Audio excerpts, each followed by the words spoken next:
aged blackened strakes and rusted nails, twisted hulls and mud-buried keels, shattered prows and storm-broken backs, racked by tides and tide. Skeletons of long-dead vessels, hidden for centuries. Now their stories are brought back to life. An amazing tale of archaeology and ingenuity. The excavation is absolutely a watershed in Viking studies. The scattered fragments and wreckage are echoes of forgotten voyages. There's just so many questions that we still need to answer. Echoes of the lost Viking fleet of Roskilde.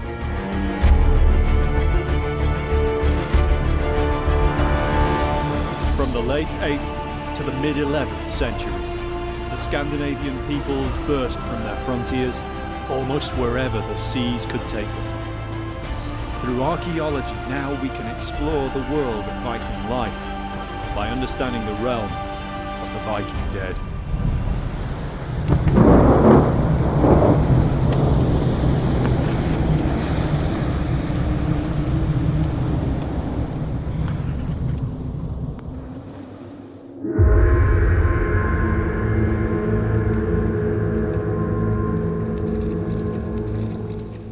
Longships.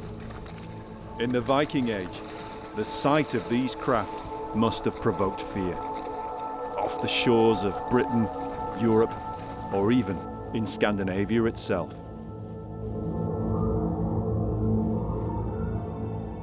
Obviously, one of the things the Vikings are most known for is their ships, these amazing longships. Actually, there's lots of different kinds of them, but it is certainly true that Viking shipping technology is very good indeed, and it's getting better and better all through the centuries prior to the Viking Age and into the age of the Vikings itself.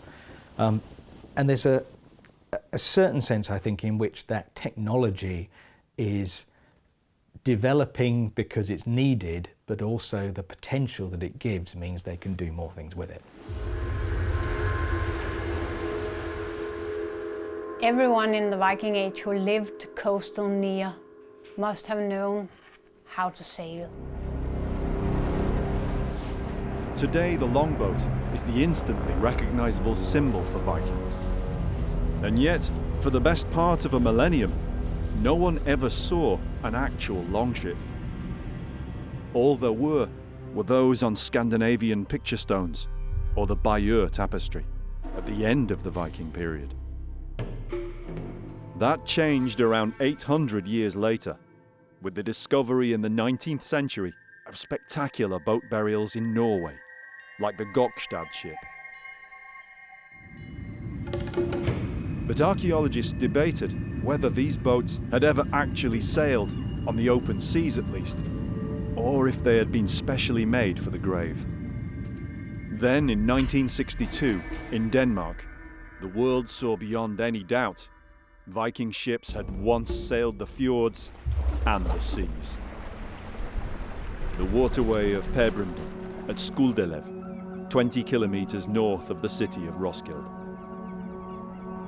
Archaeologists embarked on one of the most innovative and ambitious rescue excavations ever attempted. It would take them 4 months under time pressure, working in the mud, completely surrounded by the waters of the fjord, and always vulnerable to the elements. But in the end, it revealed to the world not 1 or 2, but 5 real seagoing ships from the Viking Age. The excavation of the ships at Roskilde is absolutely a watershed in Viking studies. It's many decades in the past now, but it's absolutely fair to say that it transformed our understanding of Viking boat technology. It's also, of course, a really high-profile archaeological project, one of the first of its kind, actually, in Europe. And it caught the imagination not only of the Danish public, but around the world. It did an immense service to Viking archaeology and scholarship, and it's even now, all these decades later, it's an absolute credit to its originators.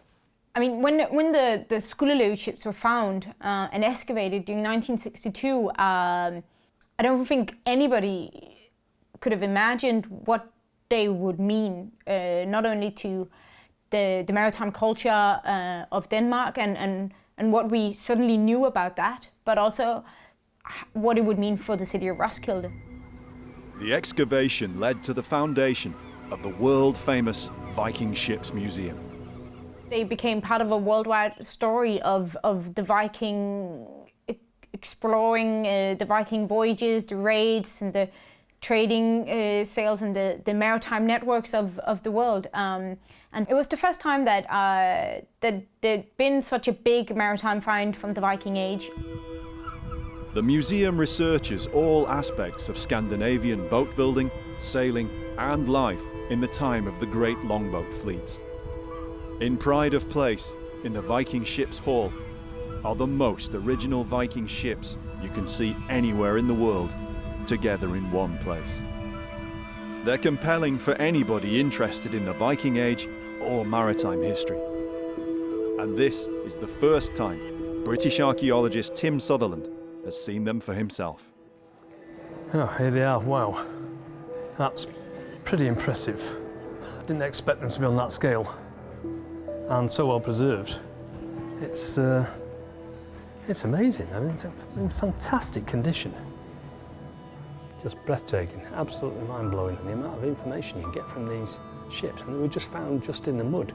I mean, they're really complete as well, considering they've been sitting around in a harbour for 1,000 years. It's unbelievable. I mean, the condition of some of them is brilliant. It's extremely fortunate any of the timbers survived at all, after so many centuries at the bottom of the fjord. The timbers had to be specially treated over several years so they could be displayed like this. More survived of some ships than others. The parts that didn't rot were those which had sunk into the mud of the shallow part of the fjord where they'd been abandoned. It just looks like, some of them just look like they might be 100 years old or so. You know, they're a bit rough around the edges, but considering they're 1,000 years old, and the Viking ships, I mean, finding one Viking ship at all is an incredible rarity, but considering there's 5 here, and in such good state of preservation, and different types as well. These new types of boat were among the most revealing aspects of the excavation. It gave us new kinds of ships that we'd suspected from the written sources, from the sagas. Logically, they had to be there, kind of ocean-going cargo ships, transport ships, that kind of thing. But before Roskilde, we'd really only seen the kind of classic Viking longship. And Roskilde gave us these other types. It gave us a sequence of different sorts of Viking ships. Fantastic. And all because they've sank into the mud in the bottom of the harbour and then just been preserved for 1,000 years. The upper parts of the hulls had either slowly rotted away or had been broken off by passing vessels over hundreds of years. Yet even as late as the 20th century, there was still enough material projecting up from the fjord bed for local mariners to know something was there. In the 50s, they knew that there was something laying there. In the talk between fishermen, they called it Queen Margaret ship. So they just named it without knowing anything about it, because they in between they had bits and pieces from these boats in their nets. These bits and pieces had been found continually for many years, and were thought to be from the later Middle Ages. In the early 1960s, a move was made to find out more. It was thought that there was some potential for archaeology, but these finds turned out not to be from the medieval Queen Margaret's time. Some pieces of timber were taken up, and it looked suspiciously like Viking ships. So they started to dive. And it was identified that it was very probably Viking ships, and that there were several of them. Elsa Rosedale was one of the team of archaeologists who uncovered them. She's one of Denmark's most respected archaeologists. But in 1962, she was a young student.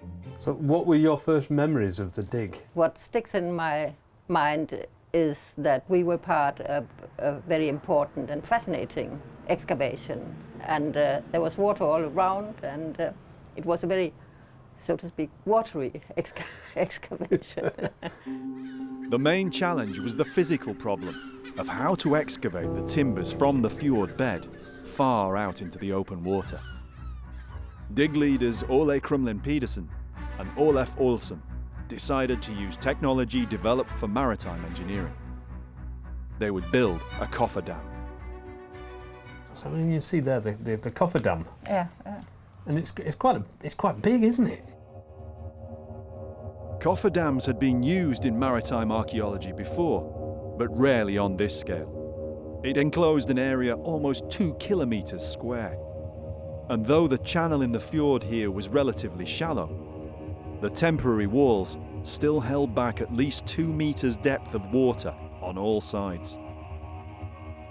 We were working from wooden bridges stretched across the dig. So Yeah. we were working on our stomachs or on our knees and using these water pistols to clean the space after we had, with our dirty hands, taken the mud and the shells and the stones up.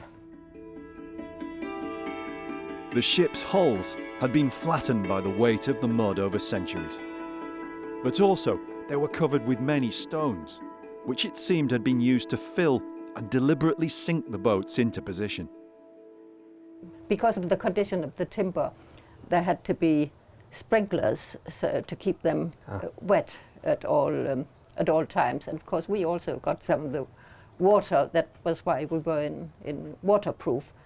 And also, the surface of the timbers was soft, while the interior of the timbers was very hard. So we couldn't use trowels. We had to use our tiny hands and to take away the mud and the shells and the stones and so on. So our fingers they looked terrible. So you were literally digging with your hands and your fingernails? Yeah.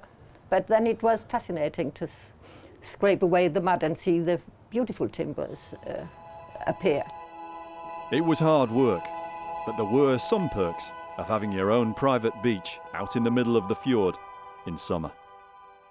We sneaked away on the other side where there was a bit of sand and sat and had a beer or a drink or something and had a talk until it was discovered and we were not allowed anymore. Students. Yeah. The timbers were taken up individually and put in big plastic bags which were water sealed, and then they were put in a big dam at the National Museum Conservation Department. And then they started to do the conservation business, which is basically to replace the water in the cells with something else. Yeah. The timbers dated to around the first half of the 11th century, towards the end of the Viking Age. But the confused tangle of timbers didn't yet look like Viking ships. As each fragment was carefully logged and recorded, Pedersen and Olsen, experts in maritime architecture, began to see the shapes of different Viking boat types. They thought at first that there were 6. Table 1, 2, 3, 4, 5, 6.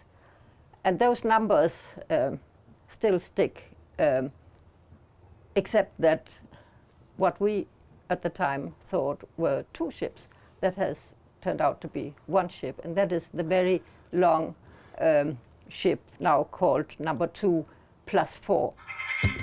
Hull find 2 plus 4 was around 30 metres long, much longer than expected, and part of it projected beneath the cofferdam wall. It's still the longest Viking boat ever found.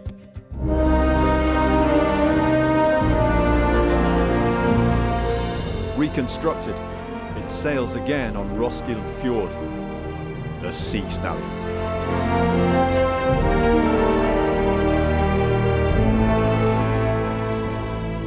Despite all the technical challenges, the dig had to be completed in just 4 months. there was a limit to the excavation because it had to be finished before the autumn storms started. Work went on apace until late summer 1962. So everybody was it was a daring thing, to do the excavation and see what was preserved of these ships.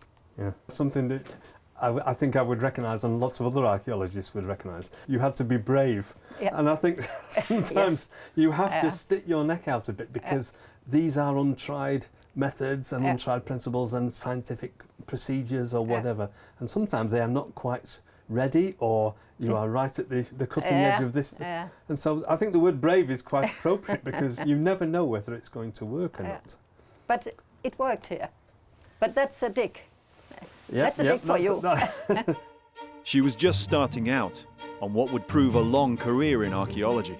But it was Elsa's good fortune to discover one of the most important and iconic pieces of ship's architecture.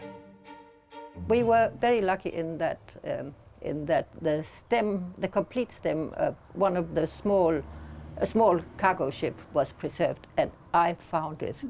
You were the first person to uncover it? Yes. Every Viking boat had 2 stems at either end of the keel.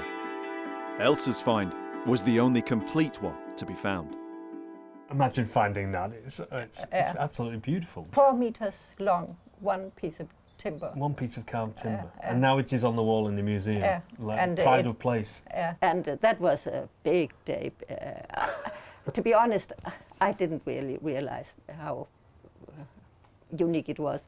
For the press it was, of course, especially interesting that it was a young girl of 20 who was with mud all over who found it. Not exactly glamorous. No. I've told my students about it for many, many years. It's memory lane. It is, but it's also very, very important. And now that is an archive in itself. After several years of conservation, the ships were eventually painstakingly put back together. And in 1969, the Viking Ships Hall opened. In the decades since, the museum has expanded to encompass its own artificial island in the fjord. It was during the construction of this in 1997 that 9 more Viking ships were discovered. They were probably old boats, left to sink in the mud at the water's edge. Conservation and analysis of these wrecks is still going on, adding to the vast amount of data already gained from the Roskilde finds. The staff of the Viking Ships Museum, many of whom are volunteers, are all passionate about their work here. If you once come in the door at this museum, you will stay here and study these beautiful ships. Their unique spirit is partly fostered by the bonds that grow from not only studying, but also sailing Viking boats. It's training day at the Viking Ships Museum, and we've been granted special access. Today, around 60 men and women will sail the flagship of what's now a fleet of reconstructed Viking boats. Many of them have crewed Sea Stallion all its sailing life, going back a decade. But new members have to be brought up to speed.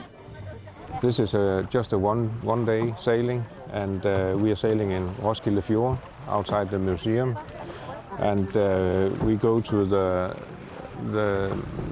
a little bit more bigger waters. In fact, these waters are very near where the Roskilde boats were sunk 1,000 years before. On board we have, as you can hear, the skipper who's giving all the orders. We have to do what he wants us to do. This, when we hear the orders coming from the skipper, you'll hear an echo at the midship. We have a middle shouter, and the middle shouter sees to that the order comes to the front. The front can't hear the skipper. It's a 90 feet long boat, and in wind and everything, you can't hear it. Yeah. And we have a lookout in the front. The experienced crew have a wealth of knowledge for the new crew members to pick up on. When you're new on the Sea Stallion, you go through a learning phase where you start by looking into your job, the rope that you're pulling, and understanding what you're doing on that specific task. And then at some point, when people have sailed for a while, they start looking up.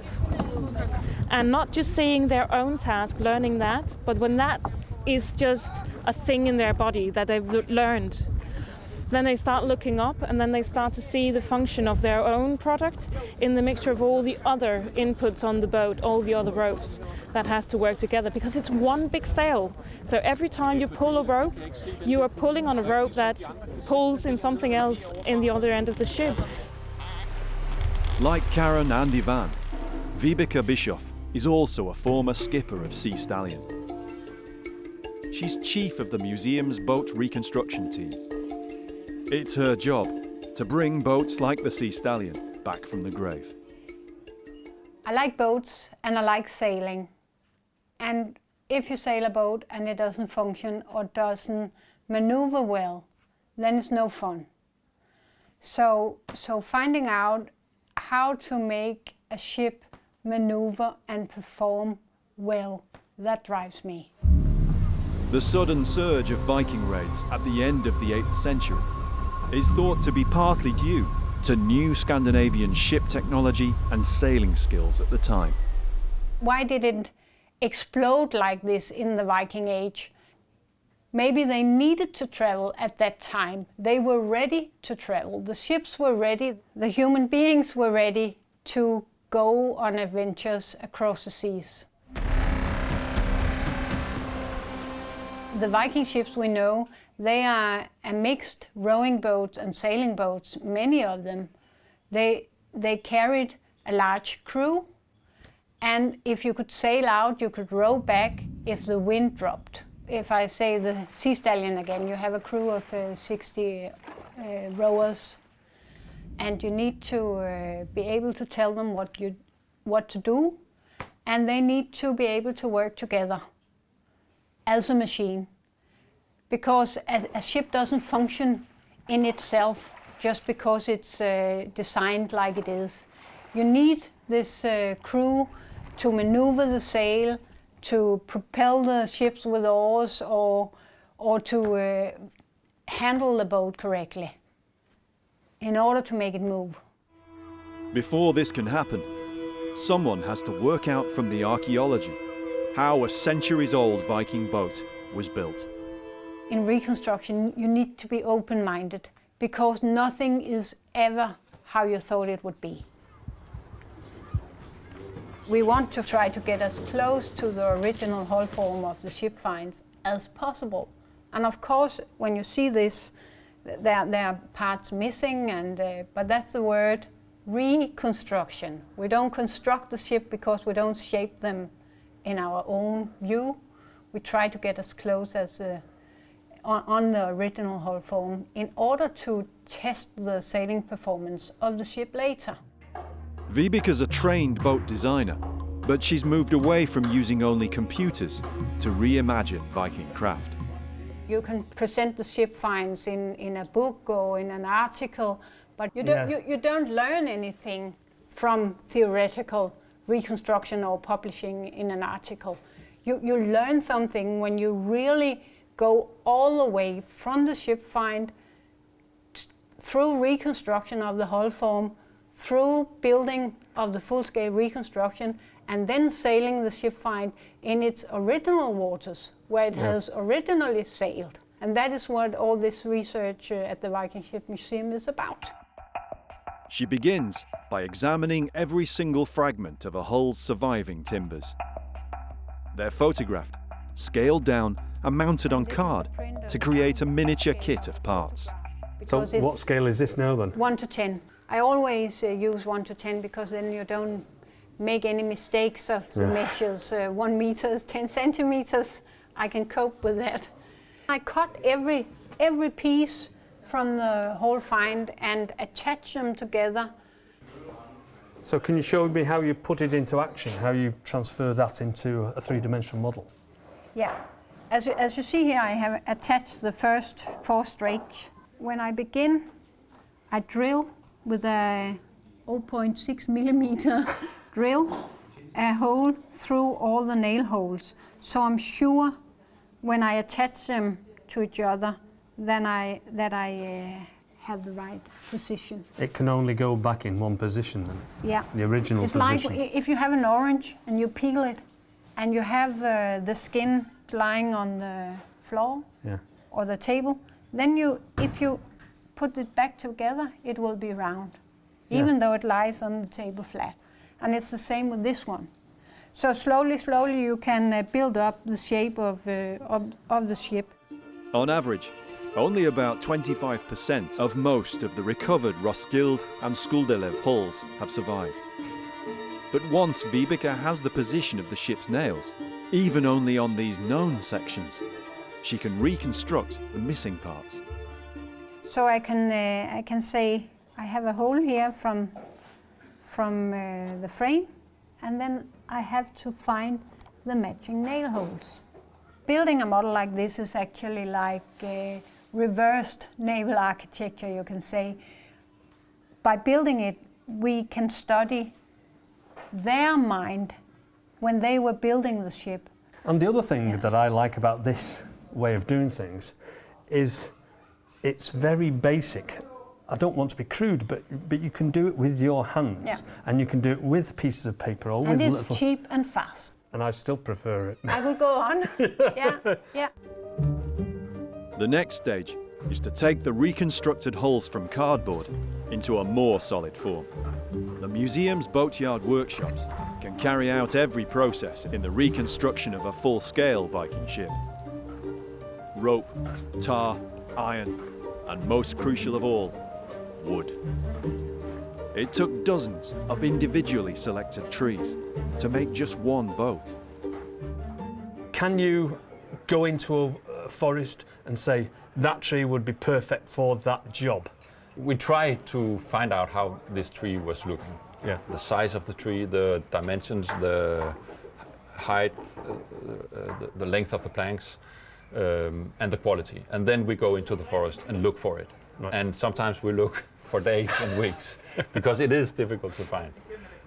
And I think experimental archaeology here at the Viking Ship Museum is about putting people with different backgrounds to look at the same plank, because they'll see different things when they look at the boat. Do you think in the Viking period they would have managed the trees and the forest to get particular timber like we do now? We have had a week seminar just discussing if the Vikings actually took care of their good trees. And if you go to traditional boat building in Norway, for example, they knew the good trees, they have got names because they know, oh, this tree, don't take that because the boat builder, he needs it. Right. Maybe in 30, 40, 50 years. So I think that they have been taking care of the good trees. As well as the materials the Vikings used, it's also important to use the same tools that they used. We can just bring some of these, take these.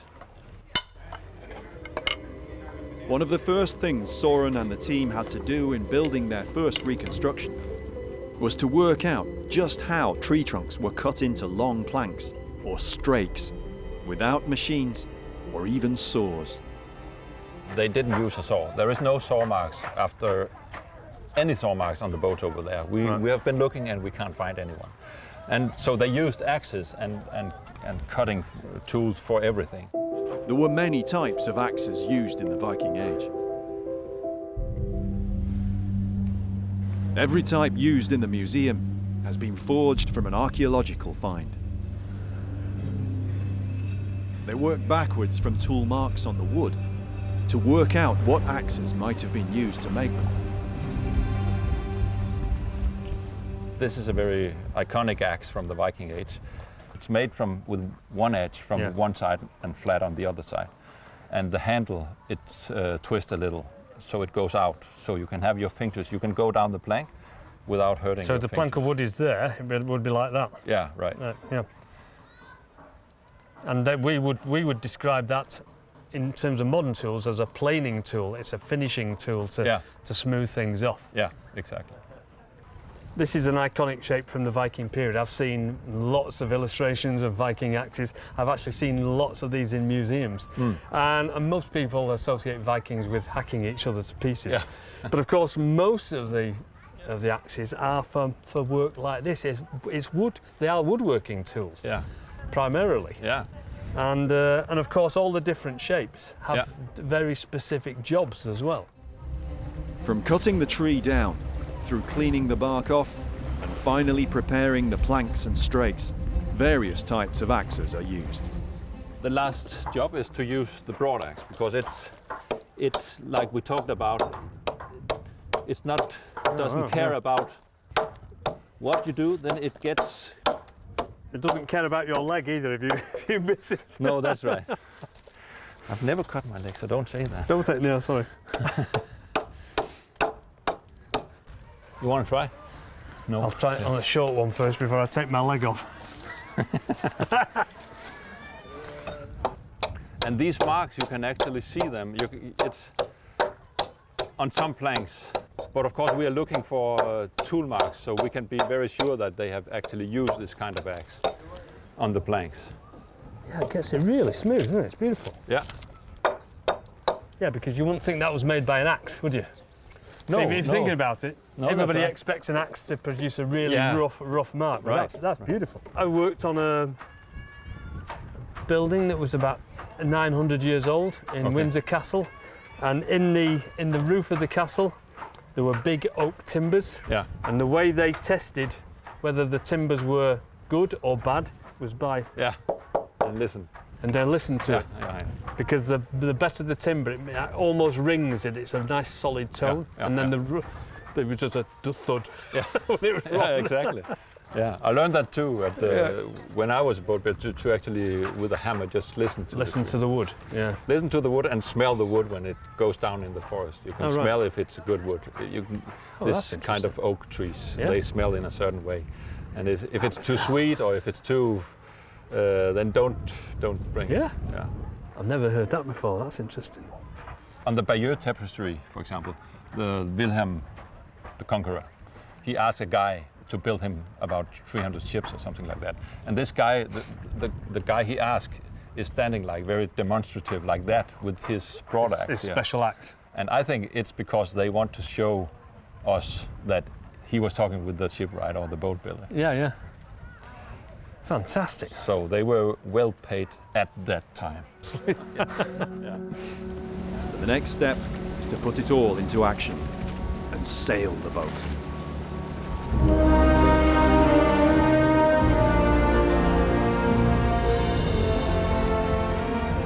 Sea Stallion has reached the open water, ready for sail training for the new crew. This is Roskilde Fjord, and in fact, we believe that this is almost how it looked in the Viking Age, but the land has raised a little bit and the waters were lowered a little bit. It's perfect waters for training this, because it's a protected area. It doesn't. Of course, the wind can come here and it gives us some challenges, but almost never high waves and so here. So it's to take out some rookies to learn. This is perfect. While the new faces get used to being at sea in a Viking boat, the experienced crew members keep a watchful eye. It's in the blood. Moving around the boat, constantly keeping an eye on the trim, that's just it's a bodily thing for me. I can't sit still when I notice the boat going a bit that way. It's an irritation in my stomach if we're not lying correctly in the water. I usually say that I sail with my ass, because I feel it in my ass if we're not laying correctly in the water. If the sheet is too tight, I can feel it saying. Dendro-analysis of the wood used in the Skulldelev boats revealed that they were all probably built in different locations and at different times. Sea Stallion was built in Ireland and so certainly crossed the North Sea at least once. The ships would have sailed different waters. So in the inner waters of Denmark, the waves have a different capacity than the waves in the North Sea where the Norwegian ships would have been sailing. And the waves around the coast of Ireland and England, for example, going around Landsend into the English Channel, are completely different from that. So you need to build a boat that fits the waters and the waves that you're going out into. Sea Stallion has very particular characteristics in its design. This is a boat with room for 60 people sitting rowing. On a trading ship, you wouldn't have these many thwarts in the boat. You wouldn't have oar holes. You wouldn't be able to row it. So based on the archaeology, you could say that this is a boat for transporting troops, basically transporting men. But that's not to say that you would have been rowing the boat all the way to England or Ireland or anything. Would of course had been sailing as much as you can. Sailing the reconstructed boat gives the crew valuable insight into the logistics and planning that went into any seaborne expedition in the Viking Age. Every time the boat sails, new knowledge is gained, and all of this is fed back to the museum. But it's important to know that you can't just say, okay, I want to go to Ireland right now, so I'll sail out and then I'll be there in like, I don't know, 12 days or something. You have to have a lot of weeks to do it because you can't go out unless you know you can get in to shore within 5 or 6 days. Because with the amount of people you need aboard to maneuver the ship and to row the ship, to balance the ship, we don't have enough room for food and water for more than 5 to 6 days. But it's unlikely that a boat like this would have sailed alone on a raiding expedition. At some point, probably towards the, let's say about the 820s, something like that, maybe the 830s, the nature of that raiding starts to change. It becomes more organized. The forces of Vikings get bigger and bigger. And one of the things we're seeing in the archaeology now is confirmation that the descriptions of the scale of this raiding, when you get into the 800s, first dozens of ships and then hundreds, does seem to match the archaeology that these Viking forces have left behind them. In other words, we really are dealing with massive Viking forces.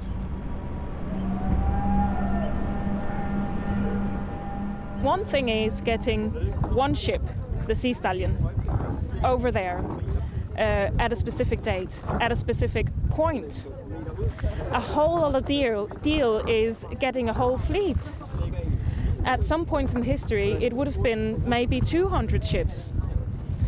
Some of them this size, some of them smaller, some of them cargo ships, and they would have been sailing so differently on the waters. And there is just a small adjustment on the rudder right now would mean that we don't get the same tacking possibilities as the next ship. So you very quickly get away from each other. So how did they communicate between the ships? How did they meet up at the same point? That's quite amazing.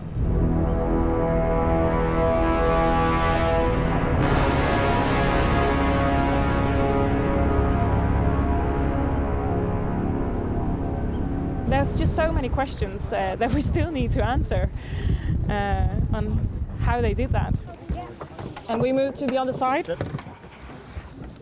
Because it's so light and we only go about a meter into the water. This is a boat that you can sail up on shore without it breaking or anything. So coming up to a place that you want to plunder, you could lay down the mast behind a hill or something and then come out of nowhere rowing up on shore.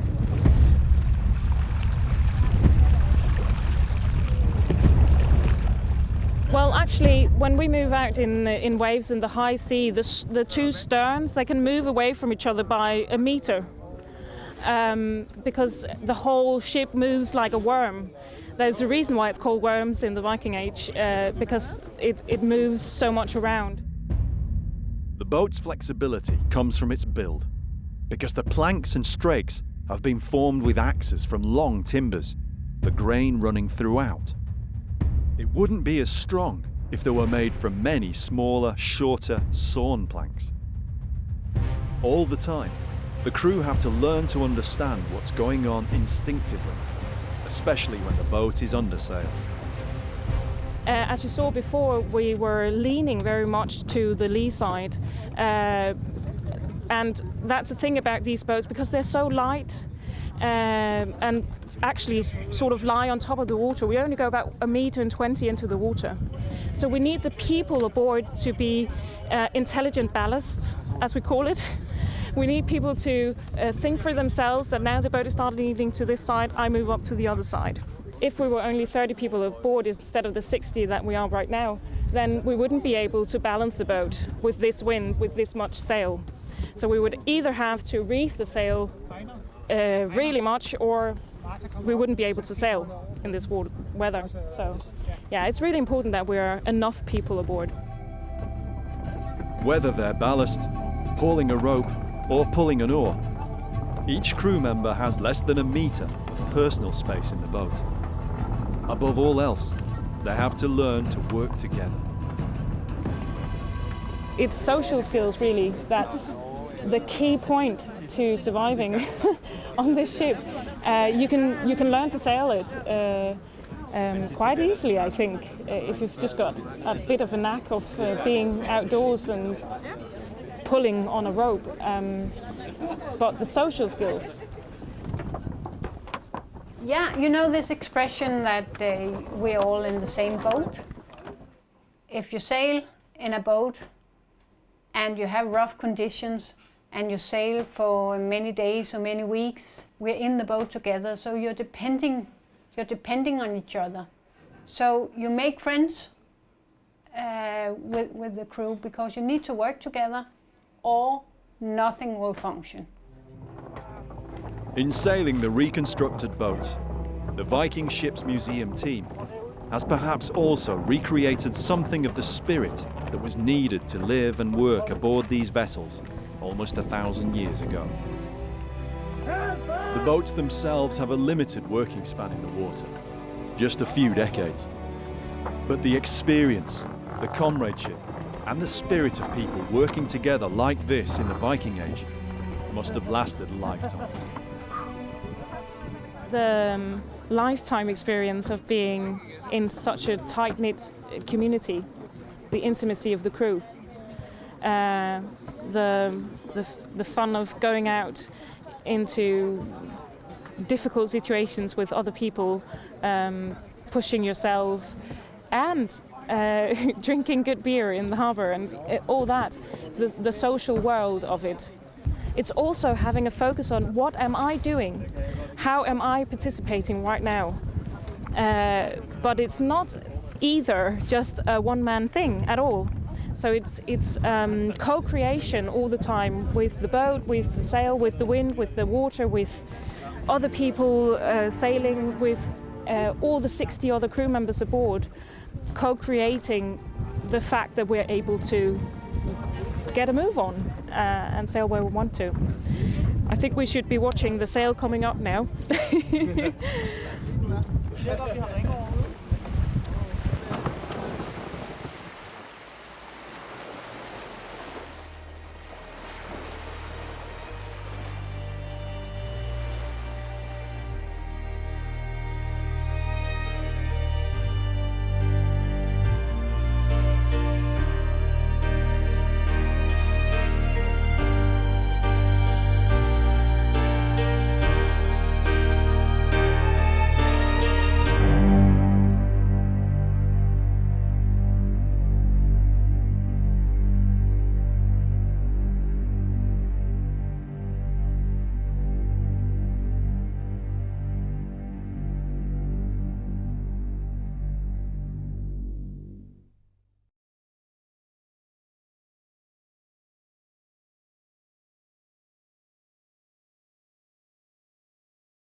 A hostile shore, a freezing sky.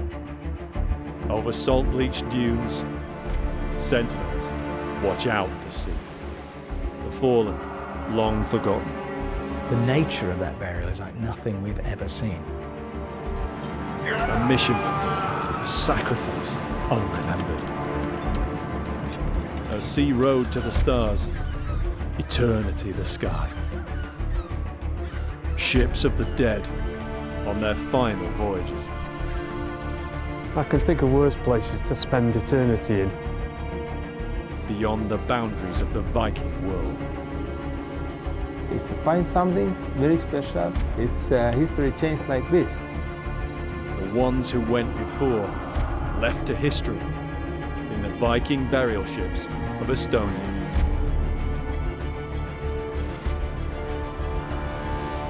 From the late 8th to the mid-11th centuries, the Scandinavian peoples burst from their frontiers almost wherever the seas could take them. Through archaeology, now we can explore the world of Viking life by understanding the realm of the Viking dead.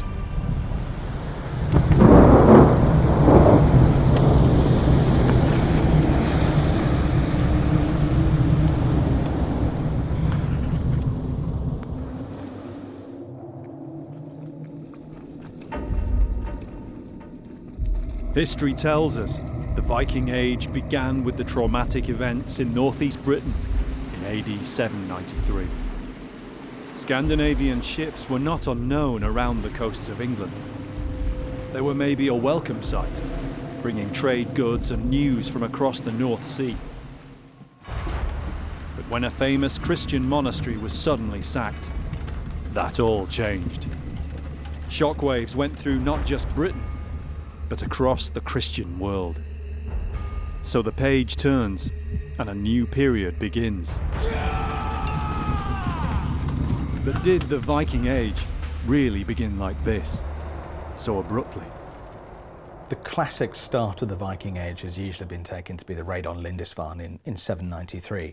But that's a very artificial way of viewing what at the time obviously was just life. We invented the Viking Age. No one woke up and said, blimey, the Viking Age tomorrow. While perhaps not overnight, the change did occur over just a few decades in the late 700s. The few records we have show a steady increase in raiding, until in the 800s, the upsurge is so great that we define it as a new age of the Vikings. But as so often with history, the edges of these ages are blurred. Scandinavians didn't just appear out of the blue, like a previously unknown culture.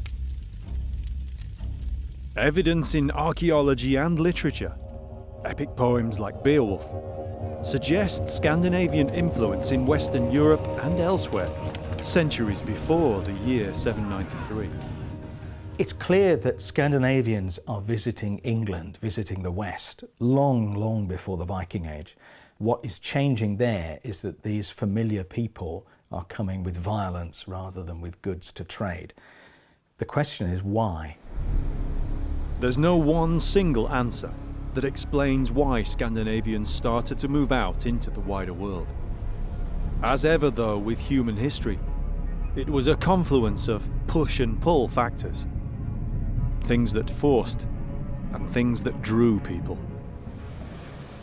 Above all, when we think of Vikings, we think of their raids for loot and plunder. But in the early part of the age, they didn't really have a coin economy as such. It wasn't about the cash itself, but what it could get you back home. The Vikings are not just the people in those longships. They're a whole culture back in Scandinavia. The raiders are part of that. They're part of a way of life.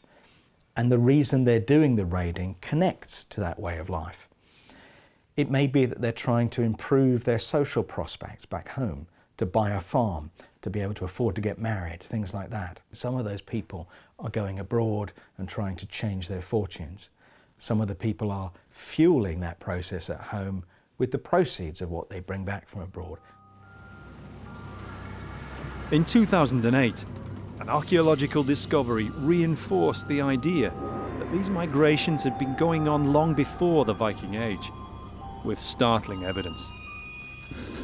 It was the chance find of a grave, with Viking artefacts, and a ship, a Viking longship. But this find wasn't in Scandinavia. We know the land now as Estonia. Salme, on the island of Saaremaa, off the Estonian coast. It was almost too good to be true. The skeletons and artifacts here seemed for the most part very well preserved. Vikings, buried with their swords, with the remains of their vessel. News of the discovery spread around the world. Archaeologists, like Tim Sutherland, were immediately captivated. It's boys' own stuff, it's Vikings, it's ships. You've got Viking warriors, you've got Viking swords. Finding all these things in one location, just below the surface, just ready to be uncovered. It's almost the stuff of dreams. Tim's come to Estonia to find out for himself about the finds and the archaeological project to recover them. He'll attempt to discover more about the individuals who are buried there centuries ago. Boat burials are one of the icons of the Viking Age and the centuries before. They're rare and always important archaeologically, and this one certainly stood out from other excavated examples. I'm interested in ship burials anyway, so I was excited about that. I think the thing that caught everyone's attention was the number of bodies on board. Before the first boat, the smaller one, was discovered, I think the largest number of bodies buried at the same time in a boat was 4. At Salme, there were 7 bodies, in itself the most ever found in a ship burial. And later, that number would increase. This was just the beginning. It's truly astonishing. The nature of that burial is like nothing we've ever seen. Geology and soil always affect archaeology, especially in the preservation of bone and artifacts. At Salme, the boat itself had completely disappeared. At first, the archaeologists had no idea there'd been a ship there. It was only when they discovered patterns of small iron finds. Some of these ship's rivets are among the artifacts from the dig, on display in Estonia's capital, Tallinn. I mean, if you look at the ship's rivets, or the nails, the pieces of iron that held the boards together, they're in fantastic condition. You can actually see the heads of the rivet where they've been hammered over. You can see where the nail has been put through a washer and that's been hammered over. And the condition is amazing, considering they're 1,000 years old. We've been looking for arrowheads in a field in France, half of the age of these, and we can't find any trace of them. And they might have just disappeared in the acidic soil. The Salme dig was in sandy soil near the shoreline with low acidity. The timbers and all organics, apart from most of the bone, had gone. But like the rivets, the other metal finds were well preserved. Many of these artifacts, some richly adorned with precious metals, were very similar to finds from Sweden in the Viking Age. This was around 150 miles east of Sweden. Nothing like this had ever been found here before. What was going on? This is how Salme began to change perceptions of this part of the world in the Viking Age, for archaeologists and historians. John Haywood is an historian and writer. He travels and lectures widely in Scandinavia and the far north. It's through archaeological finds that you begin to be able to place Vikings in places that we didn't know they were, and in many cases at times that we didn't know they were there. When the Salme finds were carbon dated, this is exactly what happened. The artifacts and bones couldn't have been from the accepted Viking Age. This is a find of basically a burial of 2 ships full of Viking warriors that dates from around about the middle of the 8th century. And that is about getting on for half a century before we conventionally think about the Viking Age even having begun. The finds dated to approximately 750 or even as early as 700 AD. Vikings before the Viking Age. The Baltic Sea is a kind of Mediterranean of the north. It's enclosed by North Germany and Poland, as well as Scandinavia and the Baltic countries. We think of the Viking Age beginning as Scandinavians came westwards to Britain, but it made just as much sense for them to head eastwards. To us, looking at the Baltic, the far side of the Baltic, it seems like it may have been the edge of the world. Certainly, if you were living in England or Francia, the Baltic was probably even slightly over the edge of the world. There's a scarcity of written records from this time.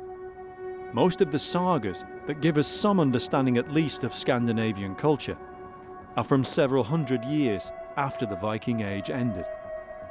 So Viking history in the Baltic and elsewhere is driven very much by archaeological finds like Salme. And it seems there was a lot more going on than was previously suspected.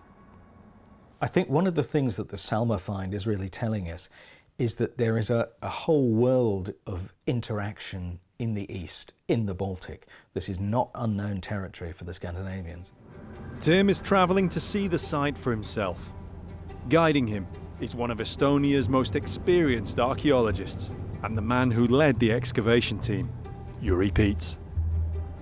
The region, in Viking times and before, must have been remote, a wilderness. Jüri was used to excavating in the area, so he was given the task by the Estonian Heritage Board. Ja kuna ma olen töötanud üle 20 aasta Saaremaal mitmesuguste erinevate ekspeditsioonidega ja mul olid tuttav nii ümbrus kui ka kohalikud inimesed, nii muuseumitöötajad, siis oli üsna loomulik, et see ülesanne usaldati mulle. This part of Estonia is still sparsely populated. It's easy to imagine it's hardly changed in centuries. The overland part of the journey is long enough now. Back in the 8th century, there were probably no roads here at all. And just as back then, the rest of the journey is by sea, to Saaremaa Island. The coastline around Salme is flat and featureless. There are miles of dunes, inlets and islands. It's a haven for wildlife. When unexpected burials are discovered in this part of the world, particularly mass graves, it's usually assumed that they're far from ancient. The area was heavily fought over in both world wars. In 1944, Nazi German forces, pursued by the Russian Red Army, retreated through Salme, possibly right over the gravesite, leaving many dead from both sides. Most are buried in the island's war cemeteries, but many still lie in unmarked graves. Under the Soviet Union, Saaremaa then became a restricted area, closed even to most Estonians until 1989. So when construction workers unearthed the bones, people assumed at first that they were the remains of 20th century soldiers. But Jüri and the team of archaeologists he put together soon got to work and found otherwise. A colleague of Jüri's at the University of Tallinn, Raili Alimai, is an osteoarchaeologist. I remember, actually, Jüri Piets called me and asked that, Raili, please come with me. They have found something in Saaremaa, and please come with me. There are human skeletal remains. We didn't know that these skeletal remains are in the ship, actually buried in the ship. It was beneath the upper layers of skeletons and artifacts that the iron rivets were found. Like the others, Marga Konsa from the University of Tartu was surprised to find that it was a boat grave. They're known in Scandinavia, Britain and Western Europe, but none had been found before in Estonia. I think the first difficulty what we had, we didn't know how to excavate the boat. It was first boat, prehistoric boat in Estonia. It is not very scientific, but we started Googling how to excavate a boat burial. Marga and the team adapted to the task and and carefully recovered hundreds of rivets, accurately recording their positions, so they were able to bring the lines of the long-disappeared boat back to life. All the while there was the pressure not to hold up construction work too long. The archaeologists also found themselves under pressure of a different kind throughout the excavations, mainly due to the site's location. As well as the main road, it was right by a school building. Hundreds of people visited us and they asked questions, and jury was very polite and always explaining and discussing and all the things. First, it was a little bit disturbing, and I haven't used to do my job like some rock star or celebrity. Maybe it sometimes was a little bit difficult even, because we have photos when we have nearly 100 people watching what we are doing.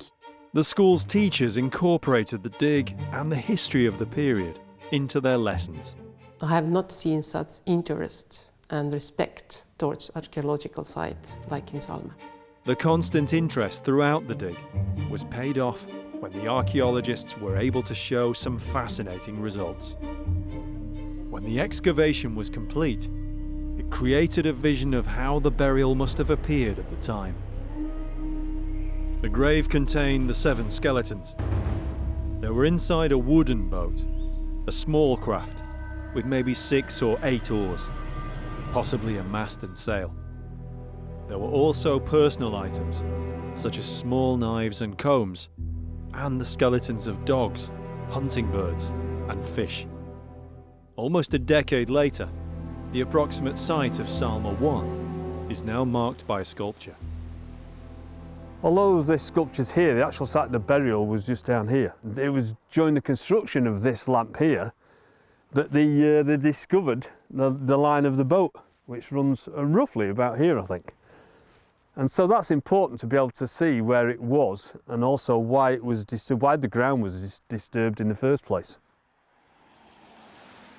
It's an unusual piece of sculpture, but it's there so that people know what was here. I mean, it looks like a Viking ship. It's a modern piece of sculpture. While Marga and the others were working on Salme 1, as if one Viking mass grave weren't enough, another was found. It was construction again that revealed the find, and such was the interest in the Salme 1 boat that a driver stopped immediately the moment his digger revealed more bones. The Estonian Heritage Board were grateful that another precious archaeological context could now also be saved. This find, Salme 2, seemed even more exciting than the first. It was just 40 meters south of Salme 1. There were skeletons and many more artifacts, including swords. Again, there were many rivets. So Yuri's team now knew they had 2 ship graves on their hands.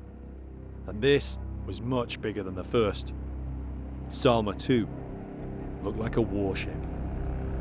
There were the same knives and combs and other personal items as before, yet this ship was different.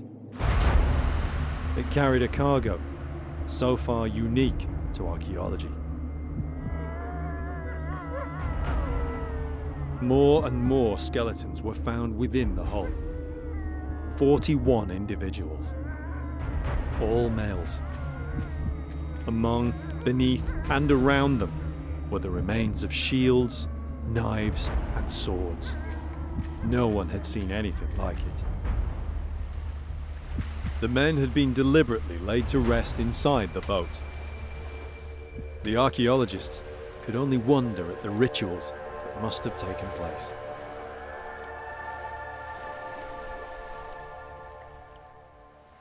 For me, as someone interested not only in boat burials, but particularly what we call mortuary behaviour, what do people do at a funeral? The funeral rites at Salme are utterly amazing. You have all these guys piled up in a mound of dead men, lots of birds and fish and dogs, really quite odd things, at least the birds and fish, to deposit in a grave like this. In all, both boats took more than 2 seasons to fully excavate. It was a surprise to everybody that Salme II was even closer to the school, just meters away from it. Somehow the grave had gone undiscovered, even when the school was built. For Yuri, Salme II was much more complex to excavate than its forebear, Salme I. So the weather's not very nice today, but what was it like during the excavation? No üldiselt oli meil ka selliseid halbasid ilmasid, eriti sügise poole, kui ekspeditsioonid läksid pikale venisid. Not only is it a multiple grave, but also it is in a ship. So what was it like when you first found it? It must have been an incredible feeling. Ja see oli kindlasti väga selline tohutu üllatus oli. Kõigepealt me ei uskunud, et siin üldse laev siit välja tuleb. Ja siis muidugi jah, sellega koos tuli ka siis muidugi selline tööpinge ja kaevamise muutusid selliseks väga täpseks ja korralikuks. The school children saw daily the ship's cargo of the dead emerging one by one from the sandy soil. Ja üks põhiline küsimus oli see, ja imestus oli, et kui ilusad valged hambad nendel on. Not only bones, but swords and other weapons littered the grave. Some were decorated with precious metals and even jewels. One of the problems is the question of security, because obviously if you are excavating over a long time, you have things in the ground that you need to leave in the ground. Obviously, there is a ship full of Viking swords. No me elasime siin kõrval ja üldiselt me pidasime kaevamist kogu aeg silma peal ööpäevaringselt ja meil oli väga hea valvekoer oli. Napoli mastiff ja see oli argument. I just picture that. Yeah, a guard dog sitting over the mass grave of people. It must have been a really weird sight. Napoli mastiff. And from what we can see here, it is so lucky that the site survived, because there are electric cables running through it and there is a road running through it. In fact, the excavation revealed that Salme II had had narrow escapes even before the school was built. A Second World War soldier's grave was dug right by one side of it, and there was a bomb crater on the other. It was as though something had wanted the grave to survive for posterity. But what did they learn about the site back in Viking times, when the men were buried here? So at the time of the excavation, was it very similar to it is now? Obviously there is a school behind us, there are lots of trees and the roads and everything. Was it very similar then? Ma ei usu, et sel ajal, kui siin toimus see sündmus, Salme sündmus toimus, et sel ajal siin puid kasvas. See oli ilmselt lage rannaäär ja siia lihtsalt tõmmati laevad siis mingil põhjusel randa ja võib-olla nende varjuses peeti siis lahing maha. With no evidence, it's hard to be sure what happened. Perhaps the boats had put in here. They could have been part of a small fleet, traders, or a raiding flotilla. Maybe there was an outpost or settlement here. But something befell their crews. When all the finds underwent recording and conservation, it was clear that there was strong contrast between the two boats, and not just in the numbers of skeletons. There are not so many artifacts in the first boat. And when the second boat was found and we had the opportunity to compare the artifacts, it's quite obvious that they are different kind.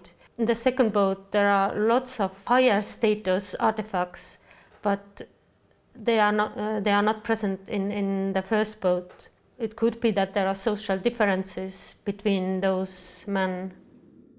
It looked like the smaller boat was for the servants or attendants. So who or what were the higher status men in the larger boat? Perhaps the artifacts they were buried with can provide answers.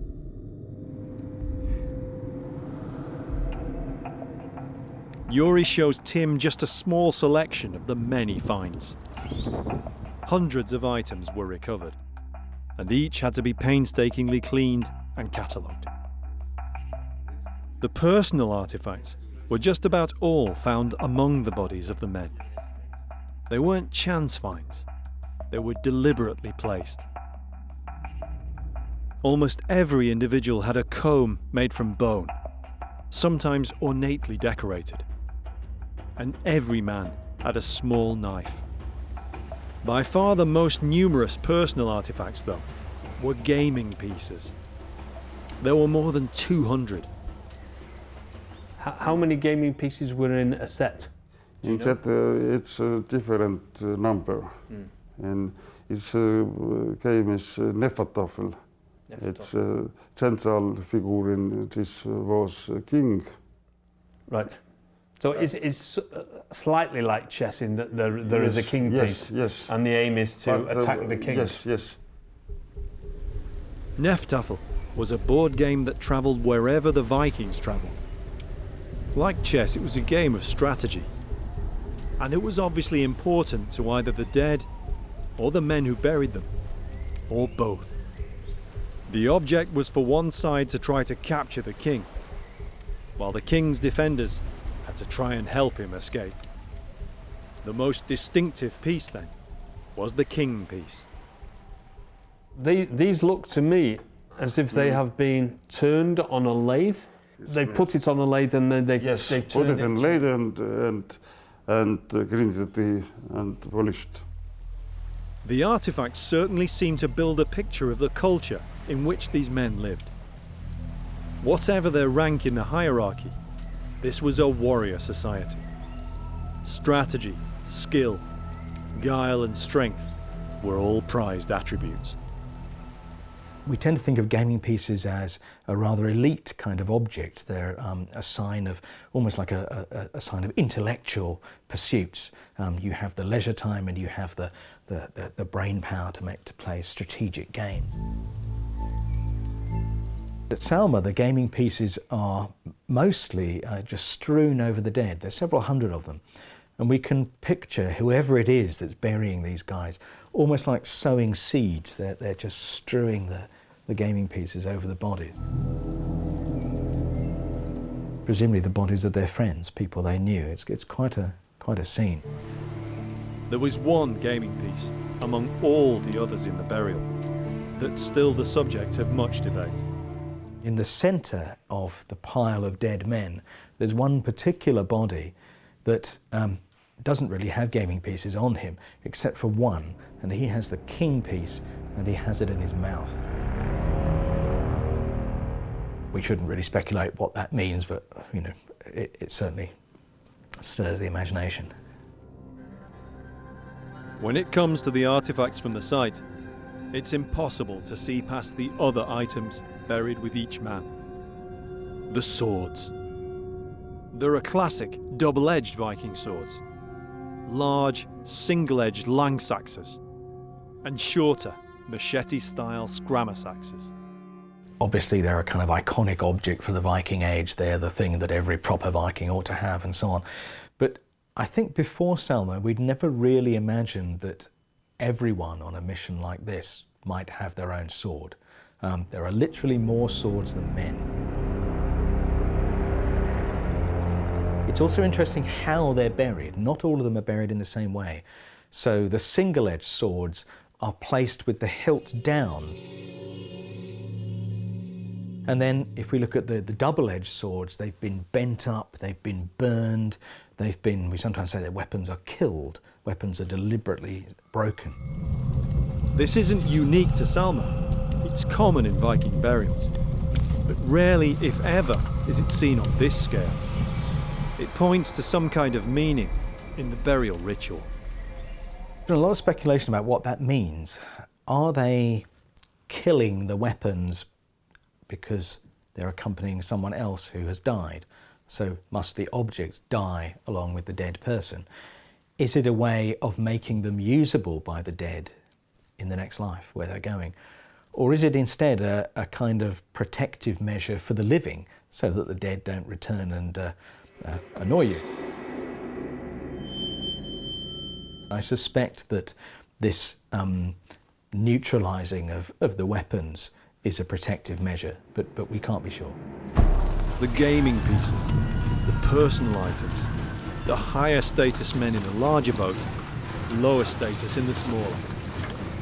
It's a glimpse into a very structured society. What of the dead themselves? Analysis of all the bones is still ongoing, but some evidence has already been found about what might have happened. And what kind of men some of them might have been.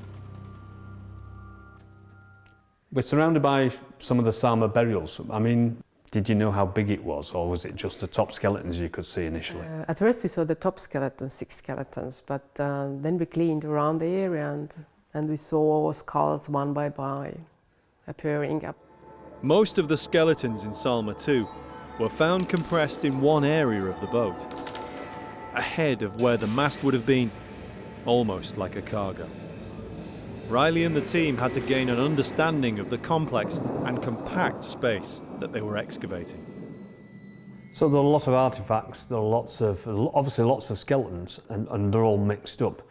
But in order to record all that, you need a lot of detail and lots of different people who have different specialities. You're the archaeologist. So how does all that work in terms of putting it all together?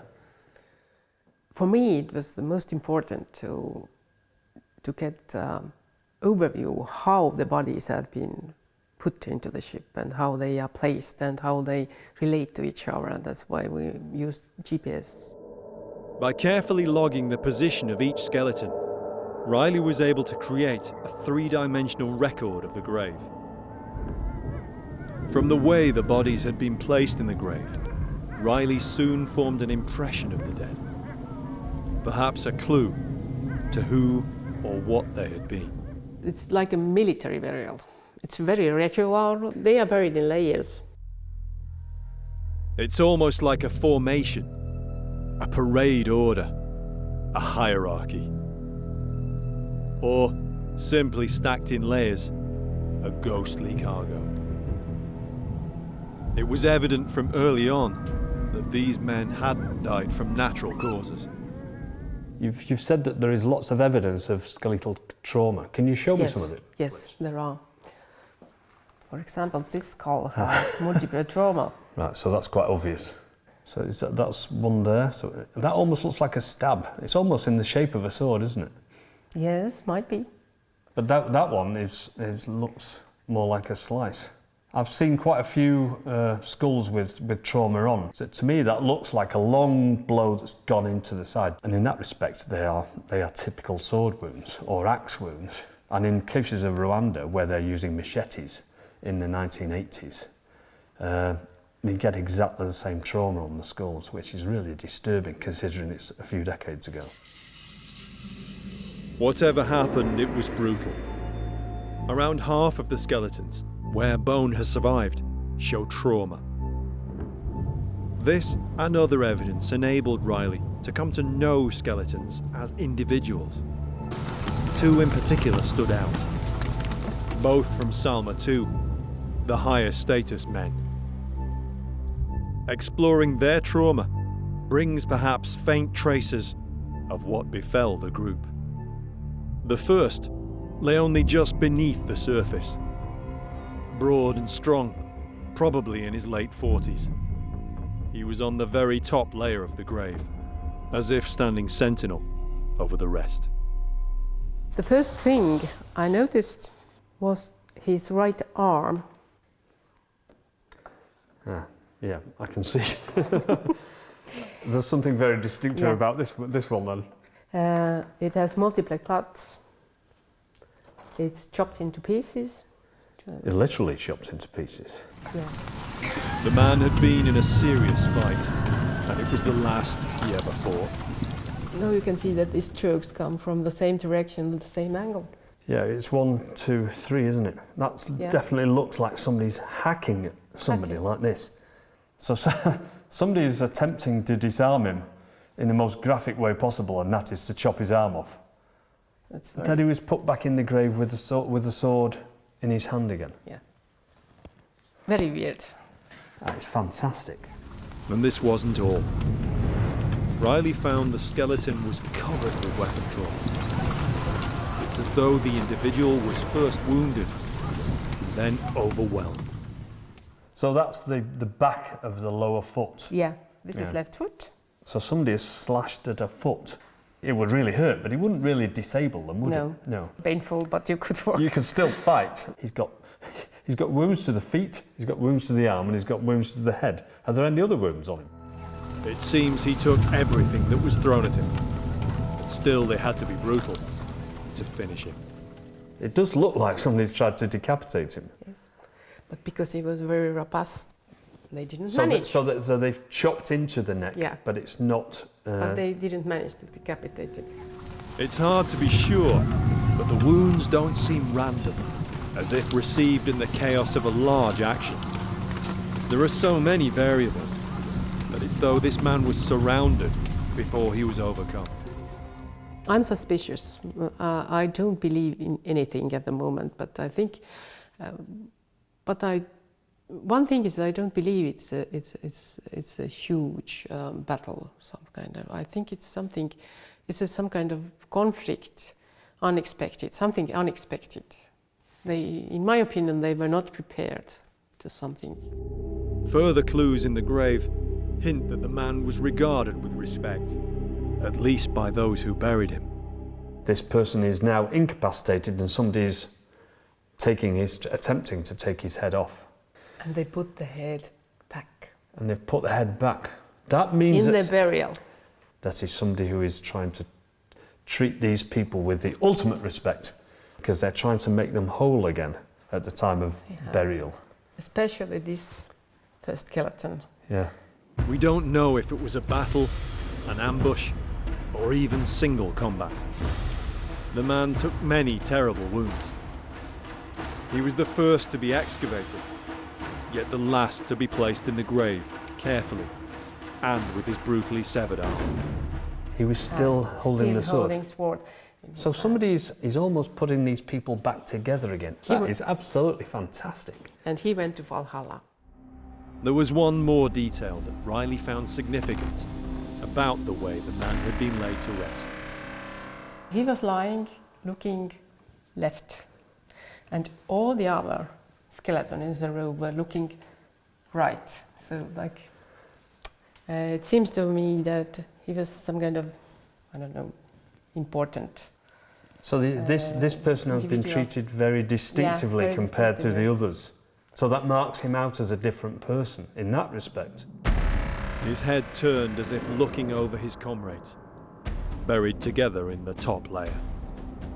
The front rank, buried under their shields. It was beneath these, in the centre of the grave, that the second skeleton which caught Riley's attention was buried. Younger than many of the others, probably in his 20s, and slighter than the big men buried around and above him. And there was something else. This man has... I can see. Very interesting trait. It's probably... And that's fused to the base of the skull? Yes. It's called occipitalization of atlas. This means that the first vertebral is fused to the occipital bone. It's a common condition of the upper spine, and one that's often congenital. But it's perhaps not associated with someone who made their living as a warrior. So would that make his neck stiffer, or just he would not have the same sort of movement? Usually it's very difficult to turn head. To rotate it? Yes, to rotate it. And sometimes it gives headaches. It might be a little bit difficult, for example, if you fight with somebody that you can't turn your head left and right. So it restricts the overall movement of the head. You don't have this view, you cannot see from side. Artifacts around this skeleton seemed also to mark the individual as someone unusual. One of the highest status swords seemed to belong to him. And also, this was the skeleton found with the king gaming piece, either by or inside his mouth. This is one of the questions about this grave, isn't it? Is where the gaming piece was in relation to his mouth. And it was a king piece. It was the most prominent piece. Yes. Right. Yes.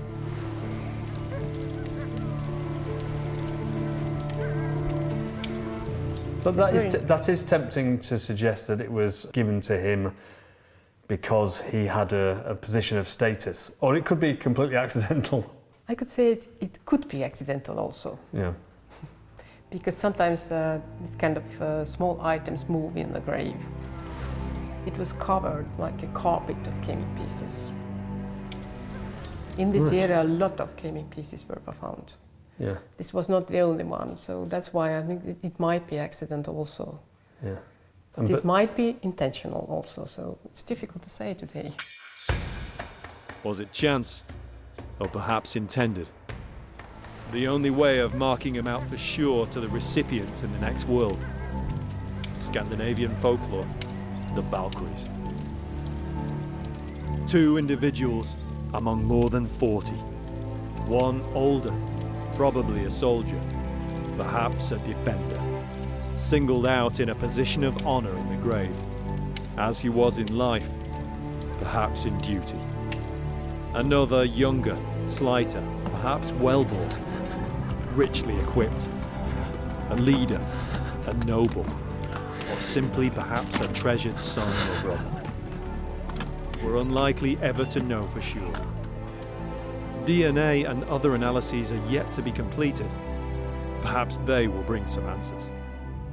It's an astonishing find, and we're only just starting to understand what Salme really means. So I think in the coming years there's going to be a number of really quite interesting revelations coming out of that project. But the essence of the way these men were laid to rest conveys something in itself. It seems to me that it's some kind of honor. It's a question of honor and dignity, and maybe it's the rule that you treat other people like you want them to treat you when you are dead and lying in a battleground or wherever. You know. I think maybe they had this kind of thoughts. The Salme graves remain one of the most intriguing and compelling finds from the Viking Age and before.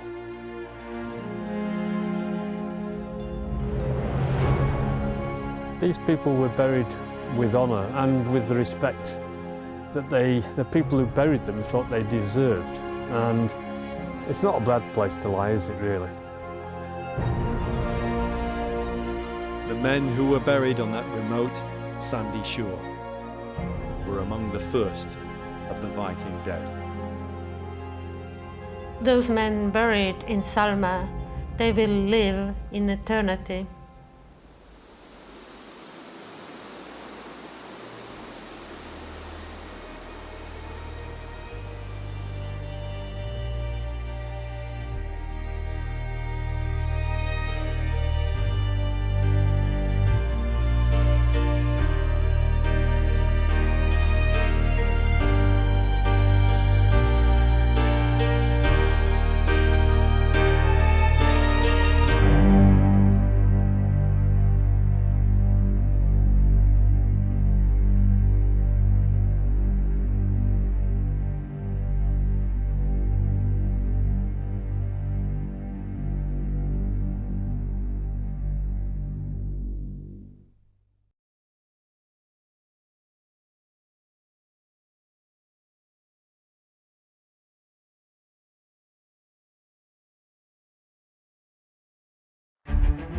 An island at the edge of a kingdom.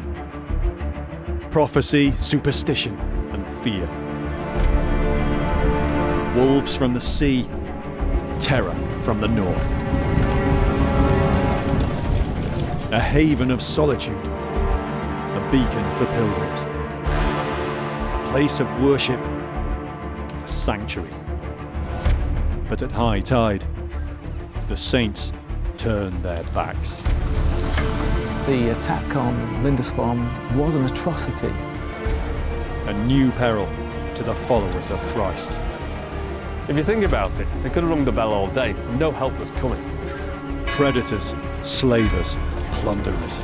Why would anybody not have a dragon to guard their treasure? What ruins were left behind by the first Viking raid on Lindisfarne. They didn't care that these were holy men. They didn't care that this was a peaceful place.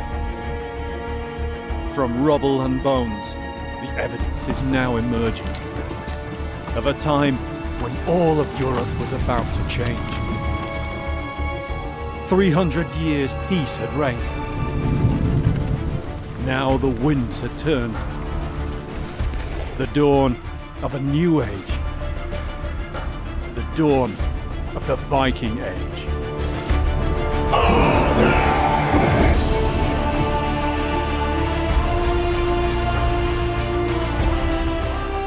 From the late 8th to the mid-11th centuries, the Scandinavian peoples burst from their frontiers almost wherever the seas could take them. They ranged north to Greenland and the Baltic, eastwards to Russia, Constantinople and the Middle East, westwards across the Atlantic to Newfoundland. Most of all, they voyaged to Europe, to Germany, France, Ireland and Britain.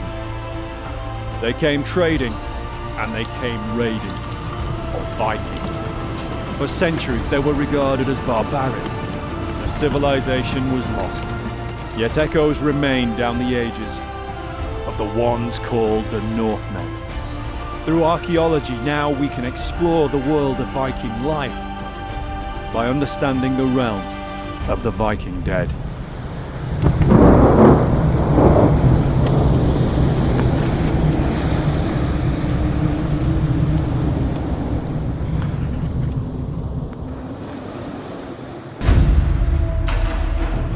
The era we know as the Viking Age began on a remote island off the coast of northern Britain. Scandinavian raiders attacked the Northumbrian monastery of Lindisfarne. They killed, looted, and enslaved the peaceful monks. It was an outrage that sent shockwaves through Anglo-Saxon Britain and also across Christian Europe. Never before had such an atrocity happened against the house of God and his children. It was just the beginning. In the decades after, more raids followed, and over the next 2 centuries, Scandinavian kingdoms in Europe had grown far from their homelands. They're known to us now as Vikings, and their influence is still familiar today. What is it about these people and their period in history that fascinates us? I think the romance of heading out there into the wilds, setting forth across the sea to find fortune. People who would die for honour, people who would die to save their reputations, they had a system of values which is very different to our own. Here are these people that come around, do what they want, take what they want, enjoy themselves to the maximum, and then just disappear and sail into the sunset. Even for historians and archaeologists, it's still these stereotypes that tend to draw us to the Vikings. We know there was much more to their society and everyday life, yet they still embody something to us, in a way that virtually no other group of people in history does. Where does this deep appeal lie? I think it's partly that they embody qualities that we might like to have. They're supposed to be adventurous. They travel a lot. They're curious. They have a great imagination. And yet also behind that is a much darker reality, something that I think ought to worry us more than it does. Their violence, their cruelty, the very grim fatalism of their world. They are like us and yet not. Not people to admire, in my view, but my goodness, they're interesting. How did this extraordinary culture come about? And what can we learn about them? Dismissed as they were for many years as mere barbarians. To find out how the Viking world began, what can we discover of that one fated day on the Northumbrian coast, when a new page in history was created, for good or bad, after the first Viking raid on Lindisfarne?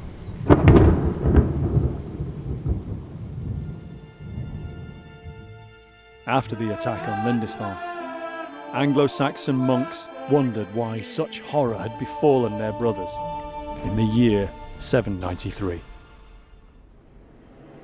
In this year, dire portents appeared in the sky over Northumbria and sorely frightened the people. They consisted of immense whirlwinds, and flashes of lightning and fiery dragons were seen flying in the air. Of this calamity in unusual happenings or strange conduct. What is the meaning of the bloody rain which we saw in Lent in the city of York in the church of St. Peter, falling in a clear sky menacingly from the top of the roof? Punishment by blood was coming from the north upon these people. Its beginnings may be seen in the blow which recently fell upon the house of God. Bloody rain and dragons aside, there were real portents that a clash of cultures was going to happen. The year 789. At Portland on Britain's south coast, 3 unknown craft made landfall. There came for the first time 3 ships of Northmen. The reeve rowed out to meet them and tried to force them to go to the king's residence, for he did not know what they were, and they slew him. These were the first ships of the Northmen, which came to the lands of the English. Just a few years later, in 792, Offa, ruler of the powerful Anglo-Saxon kingdom of Mercia, ordered the strengthening of defences along the coast of Kent. It seems someone already knew there was a threat out there. Around 200 miles north of Kent, there was no such rebuilding of defences. In fact, the next year, when the Scandinavians attacked, there were no defences at all. More than 1,000 years later, Lindisfarne has hardly changed.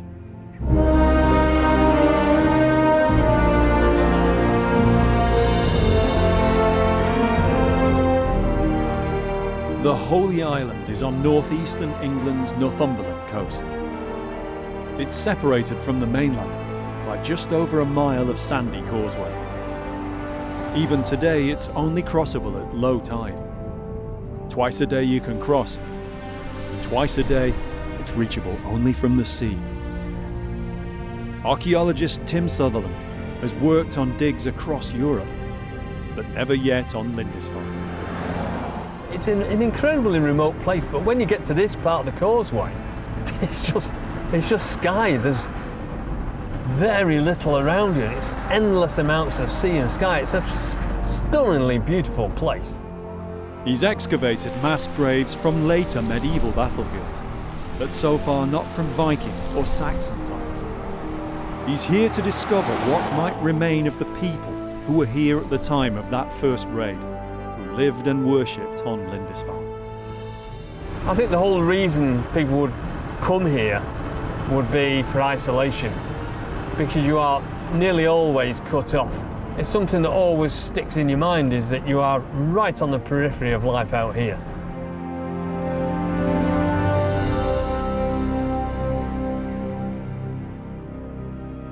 As the name suggests, Holy Island was a hugely important religious centre for the Anglo-Saxons of Northumbria.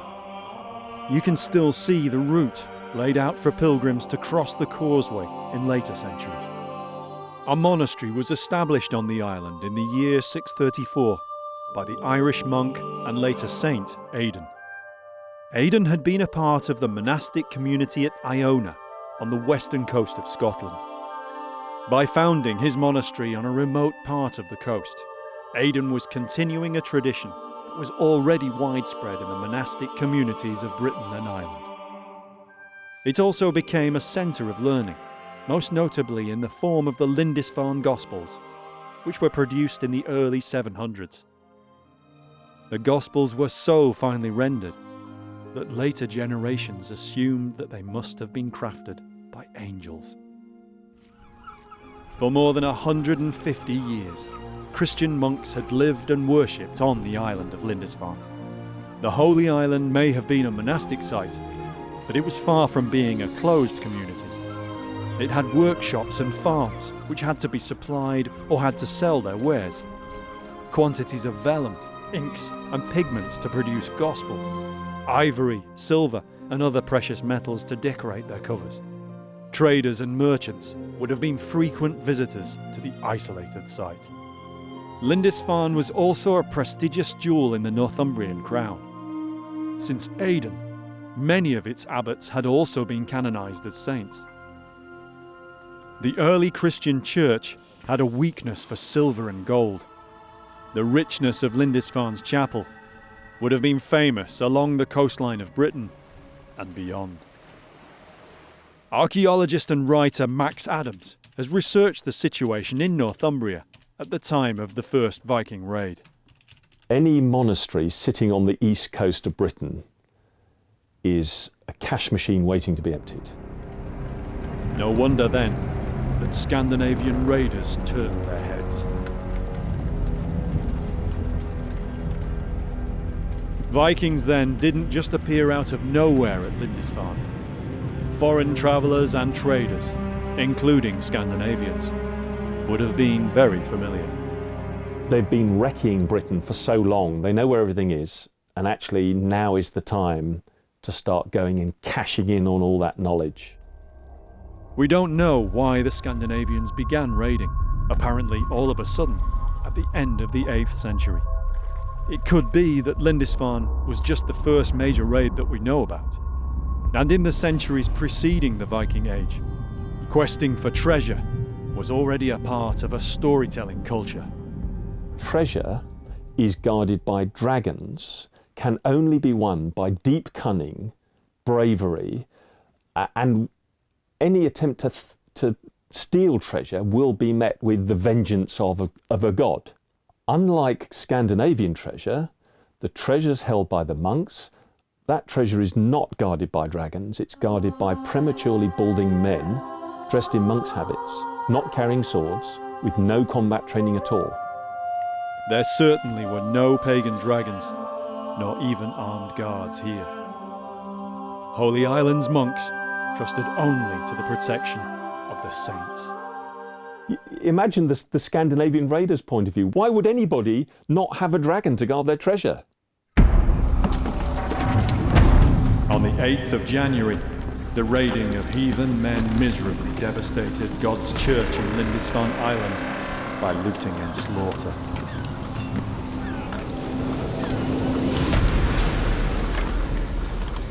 Word of the outrage spread fast among the monasteries of Europe. We know hints of what happened from a letter written by a monk named Alcuin, who wrote to Higbald, abbot of Lindisfarne, who survived. Your tragic sufferings daily bring me sorrow, since the pagans have desecrated God's sanctuary, shed the blood of the saints around the altar, laid waste the house of our hope, trampled the bodies of the saints like dung in the street. Where is the God of the Christians? Alcuin himself wasn't present during the raid, but he'd clearly heard news from either Higbald or from others who survived. The only other account we have is more than 200 years later, from Simeon of Durham's chronicle, Historia Regum. They came to the church of Lindisfarne, laid everything waste with grievous plundering, trampled the holy places with polluted steps, dug up the altars, and seized all the treasures of the holy church. They killed some of the brothers, took some of them away in fetters. Many they drove out, naked and loaded with insults. Some they drowned in the sea.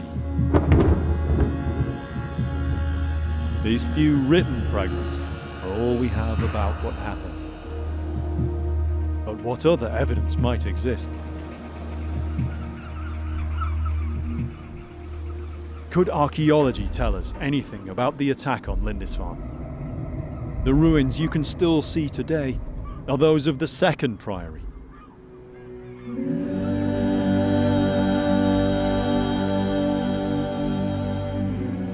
Abandoned after the Reformation in the 16th century, this building replaced the original priory that the Vikings supposedly damaged or destroyed. We don't know. Those original remains have been lost and forgotten for centuries. Now archaeologists are doing their best to find them again. As soon as you read about the Viking period, we're drawn straight into Lindisfarne. But archaeologically, this is such an undiscovered place. There are archaeological excavations in this iconic place that will really lead us into the way forward in terms of our research into the Viking period. There's nothing left on the surface now from the Anglo-Saxon priory. Yet over the years, some clues have been found. These are all that remain of the lives of people who lived a millennium ago.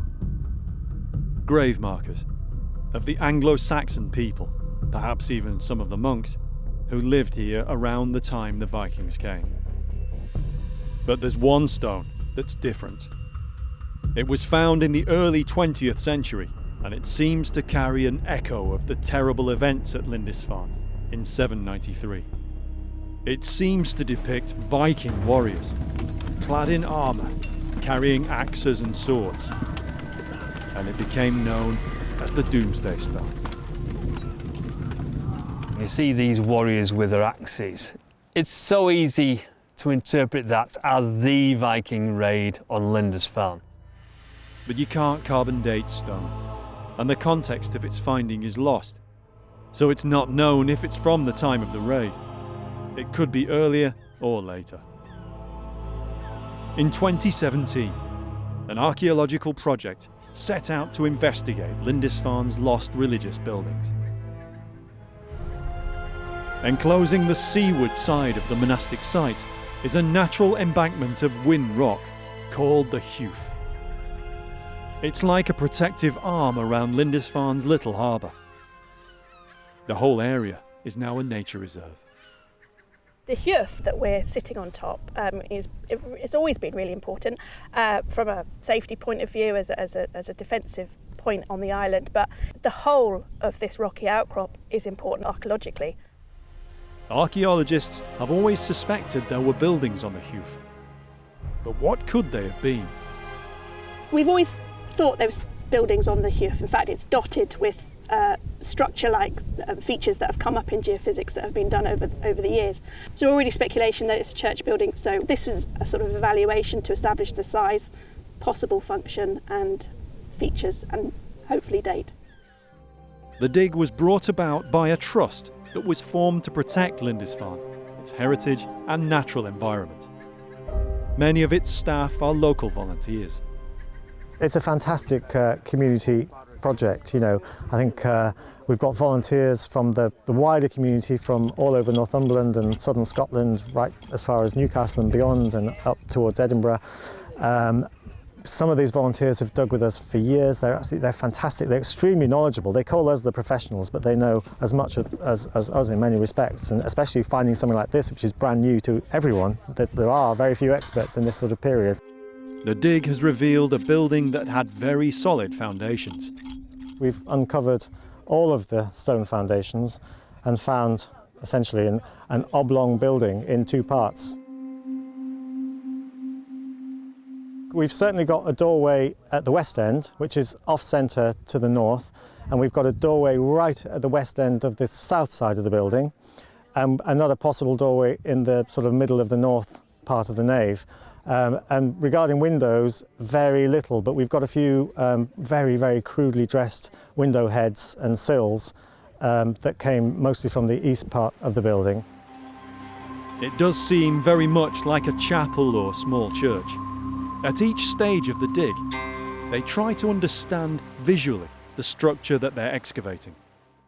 I'm producing illustrations that show the site as it may have appeared at the time. So I have to change the perspectives, maybe make it a bit more dramatic for kind of artistic purposes, include the hills when you may or may not be able to see them from that view, but they are there and they would be seen by somebody who's approaching from the sea.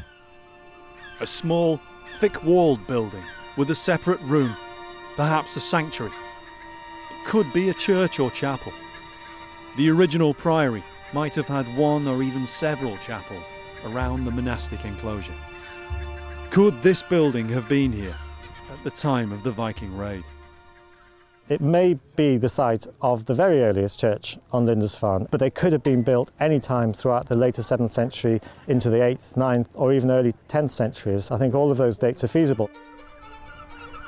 Lindisfarne's founder, St Aidan, came here at the behest of the Northumbrian king Oswald, whose seat of power was just across the water at Bamborough. St Cuthbert continued his work here in the decades before the Vikings came. A chapel here on the Hewf would have looked down on the priory area and would have been visible far out to sea. A clue that supports this idea comes from analysis of the type of stone that was used. Certainly the initial look at the stones that we've got here, there seem to be two different types of stone, one which has been used for the foundation and a different type of stone which is not as hard as the foundation stones, which is more fissile, but it's also this really rather bright whitish grey colour. It would make the church stand out on the horizon. And in combination with the fact that we're on top of a hewf here of whinstone, and the combination of the two of those will give it an interesting stature. Faced with pale sandstone, the walls of the chapel might have shone with the morning sun. The priory buildings would have been hidden by the hewf, but high on top, the chapel would certainly have been visible from Bamborough. Over the decades, Cuthbert and the later monks built Lindisfarne into that very renowned religious centre, which eventually became the object of Scandinavian envy. When we think of the term monk, we potentially have a certain view in our mind, but what did they really do? What were these people, how were they living? Especially in this early Christian period in Britain. Just off the Lindisfarne shore is St Cuthbert's Island. It's one of the places he lived to seek seclusion, even here. It's said that his dwelling had walls so high that all he could see was the sky. Chris Monk is an expert in Anglo-Saxon Christian religion. Yeah, I think when you just walking over here today, when we saw some people walking barefoot across the stones and obviously this place even today inspires people on some form of pilgrimage, whatever the motive is behind doing that. Even probably people that aren't particularly religious feel an affinity with a place like this.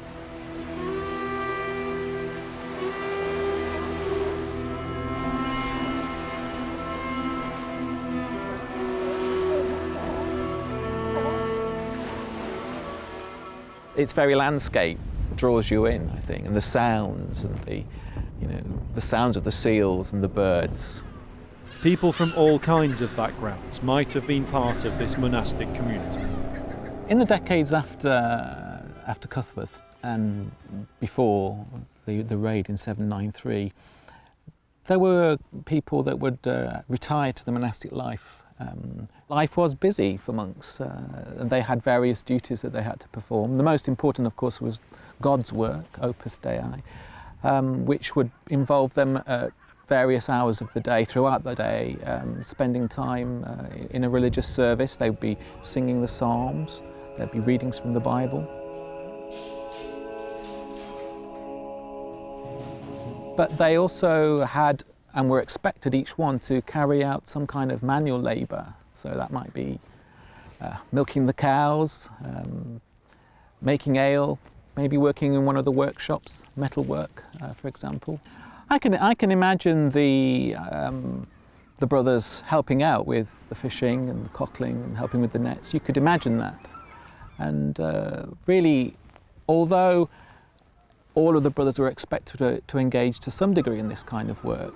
It would vary perhaps to do with their seniority. So a senior monk, one that had been in the monastery for some time, may well have some special duties, perhaps to do with reproducing biblical texts, working in the scriptorium.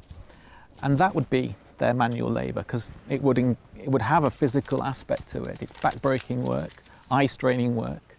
You know, they may well be involved also in preparing the vellum. Also, the brothers were of all ages here. Yeah, one of the things that people often don't realise is that part of the monastic community were children. There were young children as young as 7 who were oblates that were brought by their parents to be dedicated to the monastic life, and they would be trained up and eventually become novices and then become full-blown monks. They'd learn Latin, and they'd learn to write, and they'd gradually develop the skills.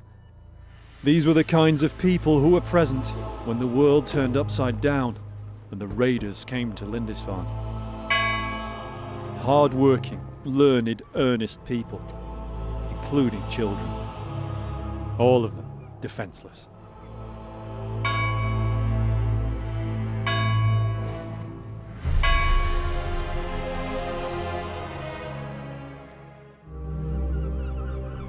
Another archaeological project hopes to explore where some of these people might still lie, right here. An initial dig in 2016 made some significant finds, and on the very last day, they found a suspected skeleton burial, but they were out of time. Now in 2017, they're hoping to reopen this trench and fully explore the burial. What was good about the site here, obviously, is that they were finding skeletal remains, and in theory, these could be some of the earliest skeletons ever found on Lindisfarne. Trying to find evidence of the archaeology of the Viking period is very rare, and they might have come across it in abundance here. What they're really after is the evidence of the raids in that Viking period, and that would be exceedingly rare. The project is a joint venture with a long-term aim on the island. Dig Ventures is on site here at Lindisfarne with Durham University on year 2 of a 5-year project looking for the very early medieval monastery that would have been established here by St. Odin. And this year, there's a new digger on hand to help with the excavations. So they tell me you're an archaeologist. It has been known, yes, in a long time ago now, though, most of it. Well, how long has it been since you actually did any digging, though? A couple of years, so my knees are probably recovered by now, so I should imagine if I do some, it'll probably hurt. Well, it's about time to get you out from behind your computer. Do you fancy a wee scratch about? Definitely, but all right. I'm going to trowel, that's the problem. An archaeologist who travels without a trowel? Exactly, well, that's the thing. I'll say it's been a couple of years. All right, well, you're going to have to use mine then, I'm afraid. All right, thank you very right. much. Right, this is it? Well, it's not going to get lost, is it? No, well, you know, that's why I did it, because people keep stealing my trowel, and you know. I've had that problem in the past, so that's a very good way of making sure nobody steals your trowel. All right, well, we've got just the spot for you. Excellent. Straight down. Excellent. After you. So your mission, should you choose to accept it, is to help everybody here sort of picking off the rubble that we know is overlying the earlier phase. Yep. We basically know that we've got 2 phases here. And this later phase, is it a building? Are they graves? We're not really too sure. But they're potentially burials under here? Oh yes, we believe so. And there's lots of human bone around. Lots of human bone. The team have their own unique approach to archaeology, both in the field and in how the information is disseminated around the world. Our team is a little bit different than most archaeology teams you'll see out there, and we do community archaeology in that we work with members of the public. We use crowdfunding and crowdsourcing and digital technology to just increase the range of opportunities for people to participate in archaeological research. The reason why we do things so differently here at Dig Ventures is because we're crowd-funded. And that means that about half of the people who support the dig don't ever come to site. They're based all over the world, some in the UK, many in the US, but all over Europe and even Australia.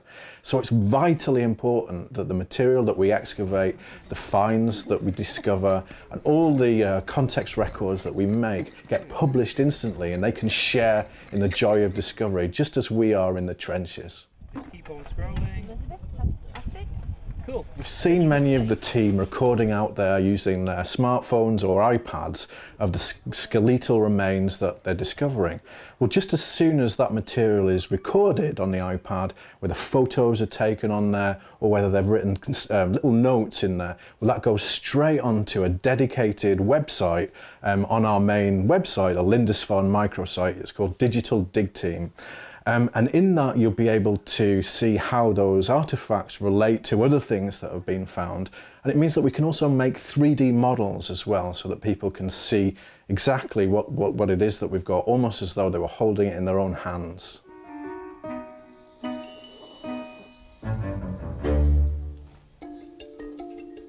Back in the trench, the team are making progress. As the dig goes on, it's becoming more apparent how this part of the priory grounds has changed over the centuries. This would have been probably open fields, and there would have been very little stone around, and it might have been cultivated.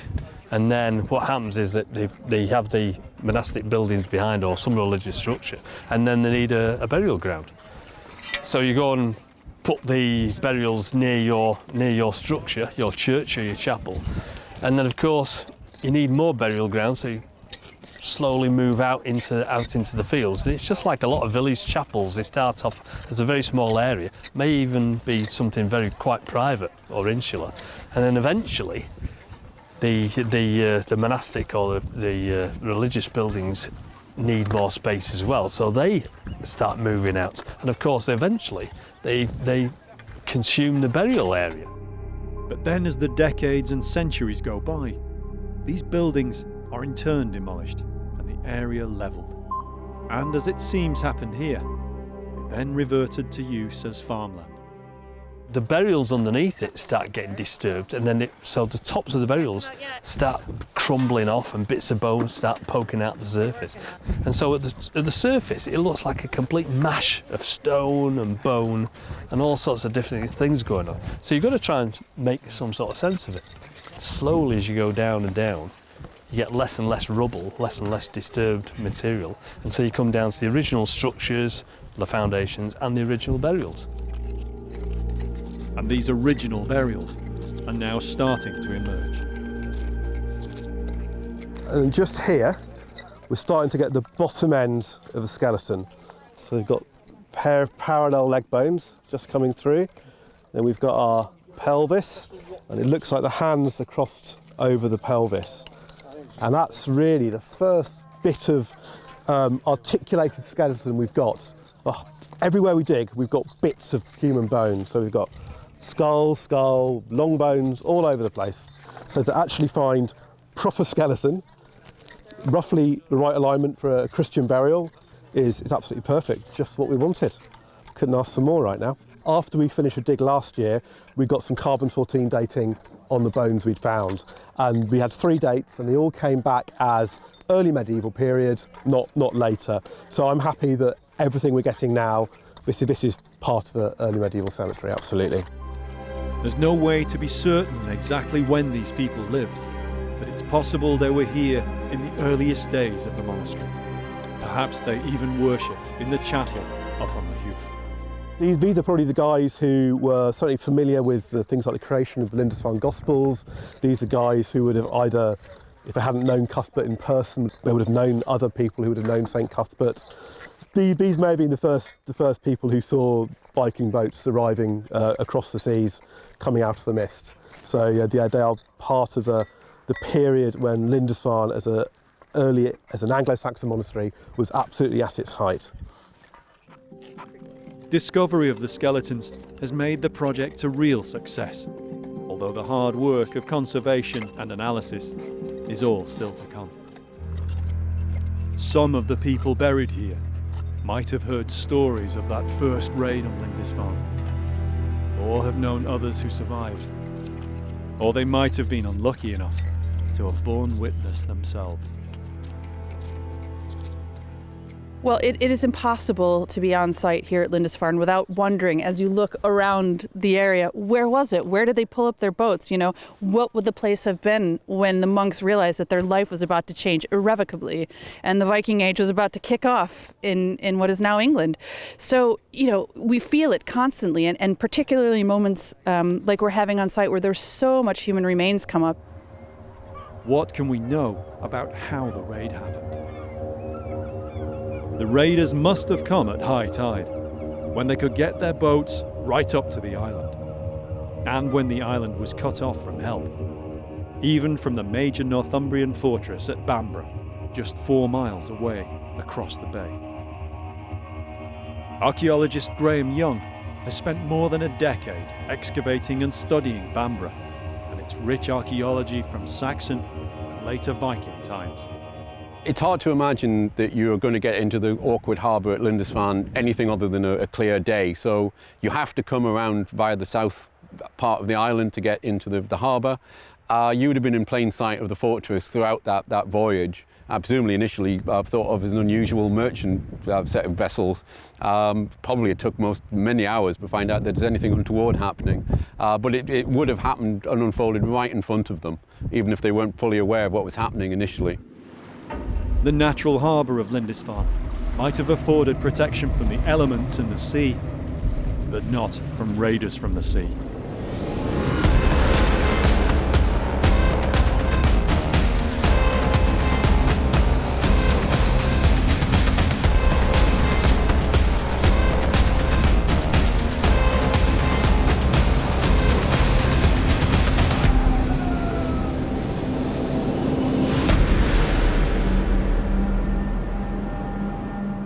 You can really see how much the landscape has changed around here. Down there we've got the old harbour area and the raised beach, and up here we've got the elevated piece of ground which has obviously been added to over the years until we've got this nice plateau on which everything's been built. Early on, before all this dried up, you could have got ships very close inland, which means the raiders could have come straight into it, done their work and been out and gone before anybody really realised what had happened. Who knows how quickly the alarm was raised, if at all. We know from modern society that the people most likely to do you harm are people you already know. You let them in. There is a possibility that these people already have a relationship with Lindisfarne. They may be on their annual visit to Lindisfarne, for all we know, and it may be that they're trading and the deal goes wrong. It's perfectly plausible. It may not be malice aforethought. It may be just a deal that goes wrong.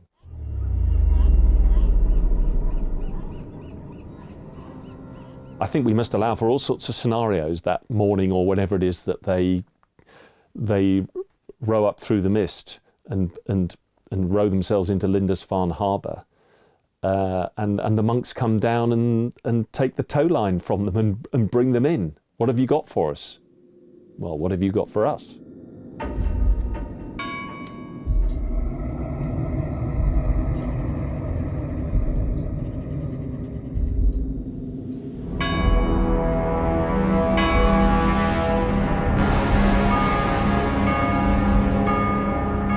Once you start ringing the bell, no help is coming.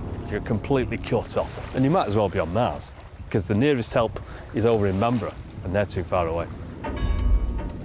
Alcuin the monk suspected the raid was due to the brothers of Lindisfarne becoming too lax in their worship. What security is there for the churches of Britain if St. Cuthbert, with so great a throng of saints, will not defend his own? Either this is the beginning of greater grief, or the sins of those who lived there have brought it upon themselves. With his deeply Christian mindset, Alcuin saw the raid as God's wrath visited on his own people by the heathen Vikings. The heathens themselves, though, probably had a more pragmatic outlook. I don't think the Vikings think like that at all. It's easy money.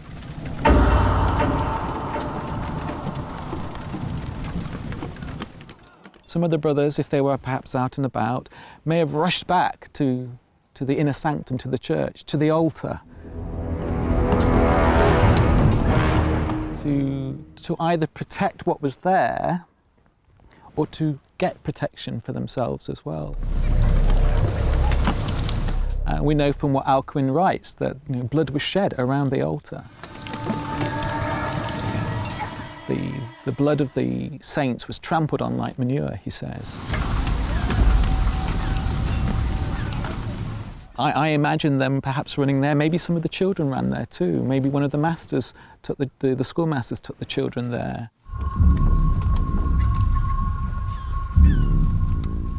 I think perhaps some of the individual monks might have their past history, their involvement in the world might have made them want to take up arms, as it were. Some of them may well have wielded a sword in the past. But monks are not meant to do that. They're meant to love their enemies.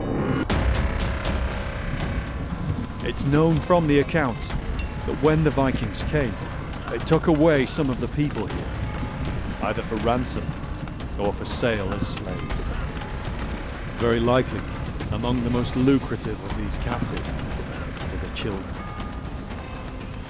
I think it must have been particularly terrifying for those young boys. I mean, Alcuin in his letter refers to young boys being taken captive that day, taken prisoner. When you think about it, the attack on Lindisfarne was an atrocity.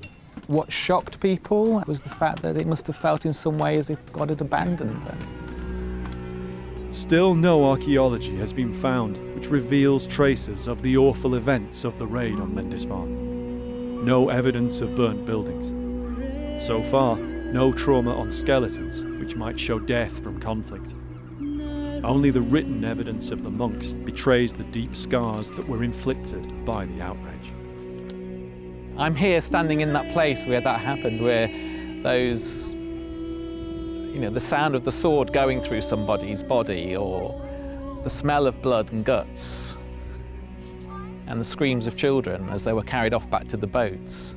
You probably wouldn't hear the sound of the seals anymore, would you? Or the curlews. You'd be, the sounds of children, terrified screams. They're just not knowing what their future holds.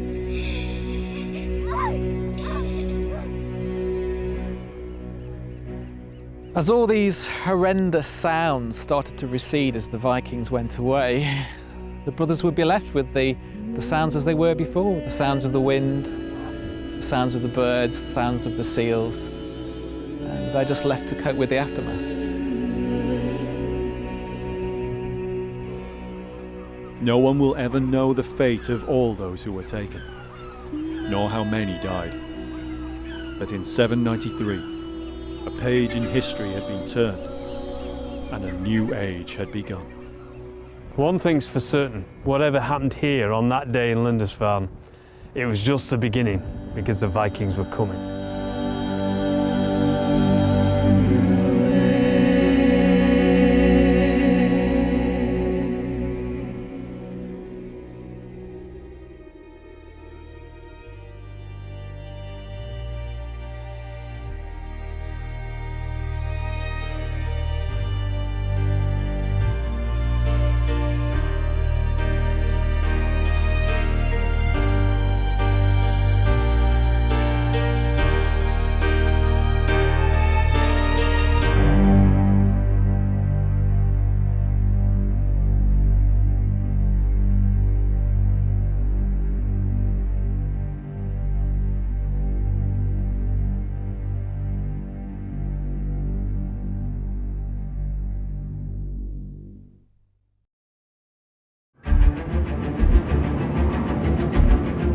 A mysterious mound, folklore and legend. A fortune teller's words come true. A sight unseen in centuries, the greatest icon of the Viking Age. It is definitely a symbol of the Viking Age. A vessel on its final voyage. A ship of beauty, a ship of the dead. They clearly belong in the grave. This was their place to be. A story of ingenuity, of one of the greatest excavations in Viking archaeology. The two women of Oseberg are a mystery in every sense. And the discovery of the most stunning and intriguing grave ship ever yet discovered. The mysteries of the Oseberg.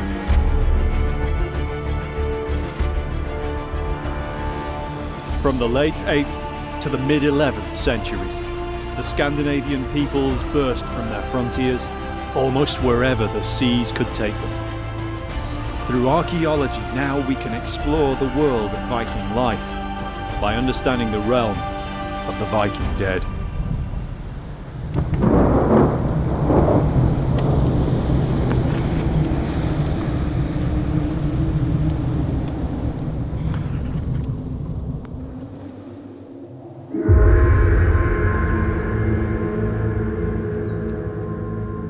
Strange blow history's winds at times, down the centuries. There is so much about the Vikings that we can't really understand. All we are left are traces and shades. The full spectrum, so far, remains unrevealed by time and the earth. What is left to us from those times and those people is usually connected with death. The time when the living mark the passing of the dead into the next world. And for us, into the archaeological record. This is the story of an incredible burial, and of individuals whose lives and importance we can only wonder at, from the fragments which remain of their passing into that next world. One of my specialist fields is the Viking way of death. I'm really interested in how and why they deal with mortality. Oseberg is the most spectacular Viking burial ever found.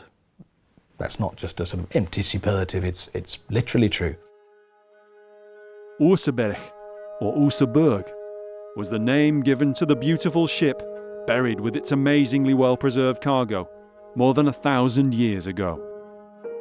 It was discovered at the dawn of the 20th century. The excavation was one of the first worldwide archaeological sensations, and this almost 2 decades before Howard Carter opened Tutankhamun's tomb. One of the most famous excavations of the 20th century, and now we know it as a nationally important symbol of the whole of Norway. And internationally, it's like famous around the world. It is the iconic Viking ship.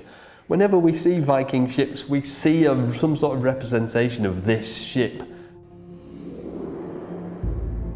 The Oseberg boat, with its distinct serpent stem head, was raised from the ground in the summer of 1904.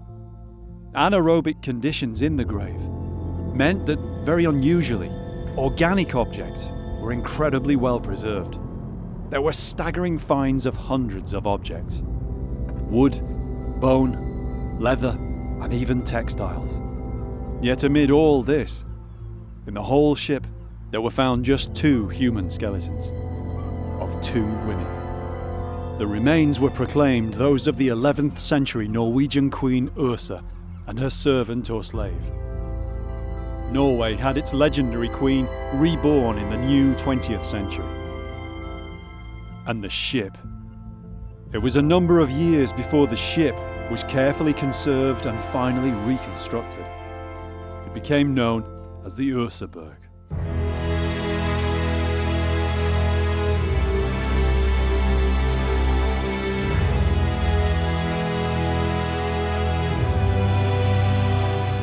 It's the first time archaeologist Tim Sutherland has seen the Oseberg boat at first hand. It is a beautiful thing. What a stunning ship. The boat is 21.5 metres long and just over 5 metres broad, and made almost entirely from oak. It is breathtaking, absolutely stunning. The size and the scale of it, it's immense. And in a building like this, it just suits it so nicely because it was made for this ship. In fact, the museum was specially designed to house the Oseberg and its fellow grave ship, the Gokstad. For decades, archaeologists focused on the amazing preservation of the ship and the artefacts. The skeletons of the two women, by comparison, were all but forgotten. After they were measured and recorded, little more could be done with them. But they were supposedly Norwegian royals, however ancient, so they were reburied.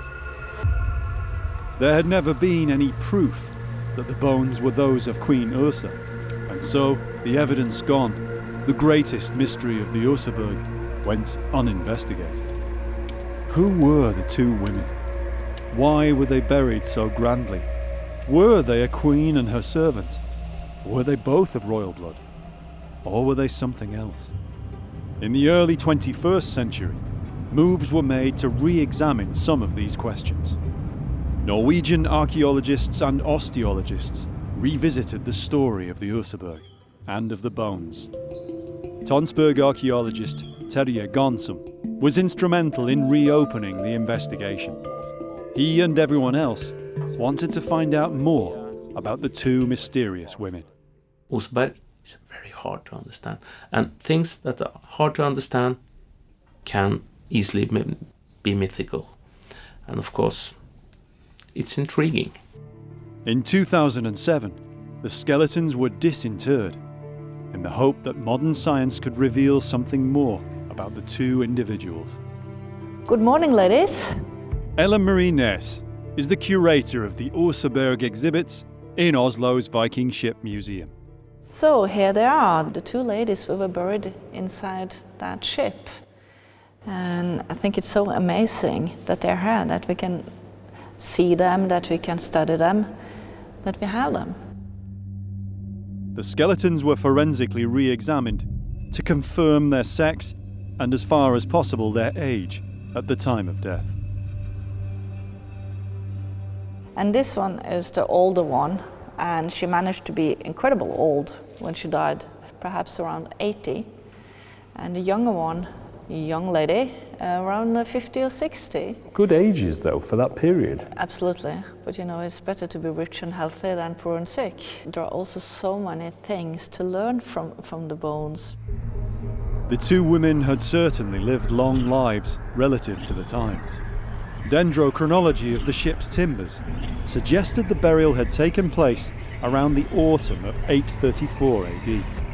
This meant that they had both been born prior to what we now consider the start of the Viking Age, around 793 AD. The two skeletons were incomplete, but from what remained, it was found that both had survived various injuries and ailments in their lives. But there was nothing to confirm what had killed either individual, although it was found that the older woman had suffered for some time with cancer. Analysis of the isotopes contained within their tooth enamel revealed that one of the women was probably Scandinavian in origin or descent, while the other, the older, may have descended from further east, possibly, though not certainly, from the region we now know as Iran. The story of the excavation to raise the Oseberg is also intriguing. Tim travels south from Oslo to see for himself the mysterious mound in which the ship burial rested for more than a millennium. Tonsberg is reputedly the oldest town in Norway. Bora, not far away, seems to have been an area for royal burials. Numerous mounds have been found here. But the Oseberg mound is on its own, well away from here, and not in any known burial ground. Perhaps that's why for so long it lay untouched. Now you see the valley, right? You have the church straight in front of you. Yeah. And it slopes down on both sides. Yeah, there it is. And there it is. Tim's being shown around by local Tonsberg historian Thor Hoidvin. He studied the story of the burial's discovery and the archaeological dig which followed. It's a strange tale, with its own blend of myth, folklore, and superstition. The mound itself isn't exactly hidden, but nor is it in a prominent position in the broad, shallow valley. It's low down, tucked away by a small winding creek. What a bizarre place to put a burial mound. Yes.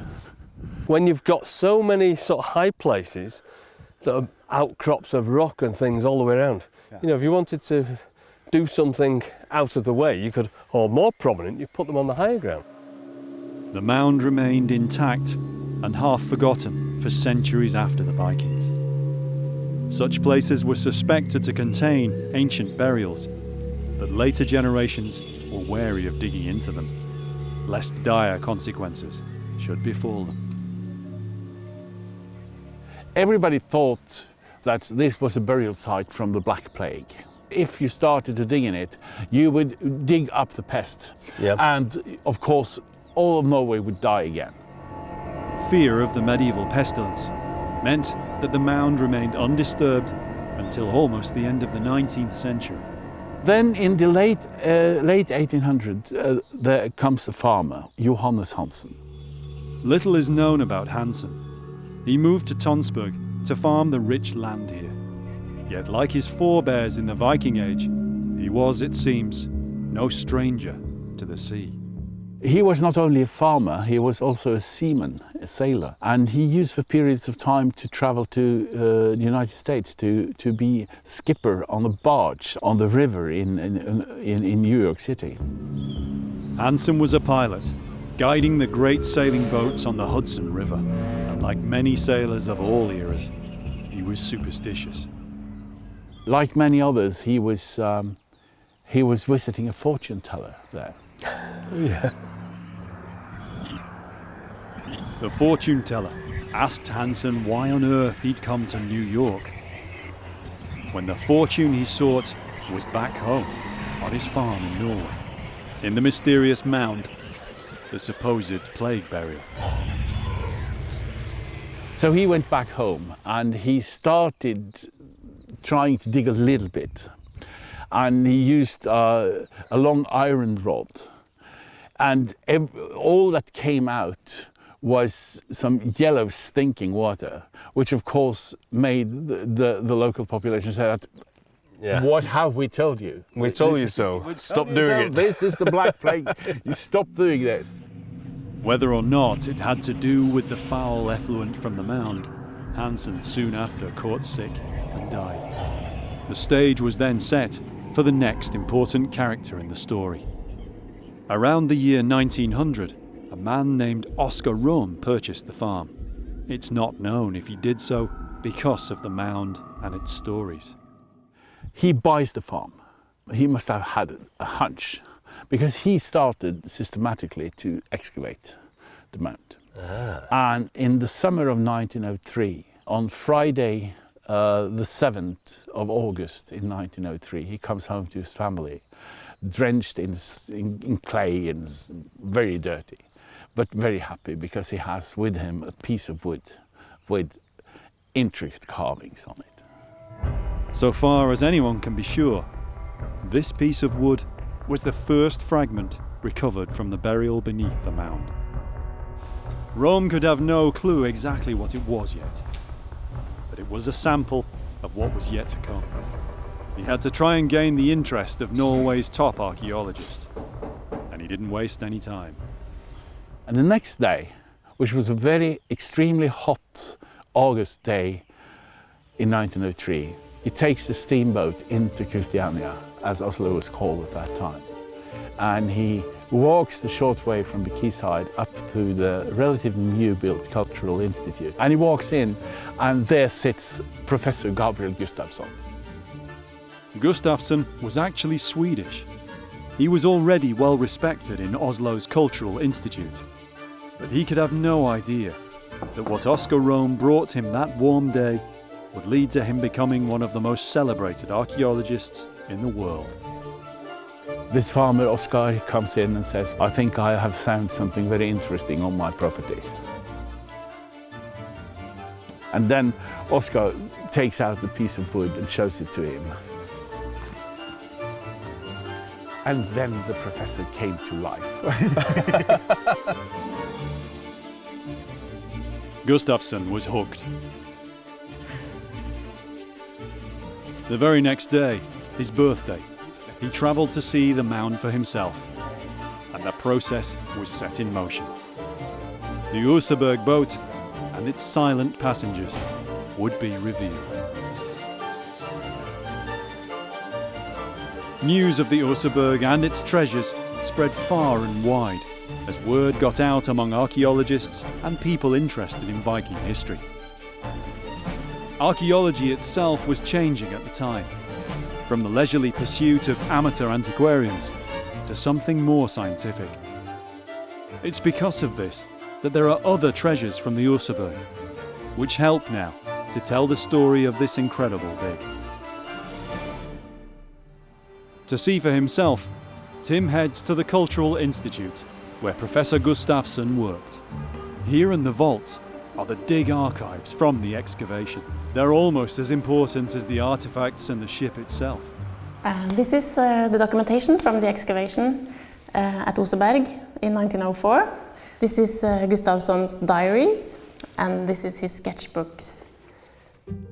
Anna-Britt Halvorsen is the archivist in charge of this unique trove in Norway's archaeological heritage. So these are his day-to-day thoughts and what he was doing and what his plans might be. Yes, it is.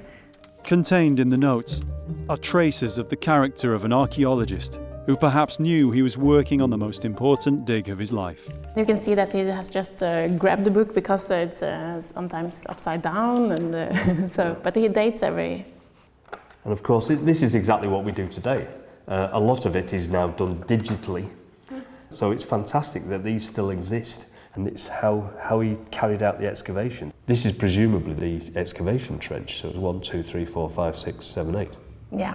And it also inside the ship, so it's 9, 10, 11. So we cut it into sections. Yes. And excavated ABC, it. A1, 2. Yeah. And vertically as well. And it's not that different to the way we would do it today, but obviously now we have modern techniques and digital instruments. Yes, but this is quite modern techniques actually. Writing it all down, having artists drawing. I think what's really important about this is that these are the first days, the first minutes of the excavations, and of course this went on to be a nationally important site. So is this where all this took place then? Yes, this building was actually quite new in 1904. They just opened for the public. These are the very same offices where the professor was dozing that afternoon, hardly expecting what was to happen over the next weeks and months. And of course it was initially something brought in by a farmer. It was something that could have been something and nothing, but it turned into something massive, something nationally important. Yeah, this is very important because this is what the farmer, Oskar Rom, this is the wooden piece that he brought to Gustafsson here at his office. You can just imagine it. It's a hot day, he's waiting to go home, and somebody comes into the office with a piece of wood that's potentially going to change his life. And little does he know what it's going to turn into, but that was the day that literally changed his life. His eyes must have opened and he goes, okay, yeah. This is quite important. I have to check this out. It started with one piece of wood, but it turned out to be something that is now iconic. Absolutely. More than 100 years after the excavation, the Oseberg still has a major international appeal. Many of the artifacts, too, are now displayed here in the Viking Ship Museum.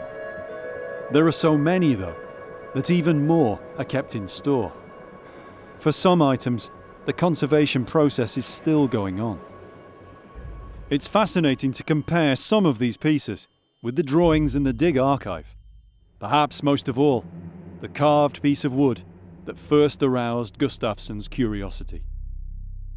It's actually the very top of one of the Oseberg's distinctive serpent stemheads. In fact, the artifacts are dominated by animal imagery.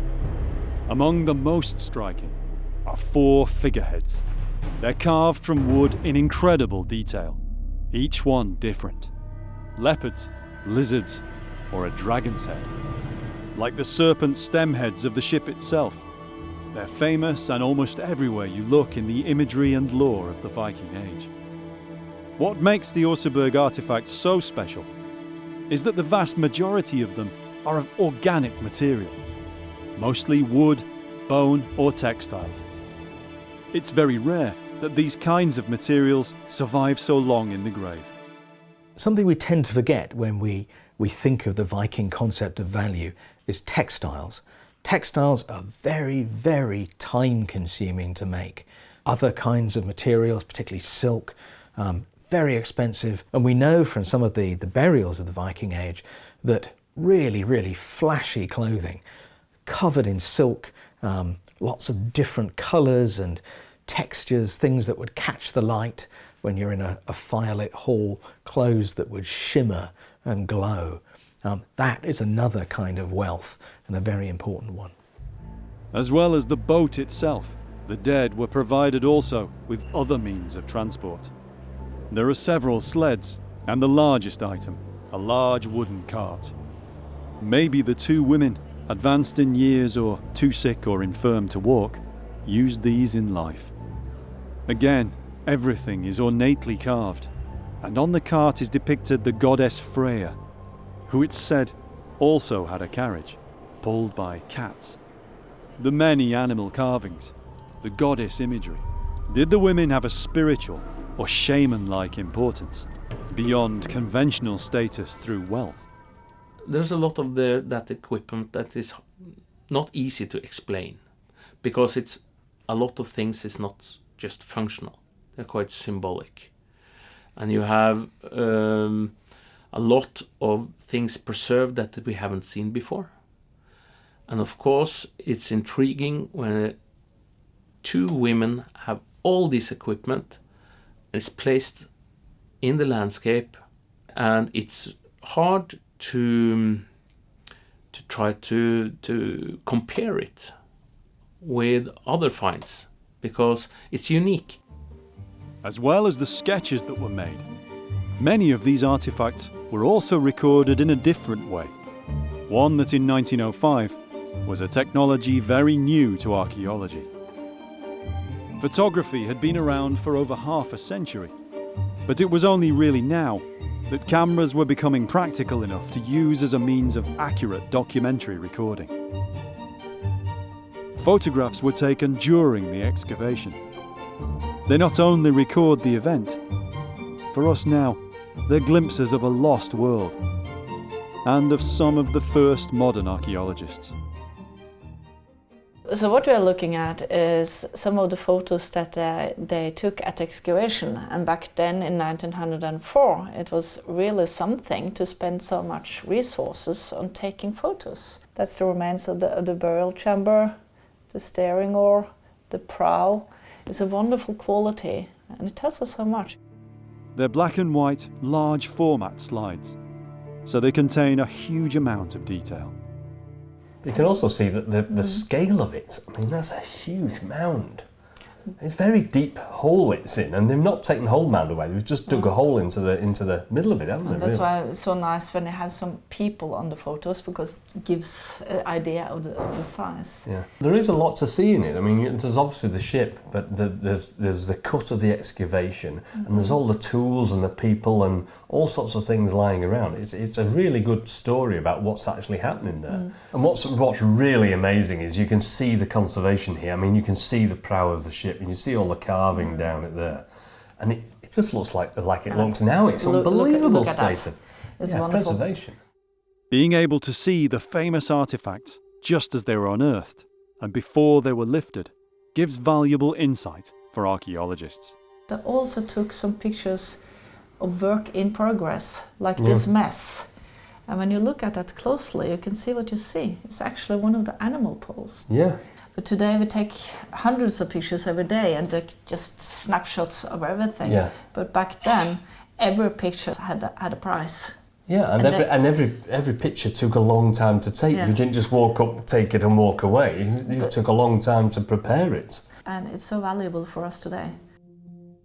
Photographs of the dig and the artifacts went around the world. But while people marvelled at the grave goods and the ship, the site of the excavation, the mound itself, was forgotten. Terje Garnsum has been intrigued by the Oseberg burial since childhood. He studied Gustafsson's archive more than anyone. But it's not just the amount of records that Gustafsson kept. It's the kind of things he recorded that Terje found so useful.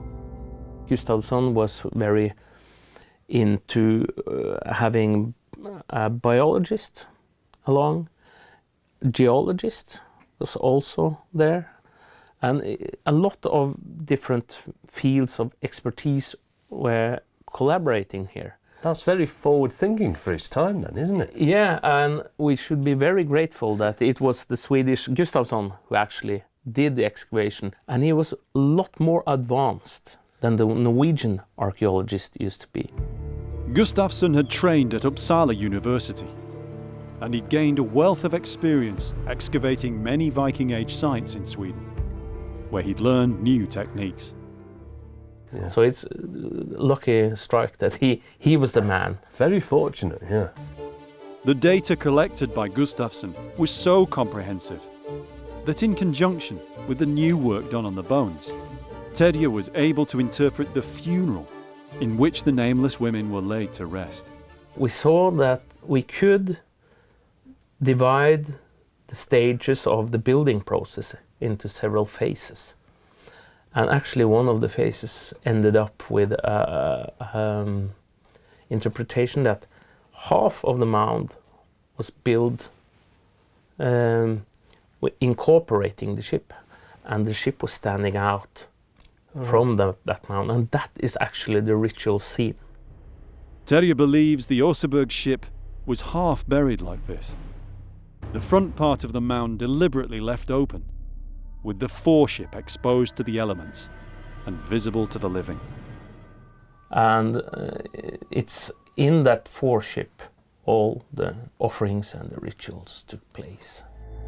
The bodies of the women were probably laid in a chamber or bed that might also have been left partly or completely open, almost like a state funeral, perhaps for people to view the bodies or pay their respects.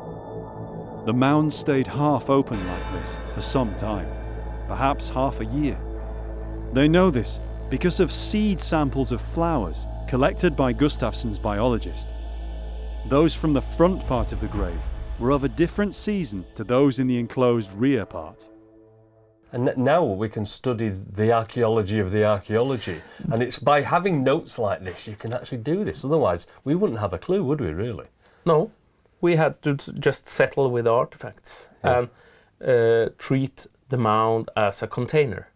But now we can see that the mound is a construction, very much linked to all the action taking place. Whether they took place in one great ceremony or several over the most part of a year, the funeral rites must have been impressive. Every Viking funeral was different. We can classify them into groups, so you have boat burials or what we call chamber graves. They're kind of little underground rooms where you put the dead, sometimes seated in chairs. But when you go inside those graves, what they actually do for just this dead person on this occasion, in this place, is always individual.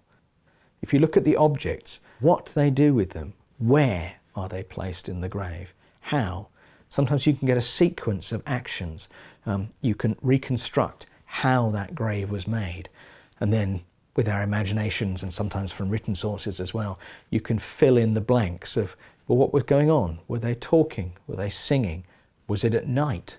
Some of the graves you find evidence for big bonfires and things. Some written descriptions we have, eyewitness accounts of Viking funerals, are at night. The effects of firelight in darkness can be very dramatic.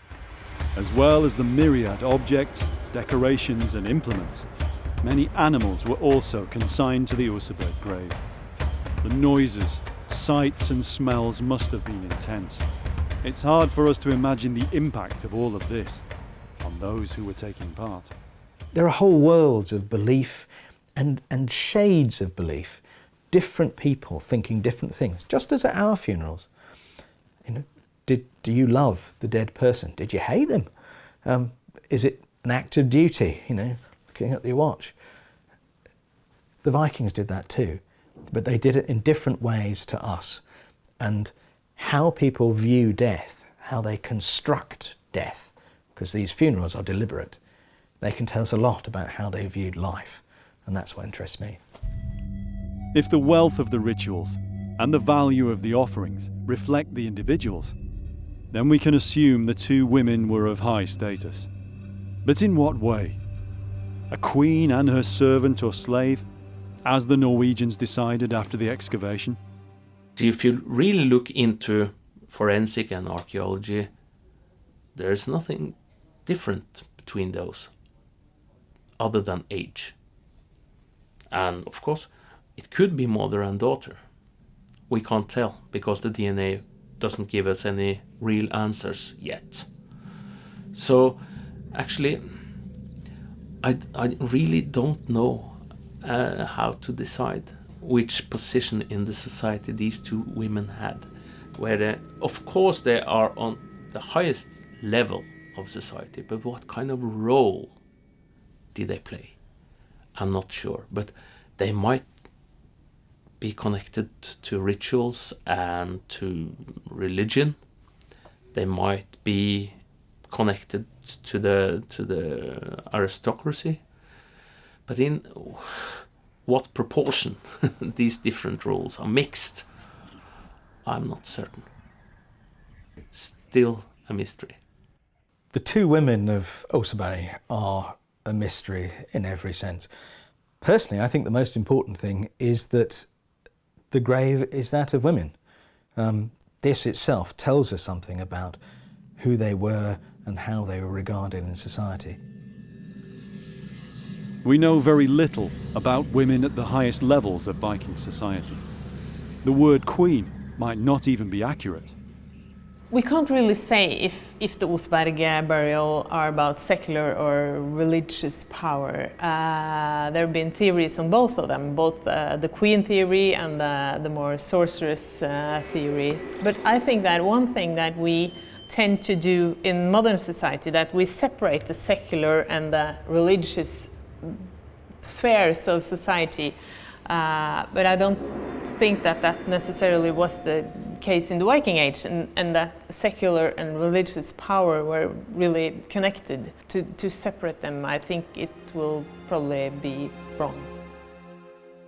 The women were clearly special to the people who buried them, but perhaps beyond royalty alone as we would understand it now. There's something more religious, shamanic even, suggested by the animistic imagery of the artefacts, and even of the serpent stem heads of the ship itself. At first there was a theory that the Oseberg might only have been built for the grave, yet dendrochronology revealed it had been built many miles away in another part of Norway, and it had probably sailed for more than a decade. So where did it all start then? We really wanted to take back our heritage, and that's how the idea of building an archaeological replica of the Oseberg ship came about. The saga Oseberg was begun in 2010 and took 2 years to build here on the quayside in Tonsberg. So how important do you feel it is for Norway to have a really good replica of the Oseberg ship? I think it's very important, and for several kinds of reasons. And we have learned a lot on how they really constructed Viking ships, how they were built. And also, I mean, our own pride in our history and knowledge of the history, that has gotten quite a boost as well. So that's fantastic. The Oseberg ship is a symbol of almost Vikings everywhere. The King and Queen of Norway were present at the launch, and the replica now sails the fjord and sea just like its forebear more than 1,000 years ago. Oh, yeah, you can actually. We're about 10 meters from here, and the first thing that strikes you is not just the visual appearance, but also the smell. It's a very peaty, sort of earthy smell, and it's wonderful. It's fantastic. Is it okay if we go on board? Yeah, be my guest. Excellent. Thanks very much. Uli Harald Flaten is the saga Oseberg's skipper. Prepare for the time machine, stepping 1,200 years back in time. That'll do me. That'll do me. It's very stable, isn't it? I mean, it's such a huge ship.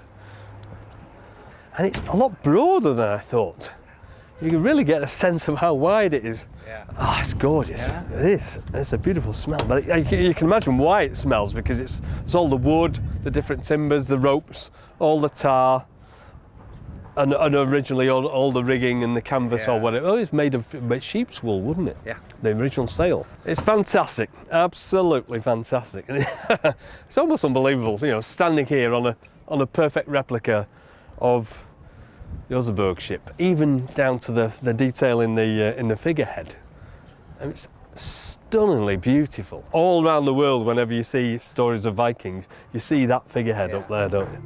It's an exact replica of the original, not only in its overall structure. Every strake and plank was carefully copied, right down to the smallest detail, including the ship's many intricate carvings. These two have been preserved, leaving some interesting clues about the boat and the women who were buried but also might have sailed aboard it. The DNA analysis of the older woman revealed that it was possible she'd suffered a condition which gave her masculine traits in later life, including maybe facial hair. 1,200 years ago, this was a burial ship, and aboard the ship was 2 women. One of them was around 80 years old. She was walking like this, and she had a disease which made her quite male. She had very deep voice and a beard. I see you... Not the most beautiful of women then. But I think quite powerful. Possibly, yeah. Yeah. And we think that this woman is the owner of the ship. You see, it's a woman. Ah, yes. And you see, she has a beard. Yeah. So maybe that's her then. That's her. We know in some cultures, powerful women were sometimes depicted with a beard to appear more masculine. So it could be symbolic, or it could just be coincidence. And in a prominent place as well, yeah. Right on the prow, yeah, facing the crew. So definitely an important image. Absolutely. Some of the carvings were much more personal and a real bonus for archaeologists to discover on the original. But I will show you something, because you won't see this at the original because it's well hidden. So, wow, that's original? Yeah, that's original. That's a copy of the original carving? Yeah, that's Viking graffiti. But it's not just any old graffiti, is No. it? That is, without a doubt, this ship. Yeah. So somebody's drawn a picture of this ship on one of the planks of this ship. Yeah. That is unbelievable. And it's maybe they had some spare time and had to do something, or maybe it's a ritual. We don't know. It's almost as if they're doodling. Yeah, it is. They're just sketching and had time to spare. That's really, really nice. I like that. And that's without a doubt, isn't it? I mean, you can tell the way all the lines are drawn. This is definitely this proud. I'll show you one more thing. Yeah? Yeah. Better than that? Maybe. On some excavated boats, carvings have been found, perhaps by the builders or members of the crew, of the outline of a hand or a foot, almost like a signature. I told you the owner of this ship was quite a small lady. And here, oh, look at that. Here we have a carving of a foot. And it's quite a small foot. The carving is comparable in size to leather shoes from the grave, which show signs of having been used before the burial. There are some sites especially in Scotland, for example, they apply carvings of feet to quite significant places. Yeah. That would be so nice to think that was her foot, wouldn't it? It would.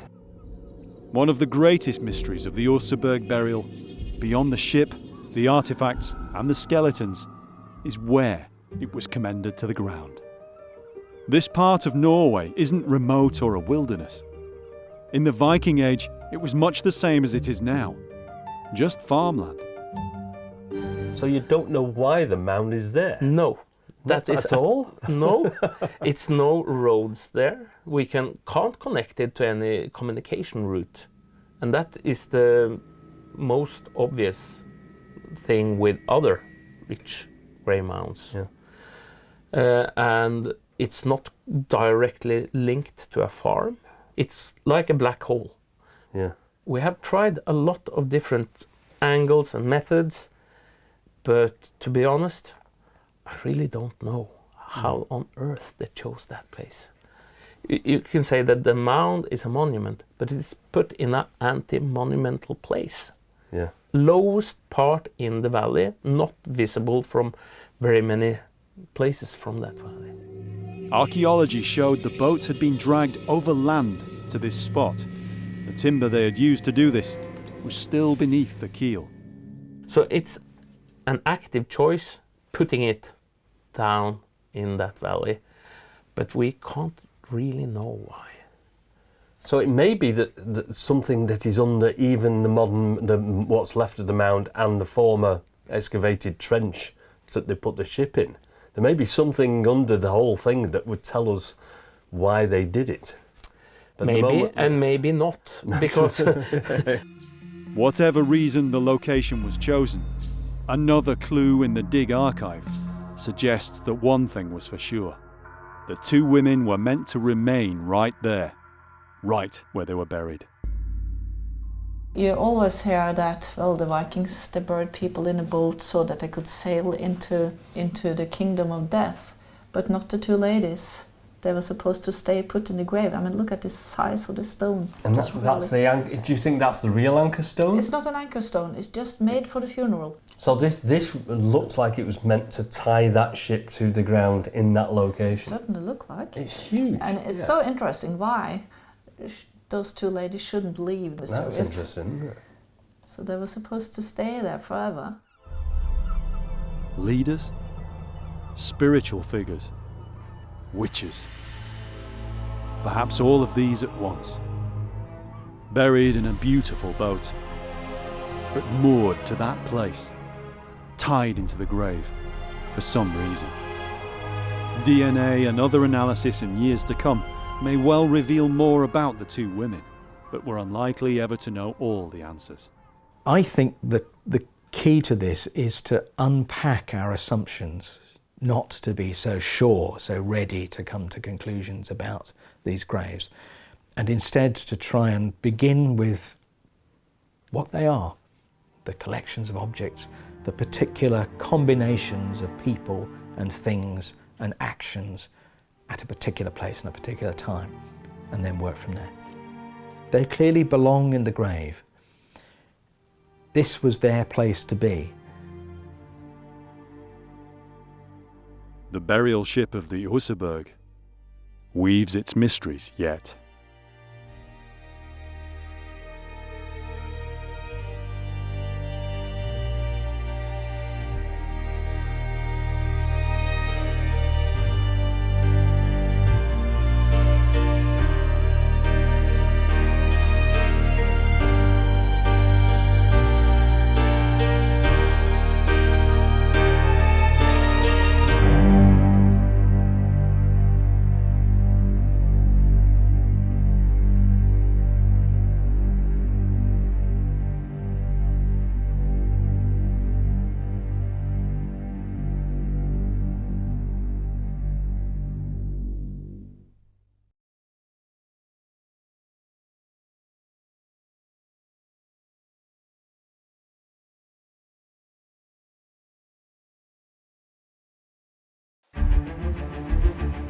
On a cold hillside beneath the sky, sea winds at their backs.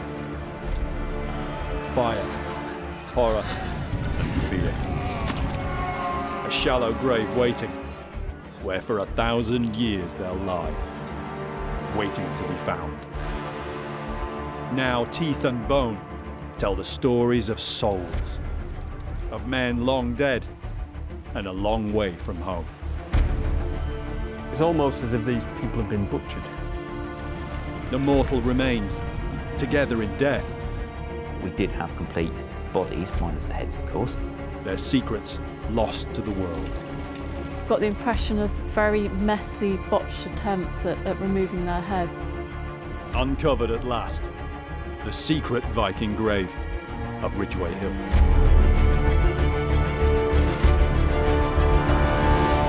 From the late 8th to the mid-11th centuries. The Scandinavian peoples burst from their frontiers almost wherever the seas could take them.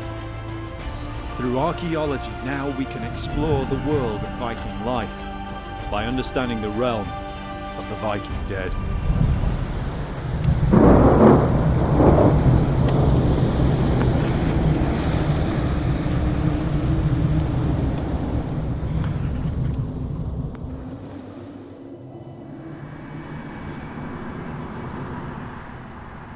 The landscape of Britain is a blanket beneath which many secrets lie. Archaeology shines a light into this darkness by planned expeditions and surveys. But usually, the greatest secrets are revealed completely by chance, given up one by one, like cards dealt at random. This was very much the case one day in Dorset, on the English south coast. In June 2009, the road between Dorchester and the port of Weymouth was undergoing huge renovation. The high ground that the road crossed, roughly halfway between the two towns, was called the Ridgeway. It was on this hill that a grim find was made.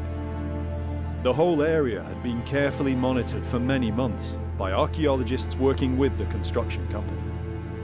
Yet, as so often happens, the chance find happened just off the map. It was just outside the area yet surveyed by the archaeologists that construction workers made the discovery. Bones, skulls. Construction stopped, the archaeologists moved in, and people across the world were transfixed by what emerged. The skeletons of dozens of individuals buried together. This was no carefully made grave. The bodies, it appeared, had been thrown in. They were heaped on one another, in disarray. Worse, each one had been beheaded. The skulls were found together, piled at one end of the pit. When it was eventually revealed that the finds were from the Viking Age, archaeologists were compelled, because nothing like it had been found before. It looked like an execution.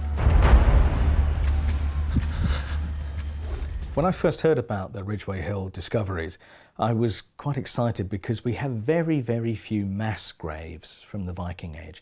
And graves of that kind tend to reflect a particular event. It can be a plague, some kind of famine. It can be the result of a battle, or, as Ridgeway Hill turned out to be, the result of a mass execution. Unusual, unambiguous.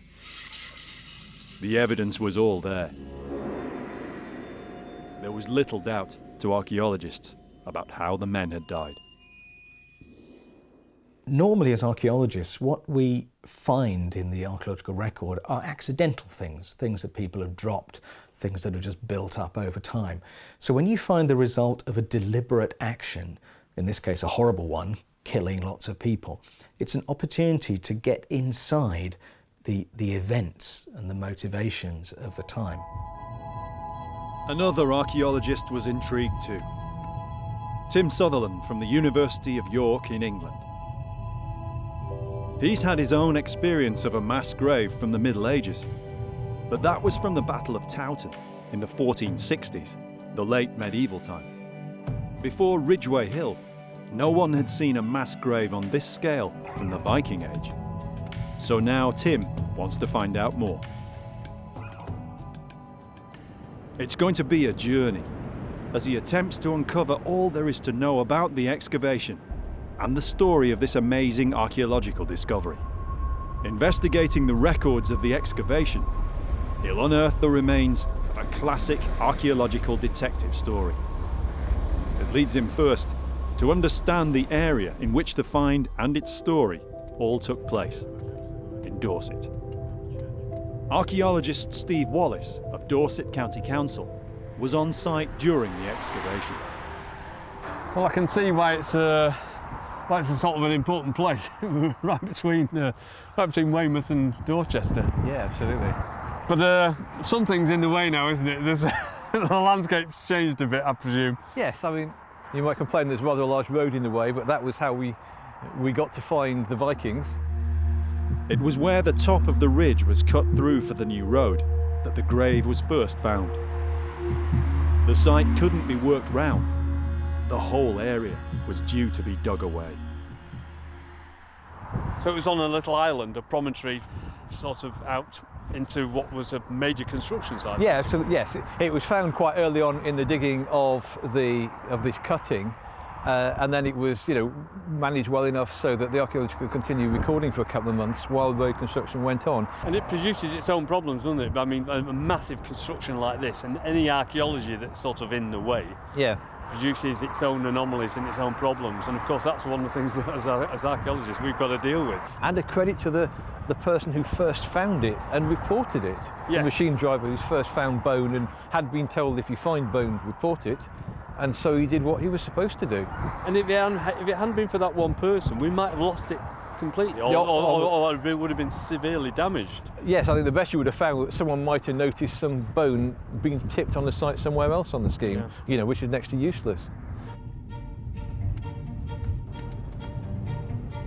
There was nothing at first to link the site with the Viking Age, and it was easy to assume that it dated to many years before the 8th to the 11th century, as we normally think of the Vikings. This was because in this part of Dorset there's a rich heritage of Neolithic, Iron Age and Roman archaeological sites. It is literally a monumental landscape, and it's easy to see why at first everyone thought the Ridgeway Hill grave was most likely from the Iron Age.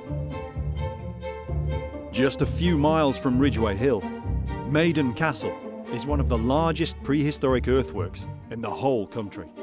Very close to the gravesite, Mornbury Rings in Dorchester was originally a Neolithic construction.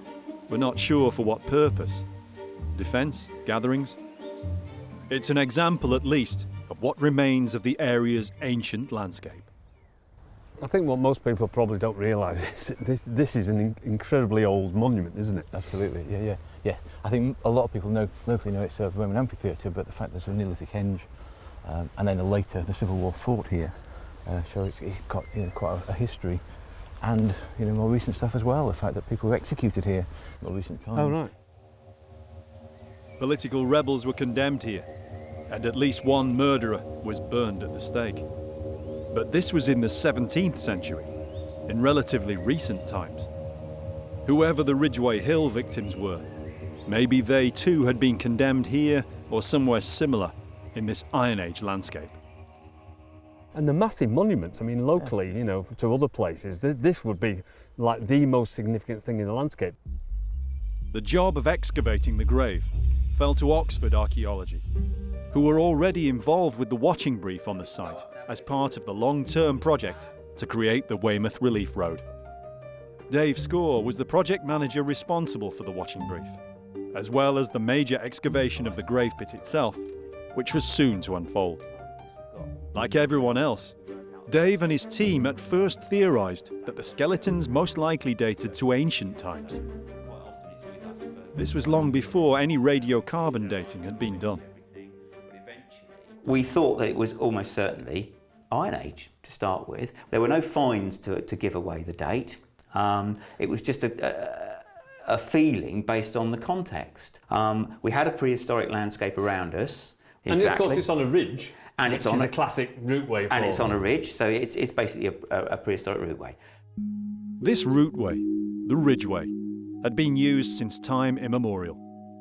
Before modern roads, people kept to the high ground in order to traverse long distances. It was quicker and safer than the surrounding lowlands. At Ridgeway Hill, the north-south road crossed the ancient Ridgeway at right angles, just as its precursing Roman road did. It was a giant X in the landscape that no one had ever suspected might mark something, until that happenstance discovery. So when did you first hear about this? Can you remember your reaction when you first heard that something like this had turned up? I can actually. I was in my office and I got a call from my project officer on site, just a fairly routine call to start with, basically just to let me know that they'd found something on the watching brief. Yeah. So my guys had been basically watching the machine, it had pulled a strip, and some bones had come out.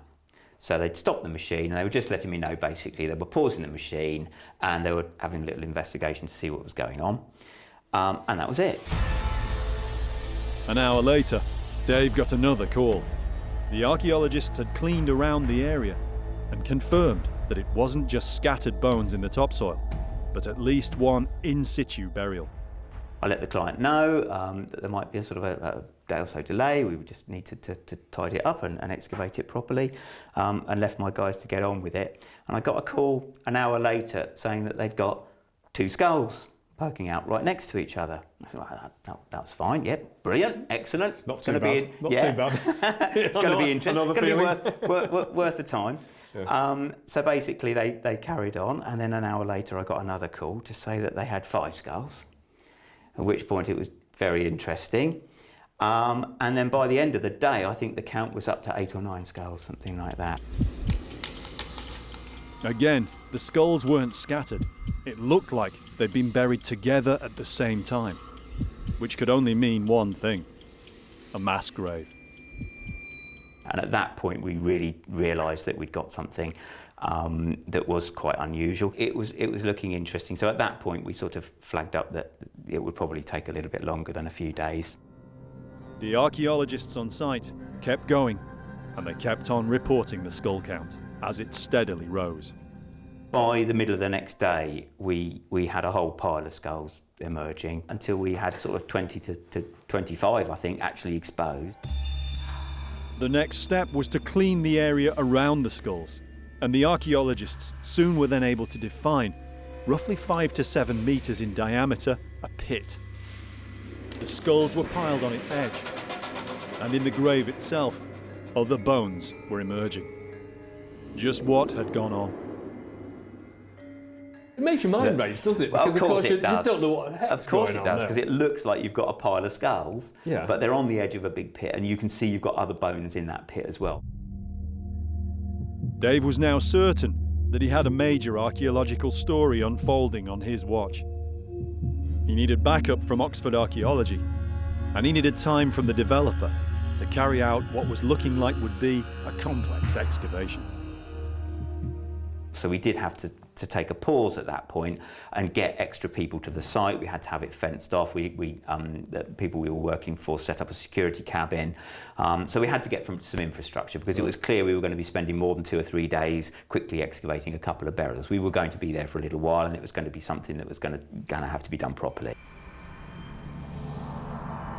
Dorset County Council realised straight away the importance of the find, and a plan was made for construction to carry on all around the site, while the excavation team carried out their task of retrieving the skeletons. There we were on our little pyramid of chalk with the construction going on all around us, a nice little fenced revetment around us, looking out across all these sort of diggers working, and actually able to work on this pit. So in terms of archaeology, it was a perfect scenario. The plan worked, and the successful dig lasted several months. I mean, you're very fortunate in a situation like that when there is massive construction. We were very, very lucky that the council, who were the ultimate client, and the people building the road had been so good and were so enthusiastic about it anyway. It helps when the archaeology is obviously at a really high level. Everyone gets it. By the dig's conclusion, 52 skulls had been recovered and 55 skeletons. Some of them are now displayed in Dorset County Museum. What happens after a major excavation like Ridgeway Hill? What happens to the bones that aren't on public display?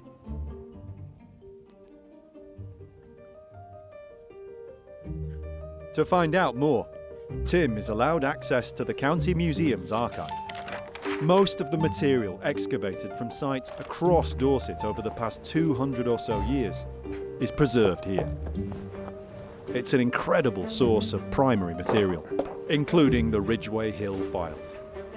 All the material left behind after the excavation. These are identifiable to any archaeologist, so it's a site archive, and we've got the notebooks. Obviously every archaeologist should have their own notebook.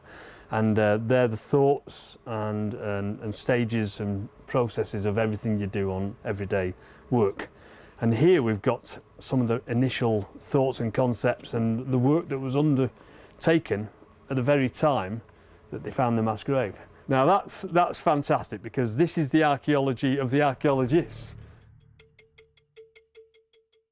Usually this material is stored away and is hardly ever looked at again. But for an archaeologist trying to understand what happened during an excavation, they're invaluable. These are the sort of rough images, the sketches, the notes, the thoughts. And people never see that side of it. And so it's fascinating. And this is the nitty-gritty, basically. The entries date through every day of the excavation, right from the very beginning, bone by bone. So this is the record of them recording the grave. And as it says there, burial pit. And every site has got this information, but when it's an important site like this is happening at the time. You know, Skelly 8152. Each one of these skeletons, this SK number, refers to a skeleton. But of course, this book's full of them. There are SK numbers throughout all the pages. And then they'll give each skull an individual number, because the skulls on this occasion were obviously separated from the rest of the post-cranial skeleton, as they call it. And ideally, you'd like to be able to put the right skull back with the right individual. And each one of these skeletons is an individual. So we're talking about people. These are people that were killed and put in the grave. And that's what we're trying to find. We're trying to find information about the real people. This is all the information that's left of them. What happened to them 1,000 years ago. And now we've got to try to find out the individual data, the information that goes with each one. We've got a collection here of the context records, so obviously everything from before the excavation. And then we go to the individual skeleton records themselves, so every single skeleton has an individual skeleton sheet, and every single skull in that case will have an individual skeleton sheet, because they're separated on this occasion, which is quite unusual. And for example, on this one, the top bones of the spine are present. Axis has 2 distinct cut marks on it. These are the top bones of the neck, and so this means that some blade trauma exists on those bones. So each individual, as we go through it, there's no head on that one, there's no head on that one, and the rest of the skeleton with no head, the rest of the skeleton, no head, the rest of the skeleton, no head, just the head, just the head. So sheet after sheet, it's one or the other, but never both all together, as you would see on a normal skeleton sheet. And that's because each one of these individuals has been decapitated. But I think what's really important about this is it's a very unusual mass grave. And we're talking about people here. This is information about real people. There's information from all the bones that were recovered. But as to why the men were beheaded and buried like this, there were still many questions unanswered. Not only, it seemed, did the individuals go to the grave without their heads, but with little else. We were very conscious that we had an amazing find in terms of the burials, but we didn't have anything else to go with them. We had no finds, there was no evidence of any clothing, no toggles, no ties, there were no artefacts, no jewellery, no bracelets, but there was nothing really to tell what age they were. To try to find out, while the excavation was still in progress, samples of bone were taken from some of the skeletons and sent off for initial radiocarbon dating. It would put to the test the commonly held theory that everyone had so far, that the skeletons were from the Iron Age. It was, I think, about the 5th or 6th week of the excavation before we got those dates back. And when they came back, of course, that was a shocker. That was surprising.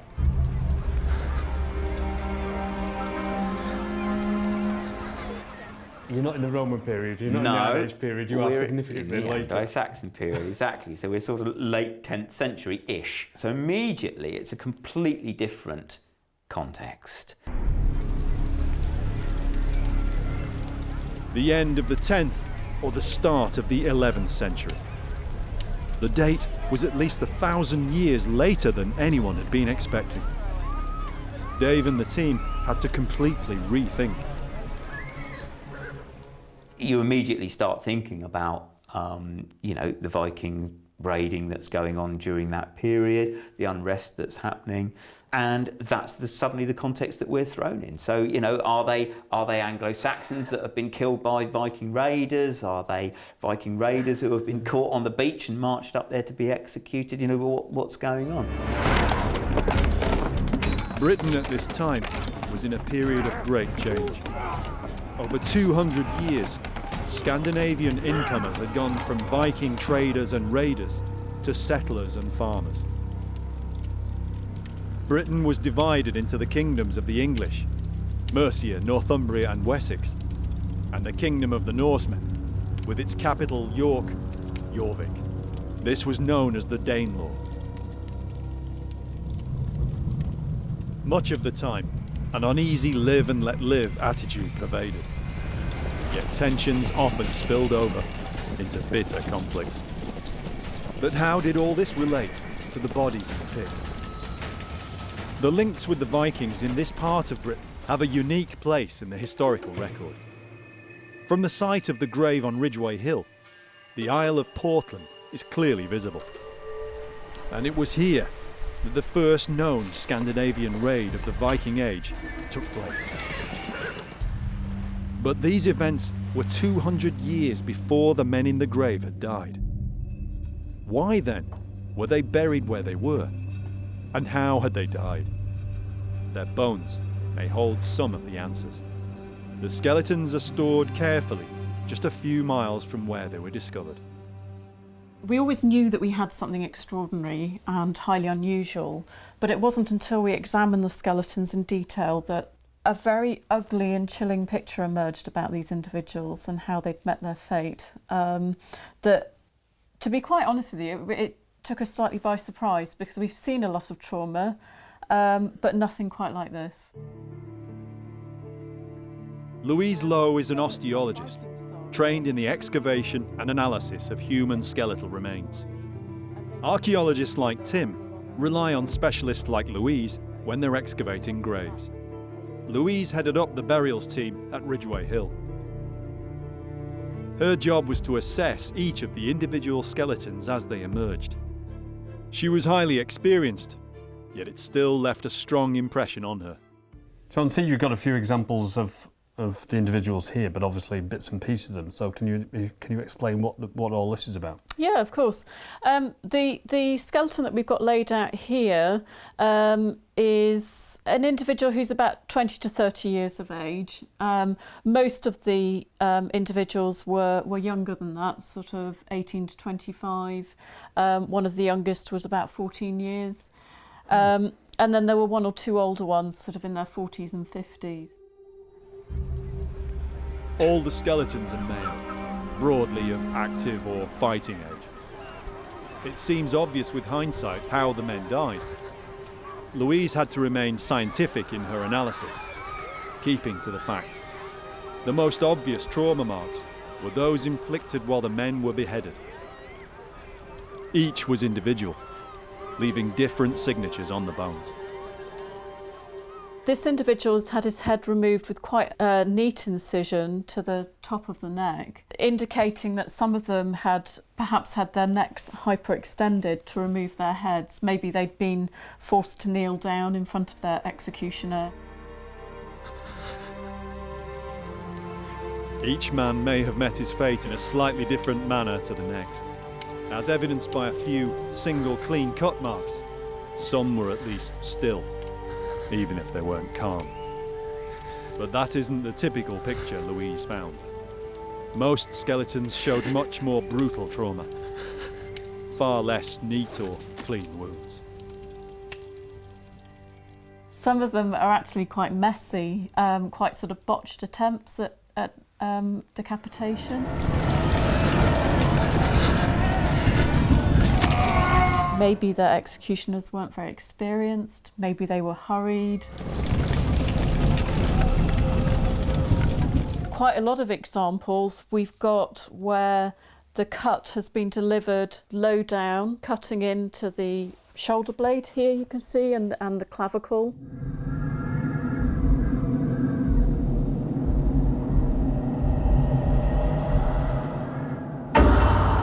Some have come and cut through to the backs of the mandibles. You can see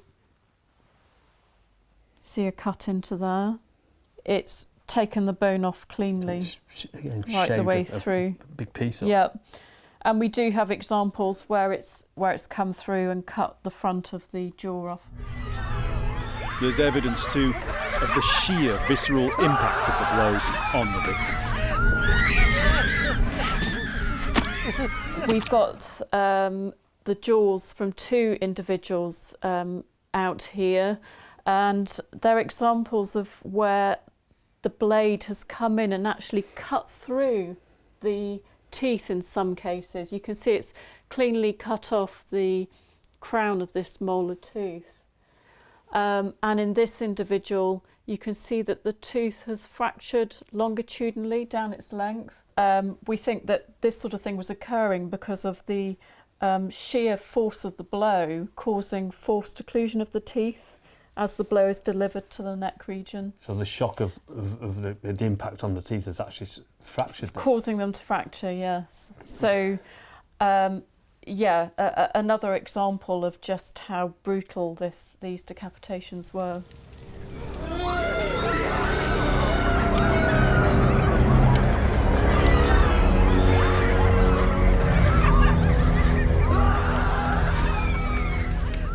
This tooth there and this fragment of the spine there, the fragments are still associated with it, aren't they? I mean, sometimes you think, oh well, you've chopped the tooth off, the tooth would just fall out, but the tooth was found with that individual, which suggests that at very least he had his mouth closed after he died, and therefore the tooth stayed in his mouth.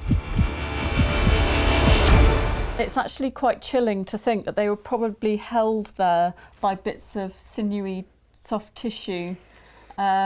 Maybe the tooth was held in place because the type of trauma, this sort of hacking trauma where you're hacking into the neck, you're not cutting cleanly through, so bits of tissue are being dislodged and just sort of enabling removed bits of teeth to sort of rest there. Whether the wounds inflicted were clean or frenzied, the removal of the heads of the men must have been a horror to behold. Of course, you're separating the head from the rest of the body, and so in the bits that are being separated, they would have pulled the bits and pieces of the body apart, like bits of the spine apart and bits of flesh, and of course they would drop off. It's almost as if these people have been butchered. Butchery may be, but did this leave any clues as to the type of weapon used to inflict the trauma? Is it sharp enough to be something like a sword, or is it relatively blunt and something like a big heavy weapon like an axe or something? That's interesting actually. We thought quite a lot about the weapon that had been used, and although we can't rule out the use of an axe or a knife, most of the wounds are consistent with a long heavy blade. And that is actually quite significant because the use of the sword would have been highly symbolic. And that might suggest that these executions have been performed by decree of higher authority, perhaps some sort of judicial execution. In the late 900s and early 1000s, most common criminals were executed by hanging. Death by the sword, when an example of ultimate power and justice had to be made for all to see, was reserved for relatively few crimes. Traitors, captured enemy soldiers, Viking raiders. Can we have any clue as to who these men were or why they were executed? We have around 50 executed individuals. I mean, you could say there's still a slight question mark over that, but we're pretty confident to say it's an execution. I would go with that. So we didn't know at that time who they were. So of course we could speculate all the different scenarios of Anglo-Saxons capturing Viking raiders or Viking raiders executing Anglo-Saxons. There's also the thing that happens during this period is it was quite common for treaties to be formed with the exchange of hostages, for example. So they could have been executed hostages, where the hostages had been left and then people hadn't kept their side of the bargain, and then they have this execution. There is one other event which might hold relevance. The Saxon king Ethelred was so exasperated by conflict with the Viking Danelaw that he ordered all Scandinavians living in Britain, even peaceful settlers, to be killed. It was known as the Massacre of St. Brice's Day. Evidence has been found elsewhere that might fit with this, but it's more haphazard, involving a broad range of people, including women and children. Ridgeway Hill is all male, and seems more regimented than the chaos of civilian massacre. Using sources from the time, Dave and his team speculated possible explanations. One or two people have put forward the idea that it wasn't so much a massacre might not have been so much a massacre of the civilian population, but it could have been Ethelred's idea to get rid of his Viking mercenaries who he had working for him, who he decided he no longer needed. Which actually, I would say that's possible. It's certainly possible that that could be the case. However, it's also possible that it could be a boatload of Viking raiders who have been captured. It could be possible that the Vikings have taken over the area and are marching all the male population from Weymouth up to the hill and executing them. The fact that it happens in that location, though, which is the location you would think of for the Anglo-Saxon judicial process, would lead you down the road of thinking it's Anglo-Saxons doing the executing. They had bodies reliably dated and had established cause of death. Yet still there was no clear indication from history if the men were traitors, prisoners of war, or Vikings from overseas. But there was another process that in this case would hopefully settle this aspect of the mystery. We were then very keen to find out where they'd come from. So we had the isotope ratios analysed, and these were taken from their teeth, which reflects the childhood geographic origins of the individuals.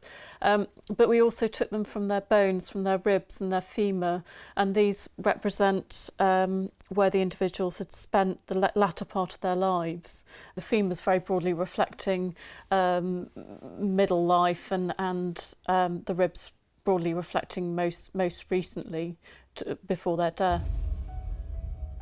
The preliminary isotope results showed that the individuals might have come from a variety of origins, possibly Northern Europe. One individual seems to have originated from as far north as the Arctic Circle. They'd spent their lives moving around a great deal, but not in each other's company. They'd had very different migratory histories, if you like. The other thing that the isotope work showed is that they hadn't been in the British Isles for very long before they died. A group of individuals from different origins, widely spread across at least Northern Europe and probably beyond. Certainly foreigners to British shores. It was a fascinating result for Dave and his team. The results came back very positive and almost just too good to be true, and confirmed that they were of Scandinavian origin. So they were Vikings, to a man. I think also the interesting thing about the context is it's challenging our ideas of what is traditionally considered to be a Viking warrior. And if these individuals had been, for example, mercenaries and so on, they don't fulfill the image that we have of a typical Viking warrior. And clearly this is showing that they were coming from diverse places that we hadn't really perhaps contemplated before. Foreign men and boys who had neither grown up in Britain nor had been there very long. But this still didn't answer whether they were captured or ransomed fighters. Soldiers as opposed to sailors. This time it wasn't evidence that was an indicator. It was the lack of it. We didn't see any evidence of healed trauma that suggested that they'd been in some kind of former conflict, which you might expect if you're dealing with a group of warriors. And that was noticeably absent. Veteran soldiers, or at least individuals who'd been in conflict before, often exhibit healed wounds on their bones. The whole story of Ridgeway Hill made the archaeologists consider the wider context. What was happening in Britain around the end of the 10th and the beginning of the 11th century. The point about a find like this is that it basically changes the way that we look about the Viking Anglo-Saxon interaction on the south coast. It just brings to life what you read about in history books and you see in sort of fictional movies about Vikings and Anglo-Saxons and raiding going on. It just brings that whole thing to life, and you've got an event which you can now document and you can speculate about what's going on. And I think that really does change the way that we actually think about it. And I think that's what archaeology does. It brings things to life. It brings reality to history, and I think it's an amazing discovery. Was this an isolated incident? A large group of men, likely raiders or at least boat crew, put to death close to the coast. With more than 2 centuries of coastal raiding in the Viking Age as we now know it, it seems unlikely that this was the only time an execution like this ever happened. From the archaeology and the analysis, a vision forms of what might have happened here. A group of men, from their teens to their 40s and 50s, led up here, from capture on the coast, or perhaps trial or prison at Dorchester. Either way, they almost certainly used the old Roman road. We're standing now on the Roman road itself. It's coming up from Weymouth behind us, and it's extremely likely, because this is the only route really at the time that was in use to get across the Ridgeway, it's extremely likely that the Vikings either came up here initially as a raiding party or were brought up here. The Roman road crested the ridge here, between 2 ancient burial mounds. So if you're looking over there, you see beyond the tree, just over there is the grave site itself, and you've got a pretty unspoilt view here of what it must have looked like at the time. You get a very good idea of the lie of the land, which is rising up gently along the ridge top, eastwards in that direction, and back westwards behind us as well, in this sort of very nice little natural depression in the Ridgeway. And it also forms a sort of a natural arena. You know, people could have been sitting on each hill looking down into it to the event that was taking place not far from where we're standing here then. Yeah. In which case it's quite a spectacular place in more ways than one, really. Yes, and they may well have known the site anyway, because they would have quite probably regularly come across the Ridgeway on the Roman road, so it's basically where the road crosses the Ridgeway, that's the spot to aim for. And in terms of attracting people, if you've built something like a fire on the top of this hill, then everybody from Dorchester and Weymouth and all around can see where you were supposed to meet, where this event was going to take place. Yeah. And of course, in that respect, it's perfect. A distinct location, a meeting place, the junction of a road and an ancient trackway, a boundary between parishes, marked by ancient burial mounds. All across Britain in Christian Saxon times, such places were used for executions. Perhaps the killing of captured Vikings was a welcome sight. Down, brother!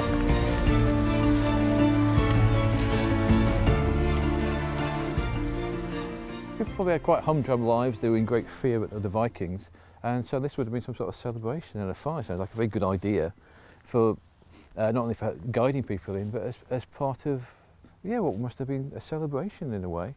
If, you can use the phrase celebration to describe the sight of 50-odd people having their heads hacked off. Punishment of the condemned extended to the next world. Victims were buried not in Christian churchland, but here in the ancient burial ground. Perhaps as pagan Vikings, this at least, the men did not mind. Whether a celebration or a subjugation, whatever the men's origin, whatever the men's crimes, whatever happened here is likely to remain a mystery. Ridgeway Hill, I have to say, is still a puzzle. We don't know why this was done. Clearly, the locals were annoyed with somebody, a group of people who did not come from there. Is it a group of Viking raiders who get captured and meet a nasty end? Is it some kind of reprisal? Is it a political act? We just don't know. Personally, I try not to speculate about those things that we simply can't know at the moment. It's possible that there will be some new discovery that sheds more light on it. But I prefer to see it as an indication of the kinds of things that were probably going on all over the place in violent times. This was a troubled period of English history. Social tensions are running high. This is the kind of thing that can happen.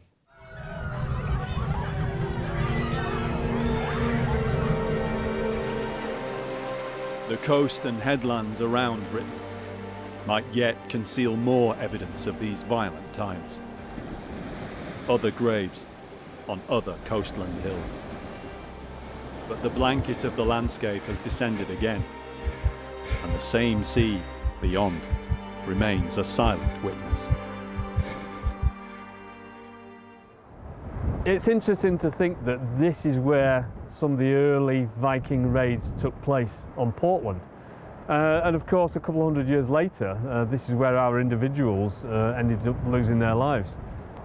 Whatever we understand by the word Viking, whether it's a raider or whether it's a thief basically who's come from across the sea, they were still individuals, and they came here presumably to better themselves one way or another.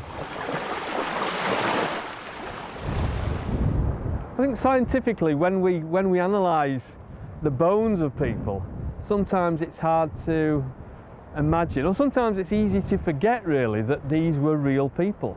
And so we're trying to pull out the information, the data, but basically these were real people. They came from across the sea, they landed on these shores, they were potentially raiding or whatever they were doing in this landscape, but this is where they died, and it's not difficult to imagine that they looked out across the sea just before they died, and this was the last thing they saw.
Traces of light seep out from the dark earth, hidden for centuries from the day.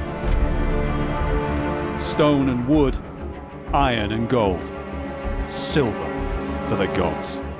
In the kind of popular view of the Vikings, they're always associated with loot and plunder and its product, treasure. Serpents and spirals, dragons and wolves, amulets and rings. It's classic Viking material, and it's everywhere the Vikings went. A story of trading and travel, of raiding and theft. It's a road trip, but the purpose is to come back richer than you went away. The beauty of an age now past, hoarded in the earth, known only to the gods. The treasure of the Vikings.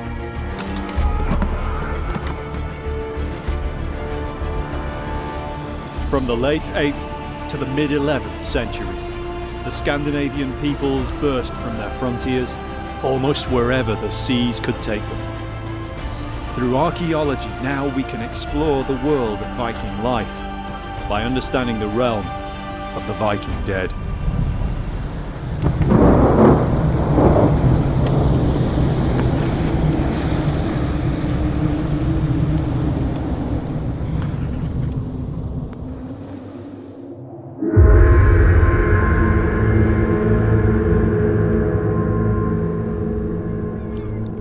The story of Viking treasure is the story of the Vikings themselves. The richness of imagery and the wonders left to us now.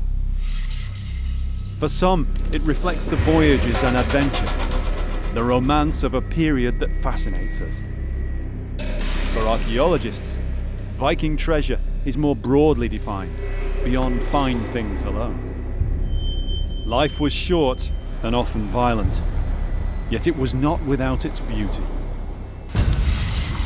The sagas convey to us echoes of the Viking Age. Tales of heroes and the battles they fought to win great fame, and most of all, treasure. Yet the sagas were written many years after the Vikings lived. One of the problems about understanding the Scandinavian point of view at this time is that, of course, the Scandinavians are not writing things down. They're making runic inscriptions, but these are more or less kind of epitaphs on monuments to the dead and so on. They don't give us a lot of information, especially not in this early period, in the 700s and into the early 800s. If there ever was any contemporary Scandinavian literature, it's now gone. But many physical clues about their society remain. Archaeologist Tim Sutherland has worked on Viking sites. He's in Nottingham to see a special exhibition of artefacts from around the British Isles, reflecting this extraordinary period. The Viking Age is distinct in its visual record, its art. One of the interesting things about the Viking period is the artwork. It's so distinctive. It's beautiful to look at, and it also seems to appear out of nowhere and then becomes very classic Viking in style. The imagery is clearly defined and instantly recognisable. It's related to, yet different, to Anglo-Saxon or other European Christian art. There are several styles of decoration. There are animals and mythic beasts, wolves, ravens, and always serpents and dragons. A lot of it's made out of very basic materials as well. I mean, there's metals and there's stone, but there's things like walrus ivory and wood. And so it almost looks as though they've been trying to make things out of everything. It's almost as if they couldn't help themselves and produce artwork. And of course, it seems to get better and better until it's classic Viking material, and it's everywhere the Vikings went. Probably most of the physical manifestations of Viking art have not survived. Artifacts, perishable by time and the earth. Apart from aberrations like the Oseberg grave, they mostly don't survive in the ground. The Western Viking Age lasted barely 300 years. But the archaeology from the time is distinct. The physical artifacts above all else define in our minds the Scandinavian peoples who made, wore, traded and looted them. They're made of stone, of metal. Iron and steel degrade, precious metals less so. Bronze, gold, silver. But what do we mean by treasure? What did the Vikings do with it? And the treasure itself, over the years of the Viking period, how did that change? Scandinavian society had existed relatively peacefully beyond the frontiers of Western Europe for centuries. But then, in 793 AD, with the attack on Lindisfarne, the raiding began. Over the following centuries, incalculable amounts of valuable items and materials were migrated from the British Isles and all over Europe to Scandinavia. But what were the Vikings looking for in those first raids? I think in the early part of the Viking Age, the kind of literal loot that Scandinavians are taking and bringing home with them is mainly, frankly, anything they can carry that appears to be of value, especially anything made of precious metals. From the early decades of raiding, very little has survived. We find some of this material recycled. We find coins made into pendants, things like that. They're certainly not after money in the way that we understand it. Scandinavia was not a coin economy in the early Viking Age. I think the bulk of the stuff that's coming in from the raids is probably melted down and then recast into new forms more to Scandinavian taste. So how can we understand exactly what treasures the Vikings were after when they attacked Lindisfarne? The raid sent shockwaves through history, and we imagine it to have been catastrophic given the Saxon accounts. Yet it might not have been that devastating. It seems the Vikings didn't get everything they were looking for. Archaeologist and writer Max Adams picks up the trail. Lindisfarne's priory was well known across Christian Europe, and also throughout the rest of Northumberland were other respected priories and famous Saxon monks. Lindisfarne itself is forever linked with Saint Cuthbert. His remains today lie in Durham Cathedral. In 793, they lay enshrined in Lindisfarne Priory when the Vikings attacked. Despite their plundering, Cuthbert's body survived, and with it, perhaps the greatest treasure, at least we know of, that the Vikings never stole. This extraordinary, exquisite little object, no more than 2.5 inches across, is Cuthbert's personal possession, his pectoral cross worn about his neck on a chain. And its remarkable survival to this day is due, part coincidence, part just good luck, I suppose, to the fact that it was wrapped beneath several layers of shroud, and it wasn't found until the 1830s when it was finally opened and the shroud was unwrapped. And it is a remarkable, unique survival of 7th century craftsmanship and of Cuthbert's own personal physical presence in the world. The shrine of St. Cuthbert was well known, and it's hard to think that the Vikings didn't seek it out as they ransacked Lindisfarne. We can't be sure now if the monks had time to hide the body. Whatever the first Viking raid did, they didn't steal or defile the shrine of Cuthbert. And that's worth contemplating, that for all the destruction the Vikings wreaked, they didn't get at Cuthbert's coffin, whether that was because they were scared or because it was in a plain wooden casket and didn't look very interesting or didn't look as if it had any treasure in it. But it did have this treasure in it, and they didn't get it. St. Cuthbert's cross now serves as a reminder of what lured the Scandinavians to the British Isles. The bait for the beginning of an age of raiding. Over time, the raids start to accelerate, and at that point, clearly, when, well, as they say, nothing succeeds like success.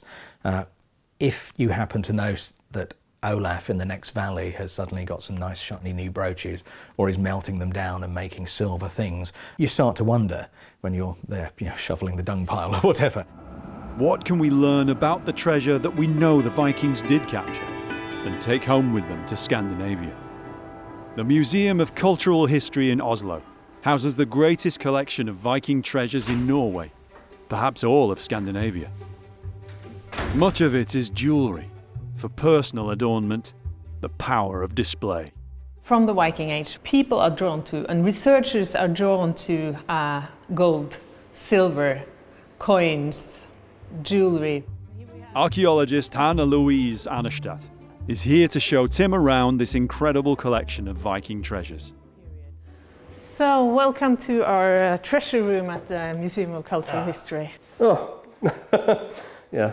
More than a bit of gold and silver around them. Absolutely, and we like to show them off, of course. Yeah, it looks fantastic.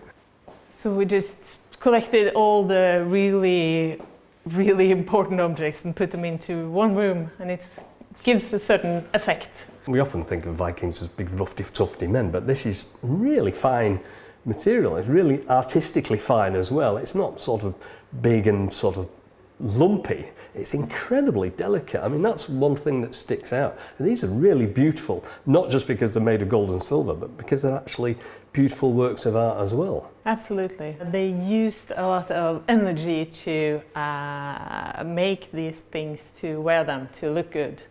obviously. Yeah, it's, certainly. And it does as well, it works, obviously, it works, because it works. It's gold and silver, and it looks good anyway, because of the artistic workmanship that's gone into it. So. Yeah, absolutely. But Tim's interested to see fragments that remain from the earliest raids of the Viking Age. Artifacts from this period are rare.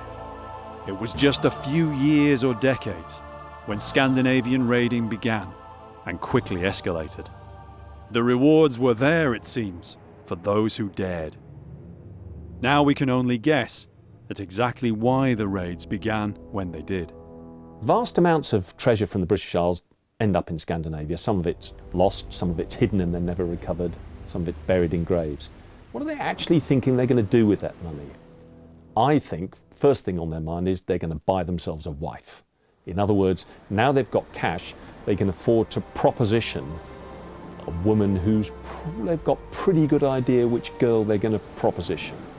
And with ready cash, which girl's father is going to refuse them. And perhaps some of that ready cash is right here.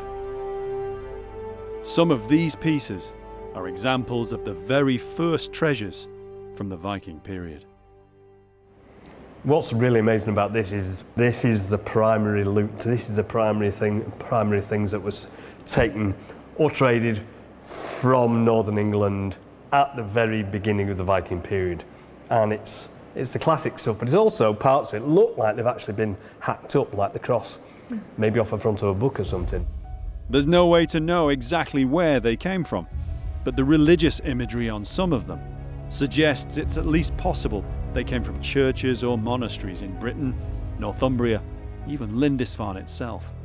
It looks like it's the corner piece of a gospel book, and these were very specific and very identifiable, and sometimes they had a nice jewel in the corner, and that almost looks like it had a jewel in that little corner piece there. But it's all the swirls and all the artistic work that we see in very common usage in the Anglo-Saxon period, like the brooch underneath. You can actually see it being ripped apart and used as basically loot for dividing up and saying, yeah, that's your bit. So you could pull items apart. All the gospel books would have had the facades written off, all the nice jewellery ripped off the front and then divided up amongst themselves. It's fantastic stuff. To be able to see it here is great. There's evidence that in this early period, items like this were worn as jewellery, even those that had been quite crudely cut up, as if they were shares of plunder. They were almost all excavated from female graves. This raided treasure was just about always found on the upper chest of the body, often between the two traditional Scandinavian turtle brooches worn by many women.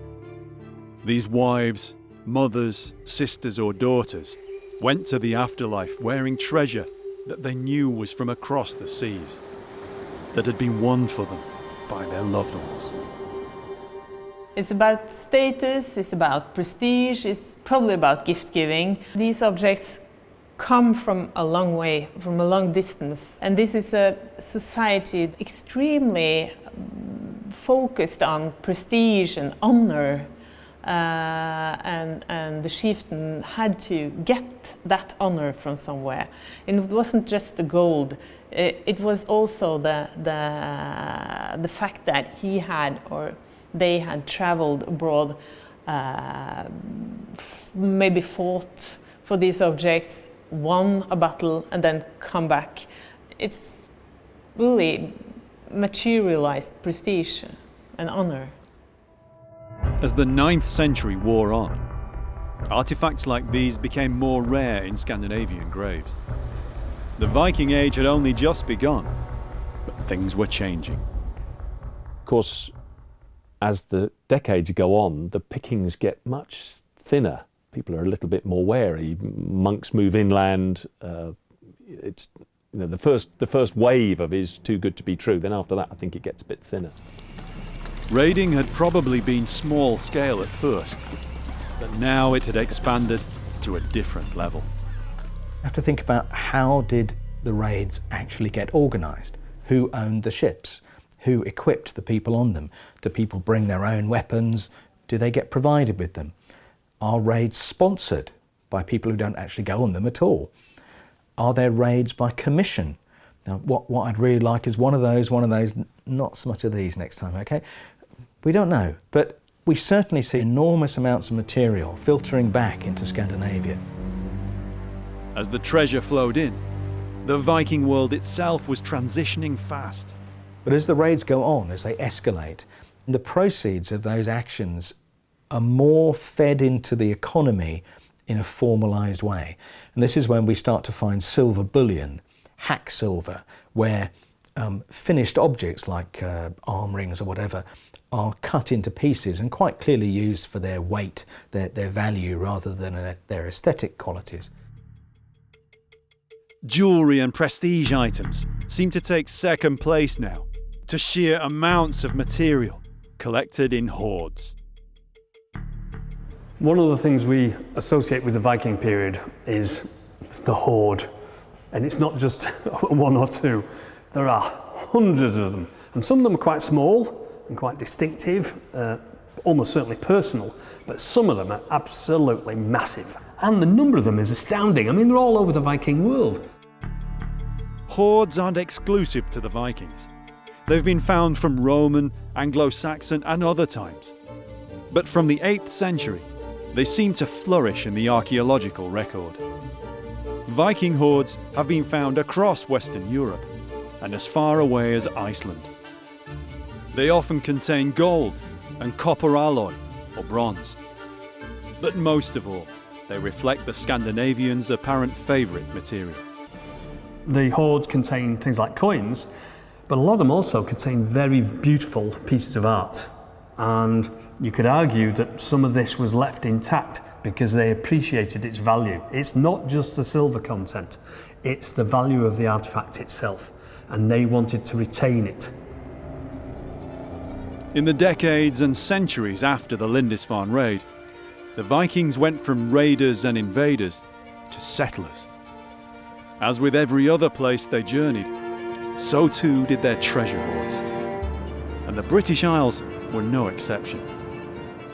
Lakeside Arts in Nottingham is the current home of a travelling exhibition which features some of the greatest hoards found in Britain.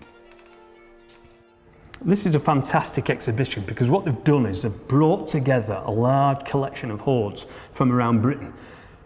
Also, some of the most important hoards, some of the big ones from various parts of the British Isles.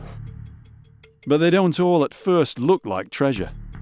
It is almost like a collection of material that you see in a hospital that the kids have swallowed. I mean, there's such a variety of bits and pieces, and they're quite small as well.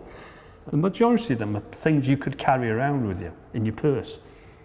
They do seem to like their well-defined small pieces of silver, or something that could crumple into a small piece of silver.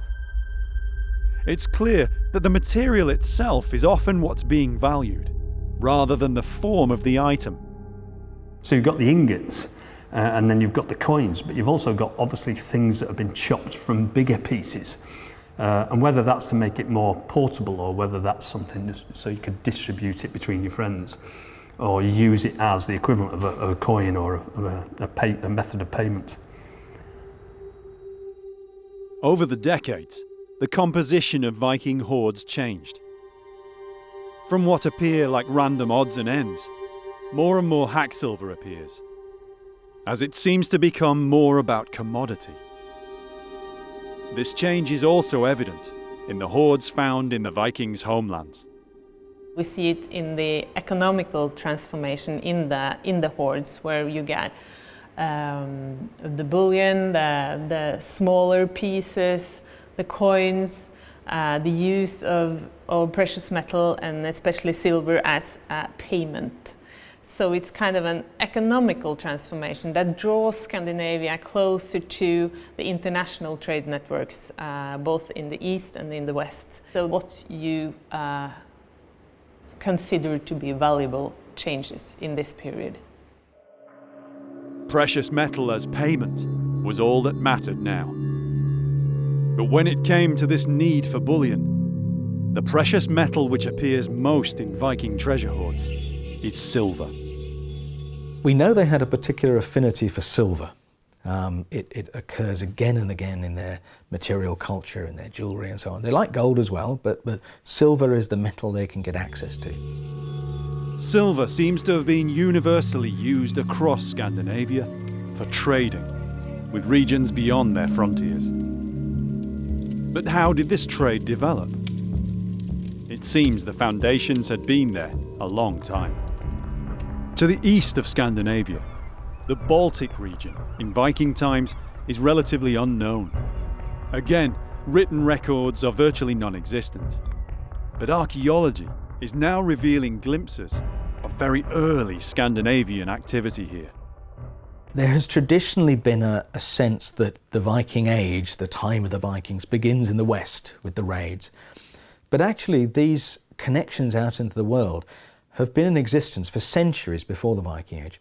Even the great trade routes down to the Black Sea, to Constantinople, what's now Istanbul, and even way into the east, into the Asian steppes, linking up with the caravan routes, even as far east as China. Tallinn, Estonia's capital. It's one of the best preserved medieval cities in Northern Europe. The towers left today are later, but the city itself dates back to Viking times. In the Middle Ages, it was an important member of the Hanseatic League, but its importance for trade dated back to at least Viking times, and probably before. Tallinn was a gateway to the sea routes east, to Russia, also north to Finland, and south towards the distant region of the Black Sea and the golden city of Byzantium. And there's evidence of these far-flung connections here in Tallinn today. One of Tallinn's medieval fortifications, called Fat Margaret Tower, is home to Estonia's Maritime Museum. An exhibition here also brings together many treasure hoards from the Viking period. But there's a difference about what makes up most of these hoards. As the Viking Age goes on, you start to see this enormous trade in silver coming in from the Arab world to the east. So you have these coin hoards all over Scandinavia. Coins of silver and also gold in huge quantities, and from far beyond the frontiers of Viking society.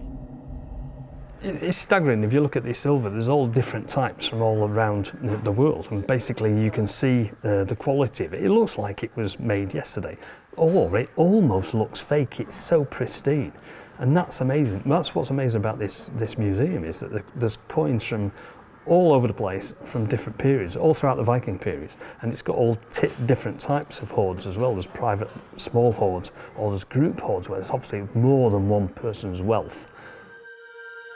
They range back in date to late Roman times and are from all over Scandinavia and Europe. But by far the most are from much further east.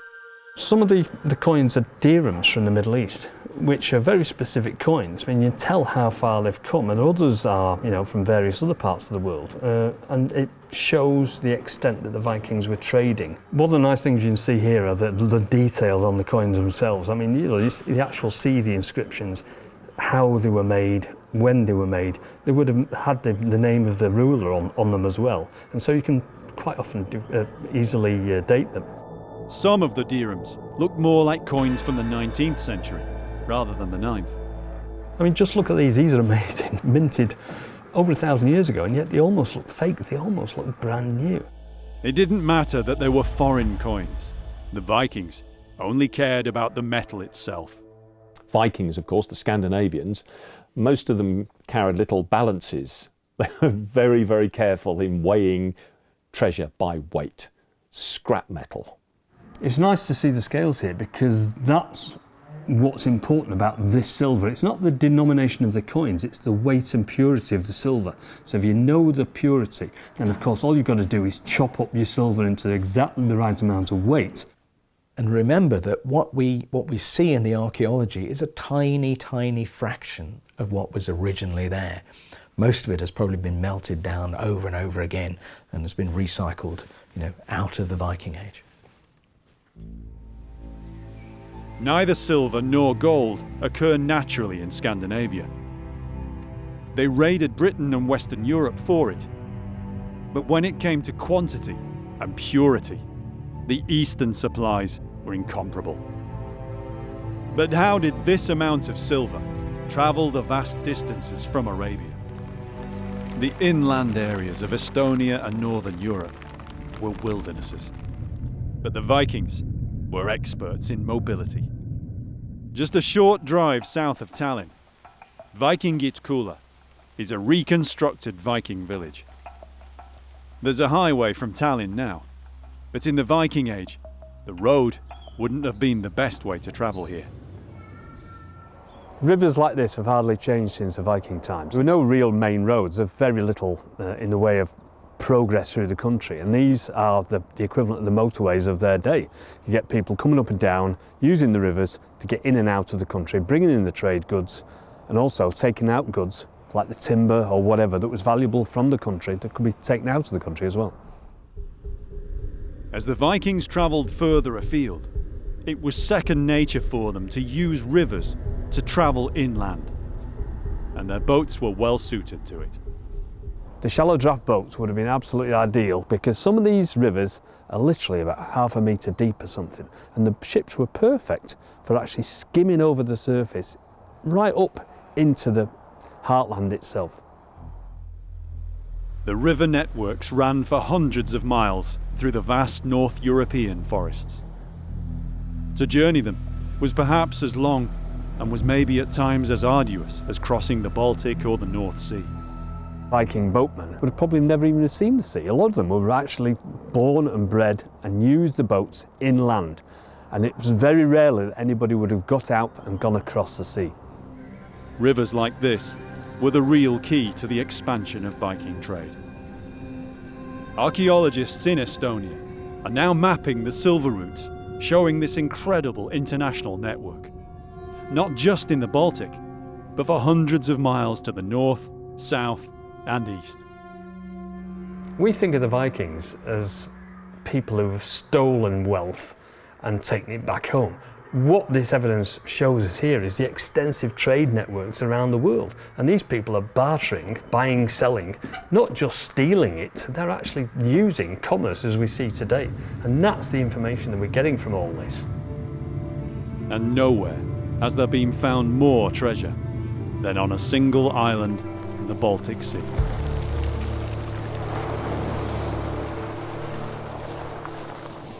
One thing that's absolutely clear from every aspect of the archaeological record is that the island of Gotland is in some senses a separate place, a distinctive culture.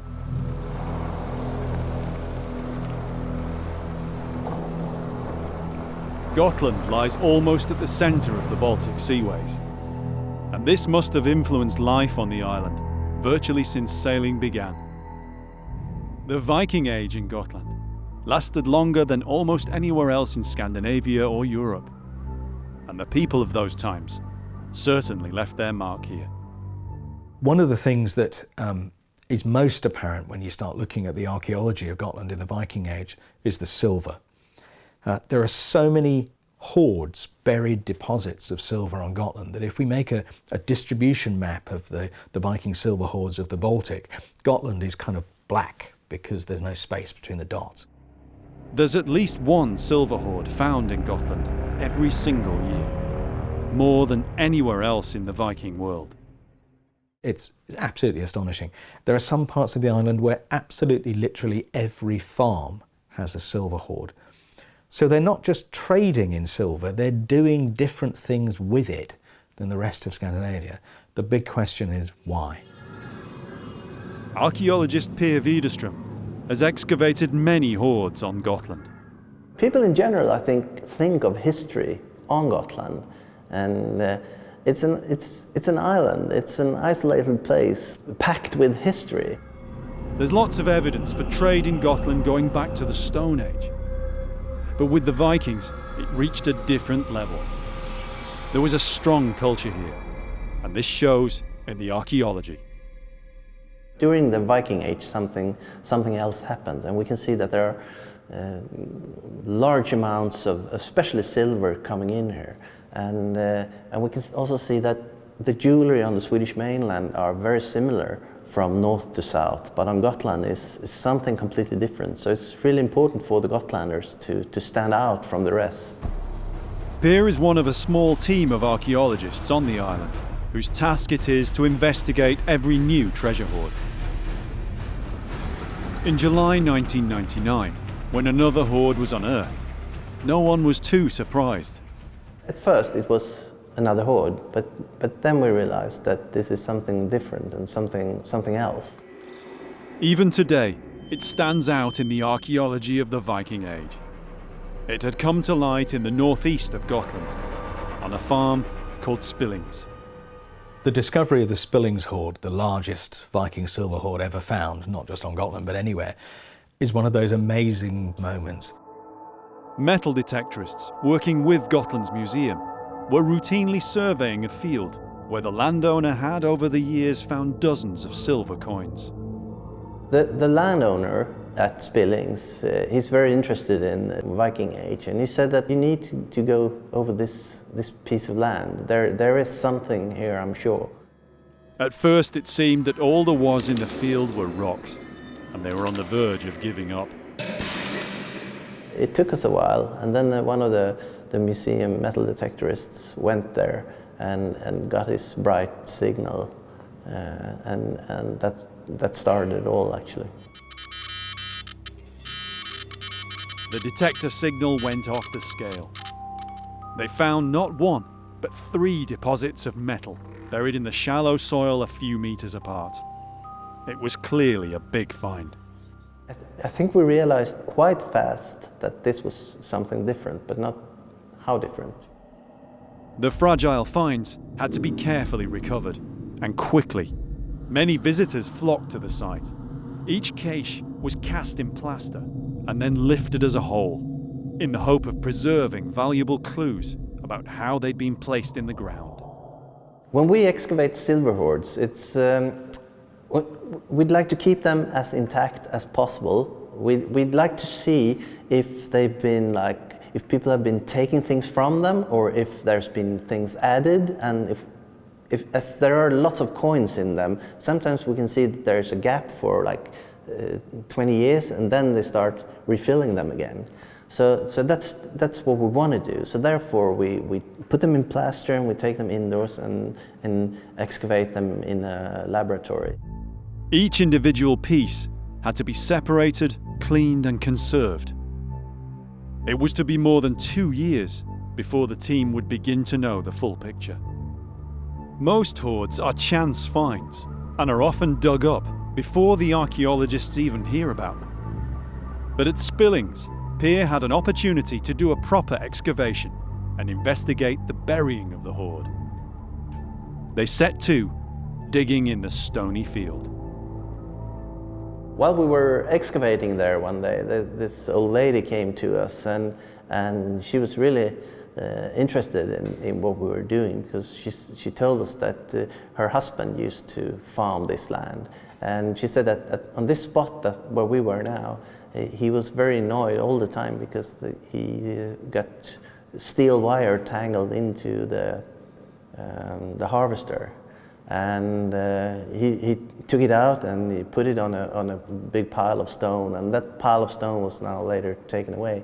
And we excavated this and found all these almost purple looking threads, and we realized later that was silver. That was silver threads and silver jewelry that's been dragged out. Per and the team found out why the field was so stony. The hoard wasn't just buried in the middle of a field. Back in Viking times, there was a building here, and unusually it was partly stone, accounting for the rocks all round the area. It was 10 by 50 meters, huge by the standards of the time, probably with an upper floor. But there was no hearth, leading Per to speculate it was some kind of storage or warehouse. The hoard, in the 3 holes close together, had been beneath the floor of this building. The steel wire that snagged in the harvester was literally just the beginning. Spillings was clearly a spectacular find. neck rings, arm rings, finger rings, bars, ingots, and other hack silver. One part of the hoard was bronze. By itself, just this amount of material was greater than many hoards found on Gotland. But what made the find truly unbelievable were the coins. In all, there were more than 14,000 of them. Altogether, it amounted to the largest hoard from the Viking period ever found. Not just in Gotland, but anywhere. It was truly unique. Not so much of its size, because even though that's amazing, I mean it's 67 kilos of silver and other metals, it's really because of the context of it. What does that hoard mean? What could it buy? I mean, what has happened for that amount of wealth, money, if you like, to be left in the ground and never recovered? Did whoever did that die and not tell anyone? If you know that Grandad buried sort of the tax burden of the island for 6 years somewhere in your property, I mean, would you not tear the walls down, you know? It's very strange. It's also hidden. It's inside buildings. You know, somebody's literally pried up the floorboards and buried this underneath in sacks. The hoard is now displayed in Gotland's museum in Visby. After cleaning, the coins could be examined, and this revealed valuable information. Like those from Oslo and many other hoards in the Viking world, the origin of these coins was very distant from Scandinavia. The majority of these coins are from the Middle East. We have some from Italy, some from Denmark, but like 99% are from the Middle East. The coins carry the names of Arab caliphs, more than a millennium old. Some date back almost to the end of the Roman Empire, and one even carries an inscription to Moses. The geographical origins of many of them are all too familiar to us today. The biggest minting town for this hoard is Baghdad. And they got silver from Afghanistan to make their coins, and we got it from there, or perhaps even from Russia or elsewhere, but that's where they were minted. The Vikings didn't care whose ruler was on the coins. They just wanted the purest silver. When we see these as bracelets, they were once coins, so the amount of coins that actually got here must have been huge, because they don't weigh much. It's all evidence of the widely ranging trade routes from Scandinavia to the east. Raiding in Britain or Europe brought quick rewards for a few decades, but the basis for this influx of pure silver was trade. For Scandinavian goods, possibly most of all, human slaves. We're unlikely ever to know for sure. Only the silver itself now remains. We can only wonder as to why so many hoards came to be, and why so many of the Vikings consigned so much wealth in bronze, gold, and most of all in silver to the earth. I think the traditional explanation for silver hoards, or any kinds of deposits of precious objects, has been a kind of primitive banking. It's the equivalent of stuffing your money under the mattress. But at the same time, we know that doesn't really work. I mean, is everybody on Gotland burying their money and then meeting an untimely end before they tell anybody? It's just absurd. With vast numbers of hoards across the Viking world, more than 800 discovered so far in Gotland alone, there must be other explanations. Perhaps they're marking property. I know that this is my land because my family have claimed it in physical ways over the decades and centuries. The archaeology so far, at least, tells us hoards seem rarely taken from, just added to. There are some farms that we can see that there are like one hoard for each generation. within the same farm. So it must have been important for each generation to have its own like collection of silver. So they would have known that their father also had one, but they didn't take it up. Either they didn't find it, or they didn't want to take it up for some kind of religious reasons. And perhaps this was not necessarily in a way we would understand now. Something I find fascinating is almost a kind of throwaway remark in a later text. It's the beginning of a saga of the Norwegian kings, written by Snorri Sturluson. Snorri Sturluson was an Icelandic scholar writing centuries after. Sagas like his are almost all we have to try to catch fleeting glimpses into the Viking mind. He talks about a set of laws laid down by the god Odin as to proper behaviour, what you should do about burying the dead and so on. And one of these things says that anything a person buries in the ground in their lifetime will come back to them after death.